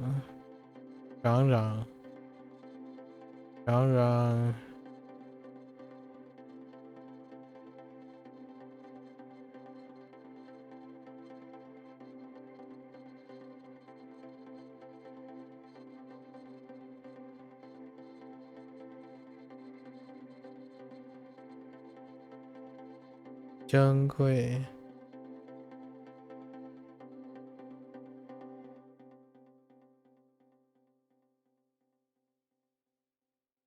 棒球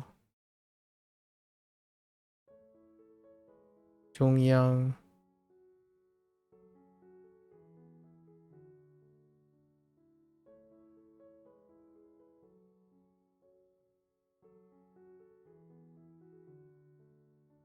这军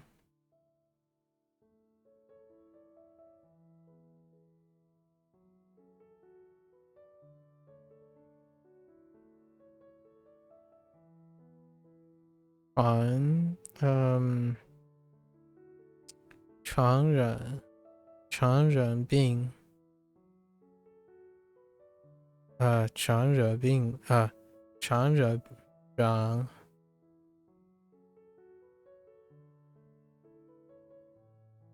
传染病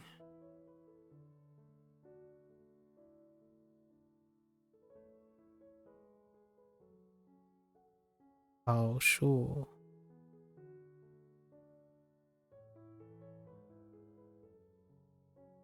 开启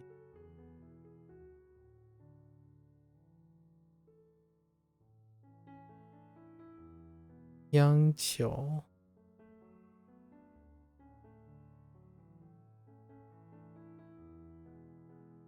，oops，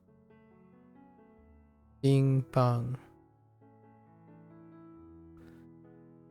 All right, so we have Rudolph in the infirmary's bathroom, encountering an unfortunate mishap where from his long Christmas day, right? His Christmas day. He's tired, he's resting up in the infirmary.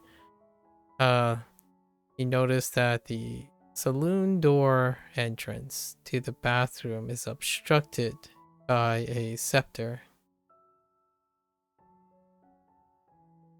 in which he attempts to remove the scepter using his mouth, because he's a reindeer after all, which causes it to moisten from all the saliva that's spraying around when he's carrying. Right. It's good enough. And the nurse will, it's up to the nurse to deal with cleaning up after that. Okay, and then we have Jimmy Neutron is in the living room of the house trying to modify a car. That's what he does. Trying to modify a car experiment by replacing the side view mirrors with ears and a mouth for conversation. Right. How does this actually work? He's editing it. And then so modify, edit. Okay, we have Yoshi, who's in the bakery working on a pastry sculpture. A pastry sculpture that looks like a poodle. It looks like a poodle with some horns and a bottle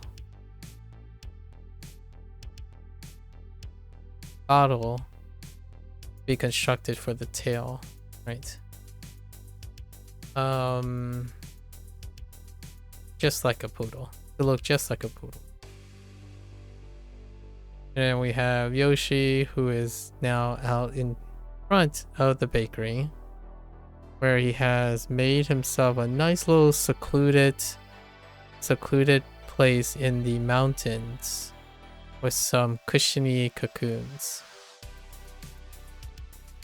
as he enjoys a croissant from his nearby bakery. Now we have Tarzan, who's in the hallway of or in the locker room of the high school, where he's trying to reach, stretched out his elbow and use his fingers to lift up the mouth of a skull in which to reach for some of his treasured things at the top of his locker. Okay. Then we have Koopa, who went to the bathroom of their house to test out the hidden warehouse passage that leads to a shack and a getaway car, just in case, secret layers and all that. Then we have James Bond, who has gone to the bathroom of a pawn shop, secret safe house, where he's accessing a temporary car by using an axe and hitting a sun emblem. Okay. Now we have Shen Yan.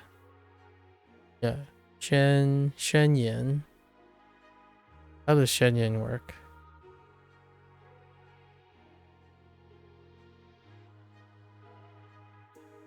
Shen Yan.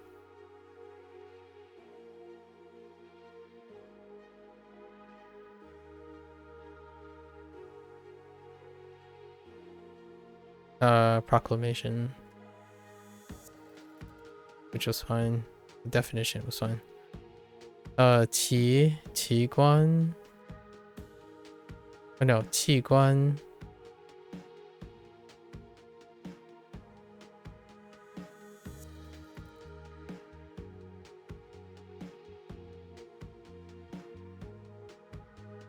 Guan is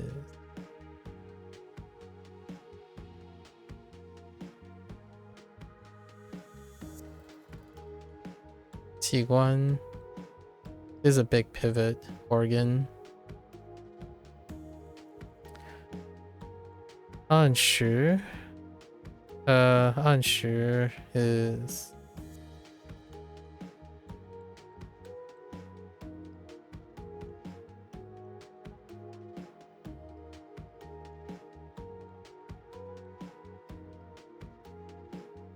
按时 on time. I was a little off. I said anytime. 前年前年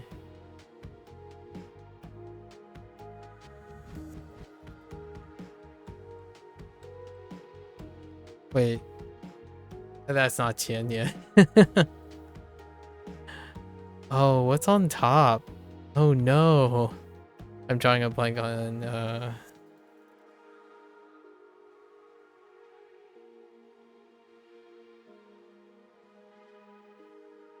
oh, it's simpler than that. It's horns. Okay. 前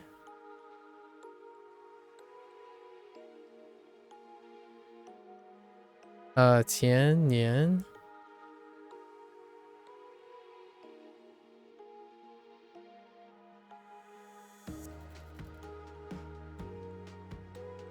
The heck?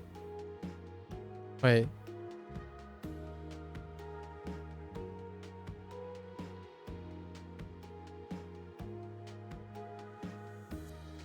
Am I being a doofus? No. Not a doofus. Okay. It just looks very sloppily written. 前年 should have known this. Year before last.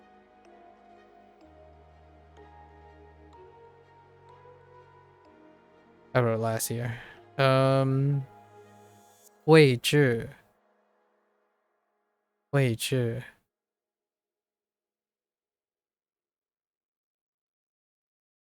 Wait.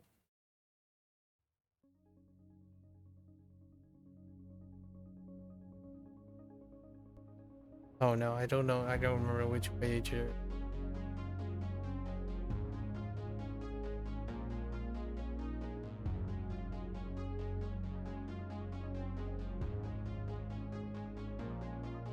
Yeah, no, that's lost to the ether.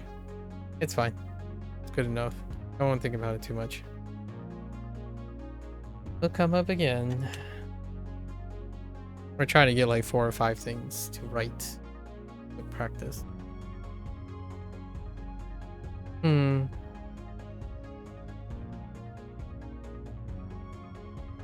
Is it... no. Yeah, I don't know which one is it. Oh, wait, I do.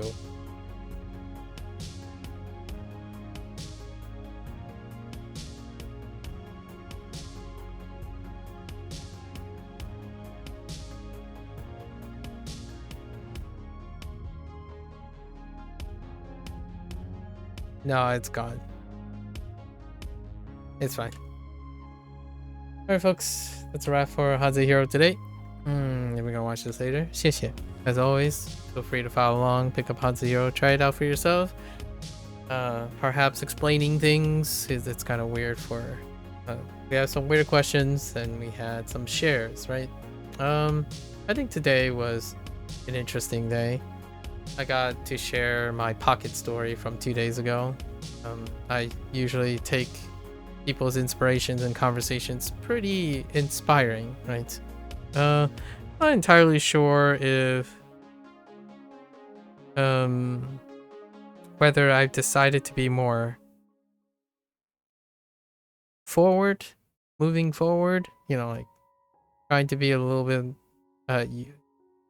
be more elaborate and take things even further than we're going, but I'm starting to have an idea or shape the type of way, the type of conversations that I may or may not be more likely to engage in. I think the time of pleasantries and hearing complaints and excuses requires some tact. Still working on some tact in that department. However, I genuinely think that this is far more of something that I do and I want to do more than what people want to hear, right? Whether they stick around or not, that's perfectly fine. I am very comfortable in what I said today most of the time, because sometimes I don't necessarily think it's too young. The transition from like the ideal case where a lot of times there's an overrepresentative of ideals. Avoiding problem solving and thinking, right? Avoiding problem solving, critical thinking is something that I'm going to be very passionate about moving forward. I think it's become very clear to me that the conversations I have typically are not salient or very impactful or unique without tackling the elephant in the room, which is people, when I ask questions and whatnot, they either share something and ignore other things. And whenever I ask questions, the nature of the way they answer those questions don't necessarily indicate to me that they think about what's happening and the information they're getting. Like, when you're talking to someone or exchanging ideas, it's often a mutual exchange. There's like an interaction there. But ultimately, I do feel I'm trying to embrace pointing things out, right? Whether that is useful or not to the other person, that's perfectly all right. Whether they stick around to maybe suggest things to me, I've met several people who are still around who suggest things to me, and I absolutely love it because I participate in it, right? That includes watching 7 seasons of Mentalist. And I think it doesn't have to be the excuse of being young or being an excuse of being part of the internet culture or normalized behavior. I'm really starting to find the groove of pointing things out that I want to share and share and highlight about individual reasoning skills for explaining things that happen in their lives, right? For example, it is still partially the fault of the person for being being targeted. It's rarely ever so clean cut. I mean, in a very ideal world, one would expect that everyone's hardworking, right? Somehow everyone can be hardworking while also not being selfish, while also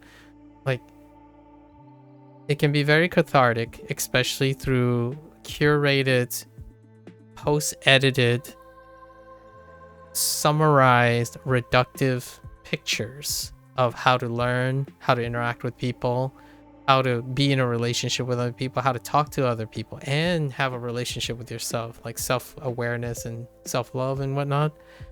Viewing things in an ideal world can be reinforced very easily on the internet, especially when one only looks at certain things, only look at the desirable things without seeing how it interacts with undesirable things, because sometimes the trade-off is not ideal. So my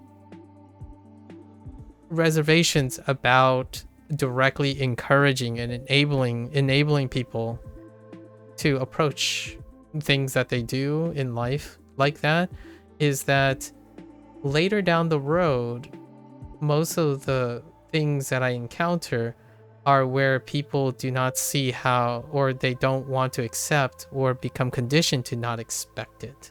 Like, for example, if you really want high quality stuff, are you also willing to pay for it? Those two things don't quite line up most of the time. Are you stupid because the people around you are stupid? Are you intelligent because you are special compared to everyone else? Like, these things they create a lot of cognitive dissonance. And personally, Anyone I find willing to share, I would love to be a little bit more enthusiastic and determined in offering, I don't know, some form of inspiration, despite potentially becoming uncomfortable. I've heard most of the stuff that I've said before towards me, right? Because I was a kid before, I was younger before. When someone comes up and says, well, you had it good because you didn't try very much up to this point. It's like, yeah, I agree. I could have tried harder.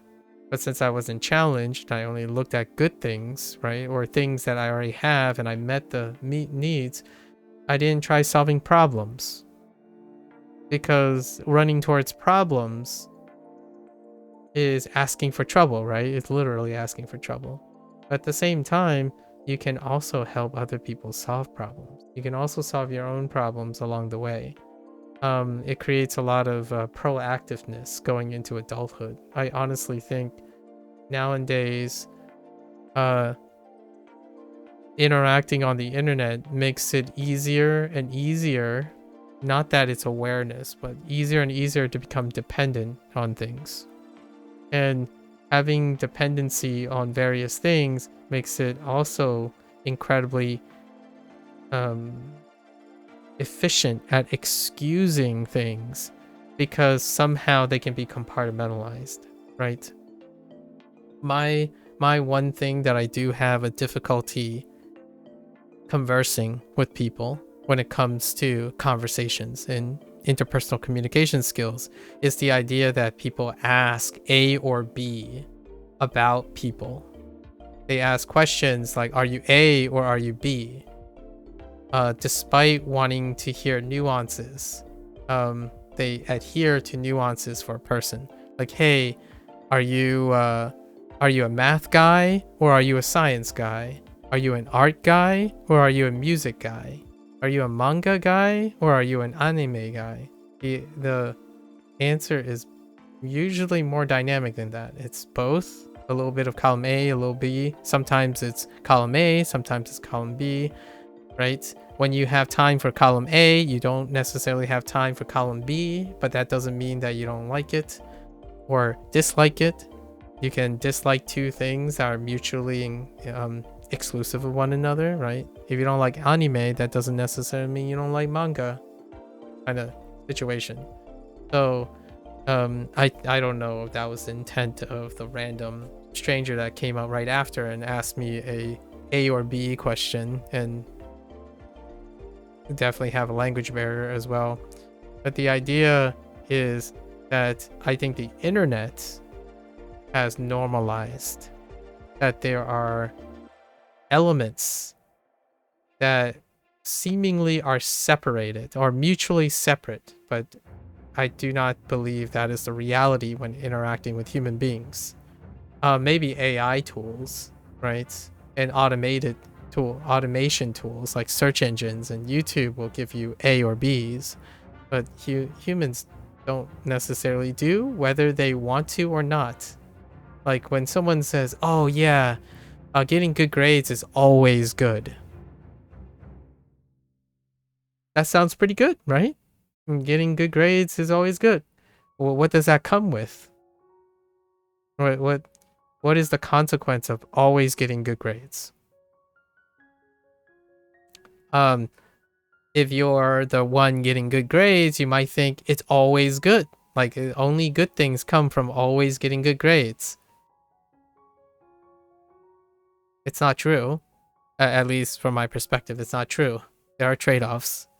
You do have trade-offs when you're always getting good grades. In my opinion, because realistically, it's an ideal case. If you hope that your entire life is filled with good grades, then I wish you the best. I hope that your life you live through as long as possible, always getting good grades. At the moment you have a not good grade, I'd like to believe there's a life lesson involved in there, right? And my first thought is that person will approach it in a way that it's not their fault. Because if they can do no wrong, then they're not the one that's wrong. So I lived through that. When I always thought I got good grades, I fought for my grades, right? Like, oh, I lost a point. It's like I go to the teacher and it's like, well, I can make a rational argument for this. And then they make a rational argument and I realize that, oh yeah, that wasn't the best, right? It's a bit of humility. And over time, I realized that, oh, if someone thinks that my answer is not sufficient, then there's something to be learned. So whenever I see something that's bad or undesirable, there's an opportunity.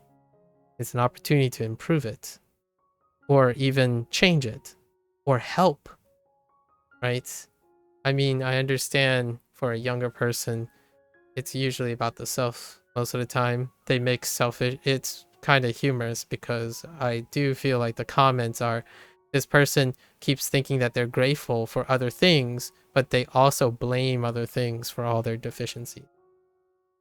So it's exonerating oneself from, when it's good, it's fine to take credit. When it's bad, it's deflection. You deflect. So that, in my opinion, is very healthy. It's fairly common for a younger person. The adult might be the reverse, kind of. The adult, in my opinion, or my experience, it's the reverse over time for older people, where they assume all the burden, and all that burden creates an inability to ask for help or even be frustrated outwardly towards things, right? That's when you get into that trouble of, no matter what you say, this person will continuously beat themselves down. It does happen to younger people as well, but usually it's a deflection, right? It's a defense mechanism to deflect. So you got a bad grade because your teacher is bad, right? And that's honestly part of the equation, right? Now, the whole purpose of me doing what I was doing or trying to do, I was trying to introduce other ways to think about it, right? Like motivate. That's my calling. I feel like that's what we're going to continue to do. I'm going to sound like a broken record, but I'm going to continue to try to find creative ways to encourage people to look at things differently, whether they want to or not.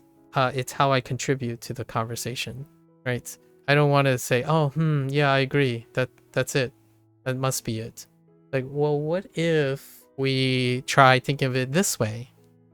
Because I don't think agreeing and agreeing to disagreeing enables or encourages people to think about the problem and exercise creative thinking or critical thinking skills to change their environment, not improve or worsen or maintain, because it's highly unpredictable, to encourage change. Like, if your life continuously suck, even trying or thinking about changing it and doing some of that increases even the slightest probability on top of things just happening, right? Happenstance. Like, yes, I wouldn't mind living through life being lucky all the time. I actually think it's comical because hats off to Deadpool, but one of the Deadpool's characters, like one of the mutant characters or Deadpool peeps, was a character named Lucky, and their superpower was they're lucky. I'm like, man, that would be a really wonderful superpower. But it would also, even at that thing, when you're thinking about like good things, right? The in nature of lucky good things, I still would have found it possibly less rewarding than overcoming the bad things. So there are bad things you overcome all the time, or things you don't. It's seen at first bad, but then it can be good. Like dialogues about discrimination, dialogues about racism. You learn from them, right? And it's within one person's lifetime, obviously. I'm talking about within the individual, as opposed to like a large community or something, or legacy building, where, well, if we talk about human history, then that's a different story. I understand. That's a little bit beyond the scope of what I'm saying here. I'm thinking more in the terms of, I see an early stage of the consistent behavior that I encounter online, and I'm not talking about offline or in someone's country, just online, that as early as high school, there is an incredible lack of accountability or ownership and agency of one's performance, faculties, or progress. It's never the consequence, or like the power is not within the self anymore. It's largely due to an inundation of statistics, comparative analyses, and whataboutisms that create that idea of, oh, well, this is normal, so therefore I shouldn't have to change it. Right? Like, oh man, I got a bad grade on this. Everyone else is getting a bad grade, so that's fine. Like, that's reasonable enough. If everyone's always going to fail, then it's okay to fail. Like, well, yes, I guess technically yes. But what does that achieve? Like, what does that do for the person? Are you gonna spend most of your life trying to mirror and imitate everything by comparative analyses? You can, by the way, you can, right? It is possible, fake it until you make it kind of situation. Imitate, and then at some point there might be iteration and innovation. I like to encourage the opposite, that end, to that end, the latter end, for the time being. Like, yeah, if cheating is something that someone else does and everyone else cheats, are you going to cheat? Right? If everyone else is cheating, then it's not cheating anymore, right? It's normal. Well, sort of. When you become, an independent thinker and whatnot, you can have your opinions while understanding the statistics of it all, right? You can chase after low percentage things while working towards high percentage things. Like, hey, I still need a job to get that paycheck like everyone else. Well, at the same time, I can have a hobby that chase after things that not everyone else is chasing after, right? So it's kind of a balancing act. But when I am confronted with questions and answers that elicits exactly one-sided arguments or one-sided perspective, I try to add my own. It's not for the sake of trying to gaslight or influence or condition someone to change the way they think. Is to offer what it's like to have two people contributing to a single topic, right? On the internet, I think the most classical, normalized way people talk to each other, even when language learning or target language learning, is there is an instructor, there's a responder, and there's a person asking, right? And that is the early days. It's the kind of like the school environment, the formal school environment. And for me, I usually think of people as transitioning past because of legal age and streaming privileges, right? Usually you're around graduating high school by the time you interact with someone online. That's usually where I think I'm at. So I usually interact with people who are around 18 years old, transitioning into adulthood, perhaps, right? Becoming or attempting to become independent. And independence is not that type of conversation. That is dependency. Everything is dependent on something else that you have no control over. Like, if everyone around you is getting poor grades, it's easy to deflect to something you don't have control over rather than trying to do something that you do have control over. One of them would be to not feel as defeatist by saying, well, everyone's getting bad grades, so I might as well. It's okay to get bad grades. I still personally would encourage the person to try not to get a bad grade, regardless of what the result is. It's the practice of trying or doing. For other people, like, no try, there's no try, there's just do. Same for me is a similar difference. Trying is the doing. Trying equals doing. So when you do these things, you become more proactive over time. In fact, I would say for those who resonate with what I was trying to illustrate by comparing, like, oh, if this is different, then try to find that difference, explain it, and then use that. Or if that is the same because you're comparing it, go find a difference somewhere else. Know the similarities so you can enrich for the similarities, know the differences in order to promote change to normalize the differences, to provide consistent results. It's very difficult early on to talk to someone who may not appreciate differing perspectives, which that leads to my last final thing. Most of my conversation, it's marked for a mature audience, right? I don't typically spend a lot of time talking to perhaps very younger people. I'm often worried about my conversations being a little bit too inappropriate for a younger age, so I would have to keep track of that. But I do stand by most of the things I say. They're very practiced, rehearsed, and calculated.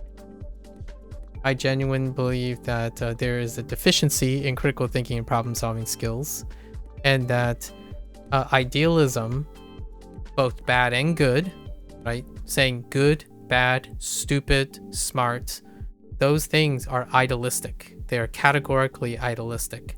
So when it's not a utopia, then it's obviously a dystopia, right? No, it's somewhere in between, at least between 2 points. You're neither smart nor stupid. Sometimes you can be smart, sometimes you can be stupid about things. There are things you're ignorant about, there are things you are knowledgeable about, right? It's a collective.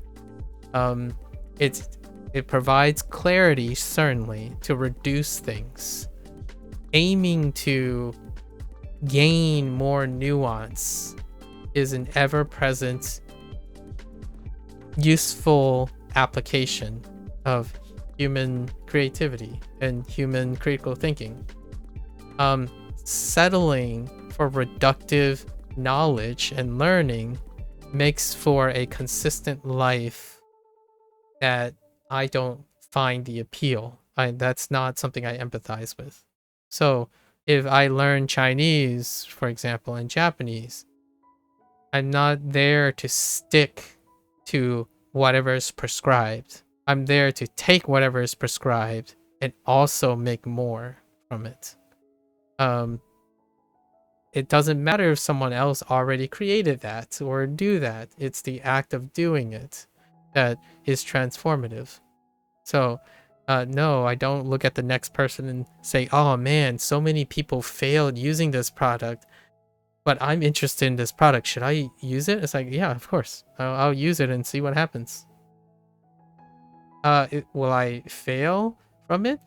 Maybe, or likely. If I fail, then I'll learn something from it. That's kind of my perspective. And this is about non-serious things.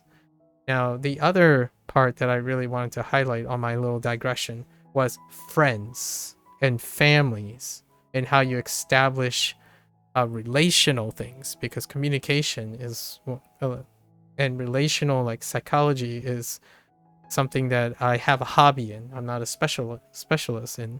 And what I want to emphasize here is idealism is incredibly unintentionally selective and toxic sometimes, unintentionally toxic or maybe apathetic towards human interactions. Like, I can't tell you how difficult or disheartening it is when someone says, I don't like this one aspect of this person, and therefore everything is corrupted. Because if a bad thing exists, it's rarely ever seen as, wait, but this undesirable thing is maybe a related to something that is desirable. And without these relationships, often I find that when it gets into adulthood, like in your 20s, mid-20s, and into their 30s, they seek something only to encounter the thing they dislike. Like, for example, a person gets tired of nitpicking, like people keep nitpicking their favorite video game. And when I asked them, it's like, why do you think you keep encountering people keep nitpicking your video game? Why do you keep entering arguments about the details of your favorite video game? It's like, well, it's my favorite video game. I care about it a lot. It's like, so is it reasonable to think that when you care about it a lot, you're often around people who care about it a lot? So that leads to nitpicking, right? So that's kind of what I mean. When you start viewing things in isolation,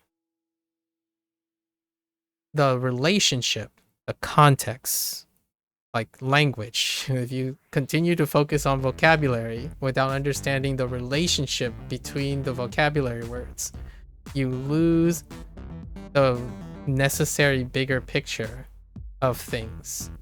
Like, oh yeah, I want to be good at running while being good at everything else. And like, time is a relationship there, right? Well, when you're running, you're not doing everything else, right? So how do you work on that? Or how is it even possible? Sometimes it's dissonance. You want someone who's super caring but not clingy. You want someone who says all the right things despite being sad or happy. Well, the things to be said about happy is not the same to be said about sadness. If you want someone, if you always are right and you're surrounded by people who are always right, then they are not the ones to help you solve your problems, because they haven't solved any problems. What does it feel like to be depressed? Well, it's certainly not going to come from someone who's never depressed or never believes they're depressed. Right? How do you get better at math? It's probably not from someone who never has problems with math. They can probably tell you how they got good at math, but it would be very different compared to someone who got better at math when they initially sucked at math, for example. And these are the things that make humans humans. They're really beautiful, but compartmentalized, you can make any person, in my opinion, you can make any person out to be the worst human being in the world if you only see the bad in someone and you only see the good in someone. So that's kind of what I was alluding to earlier. It's very easy to, in my opinion, it's a far more easy or normalized online to have a polarized perspective on something. Confirmation bias makes you believe all the negatives because you want to, and they only show you the positives when you want to as well, not the things you don't see. And oftentimes that's what happens when you talk to other human beings, when you like interact with other human beings, right? Interact with other teachers. You start seeing other things that kind of should make you think about relationships between things, but I feel like the vast majority of people use avoidant behavior nowadays, where, well, bad things, I just pretend they don't exist. If they do exist, I will just wipe them off. Just pretend like they're not there. Right? And then when it comes up, you don't know how to deal with it. Or you don't know what to do about it. Like, man, this guy talks a lot. But I like that they care about what they're talking. Like, they care about what they do. Like, yeah, talking a lot also is associated with caring about what they do. So, man, I wish there were people who care about a lot of things and they don't just run their mouth and write all the time and spend so much time investing in things. Like, well, you can't really care about a lot of things and know about a lot of things if you don't spend a lot of time doing the thing, right? That's too good to be true territory. That's when only seeing good things. That's like saying you only inherit good things from things if you continue to only pick good things. There's no possible way a person has enough foreshadowing or clairvoyance to know what is always going to be good for the rest of their lives. What you're building now could be something that is not good in the future, right? So instead of, in my opinion, operating on idealism, idealism is fantastic as a conceptual goal. Like, you can reach and think about ideals, talk and brainstorm about conceptually idealistic situations or theoretical situations, and then use that to gauge realistic observations, right? It's, to me, when you say someone is a teacher and that they're they're only offer worse qualities, they're a teacher. There could be 0 teachers or willingness, so at least there's that. So there's still more to be unpacked there. Anyways, that's all I wanted to say, right, for today. I'm getting a little carried away, so feel free, come on by, offer your hot takes, right? You're always welcome. Whoever out there, stranger if you will, you are all welcome to disagree, offer a cogent counter arguments. I would love to hear it. Like, I personally, that's what I do in my free time, since after stream goes off, I'm not responsible technically for speaking anymore and sharing whatever I'm doing. So I go and enrich myself of all the counter arguments. Like, maybe tonight I'll look at if it's possible, if someone do believe that only doing good things that you believe are good and selecting good things based on the merit of others was possible, right? I think it is. I wouldn't gamble on, I personally wouldn't gamble on idealism. So that was my perspective that I want to give. And you are more than welcome to give your perspective in any form. Heck, if you make content and you also are interested in other people who have counter arguments, I welcome that. Definitely, whatever yap session I get will continue to change and evolve my perspective on realistic proactive decision making. And yeah, that's a wrap for today. If you're only interested in HanziHero or traditional Chinese, I'm probably not the most ideal case because these digressions do happen, but you can skip around if you want, right? So until next time, 大家下次见。感谢观看, right? See you guys next time. Thanks for watching. Until next time, stay safe, stay healthy. I'll catch you guys on the next one. Bye bye.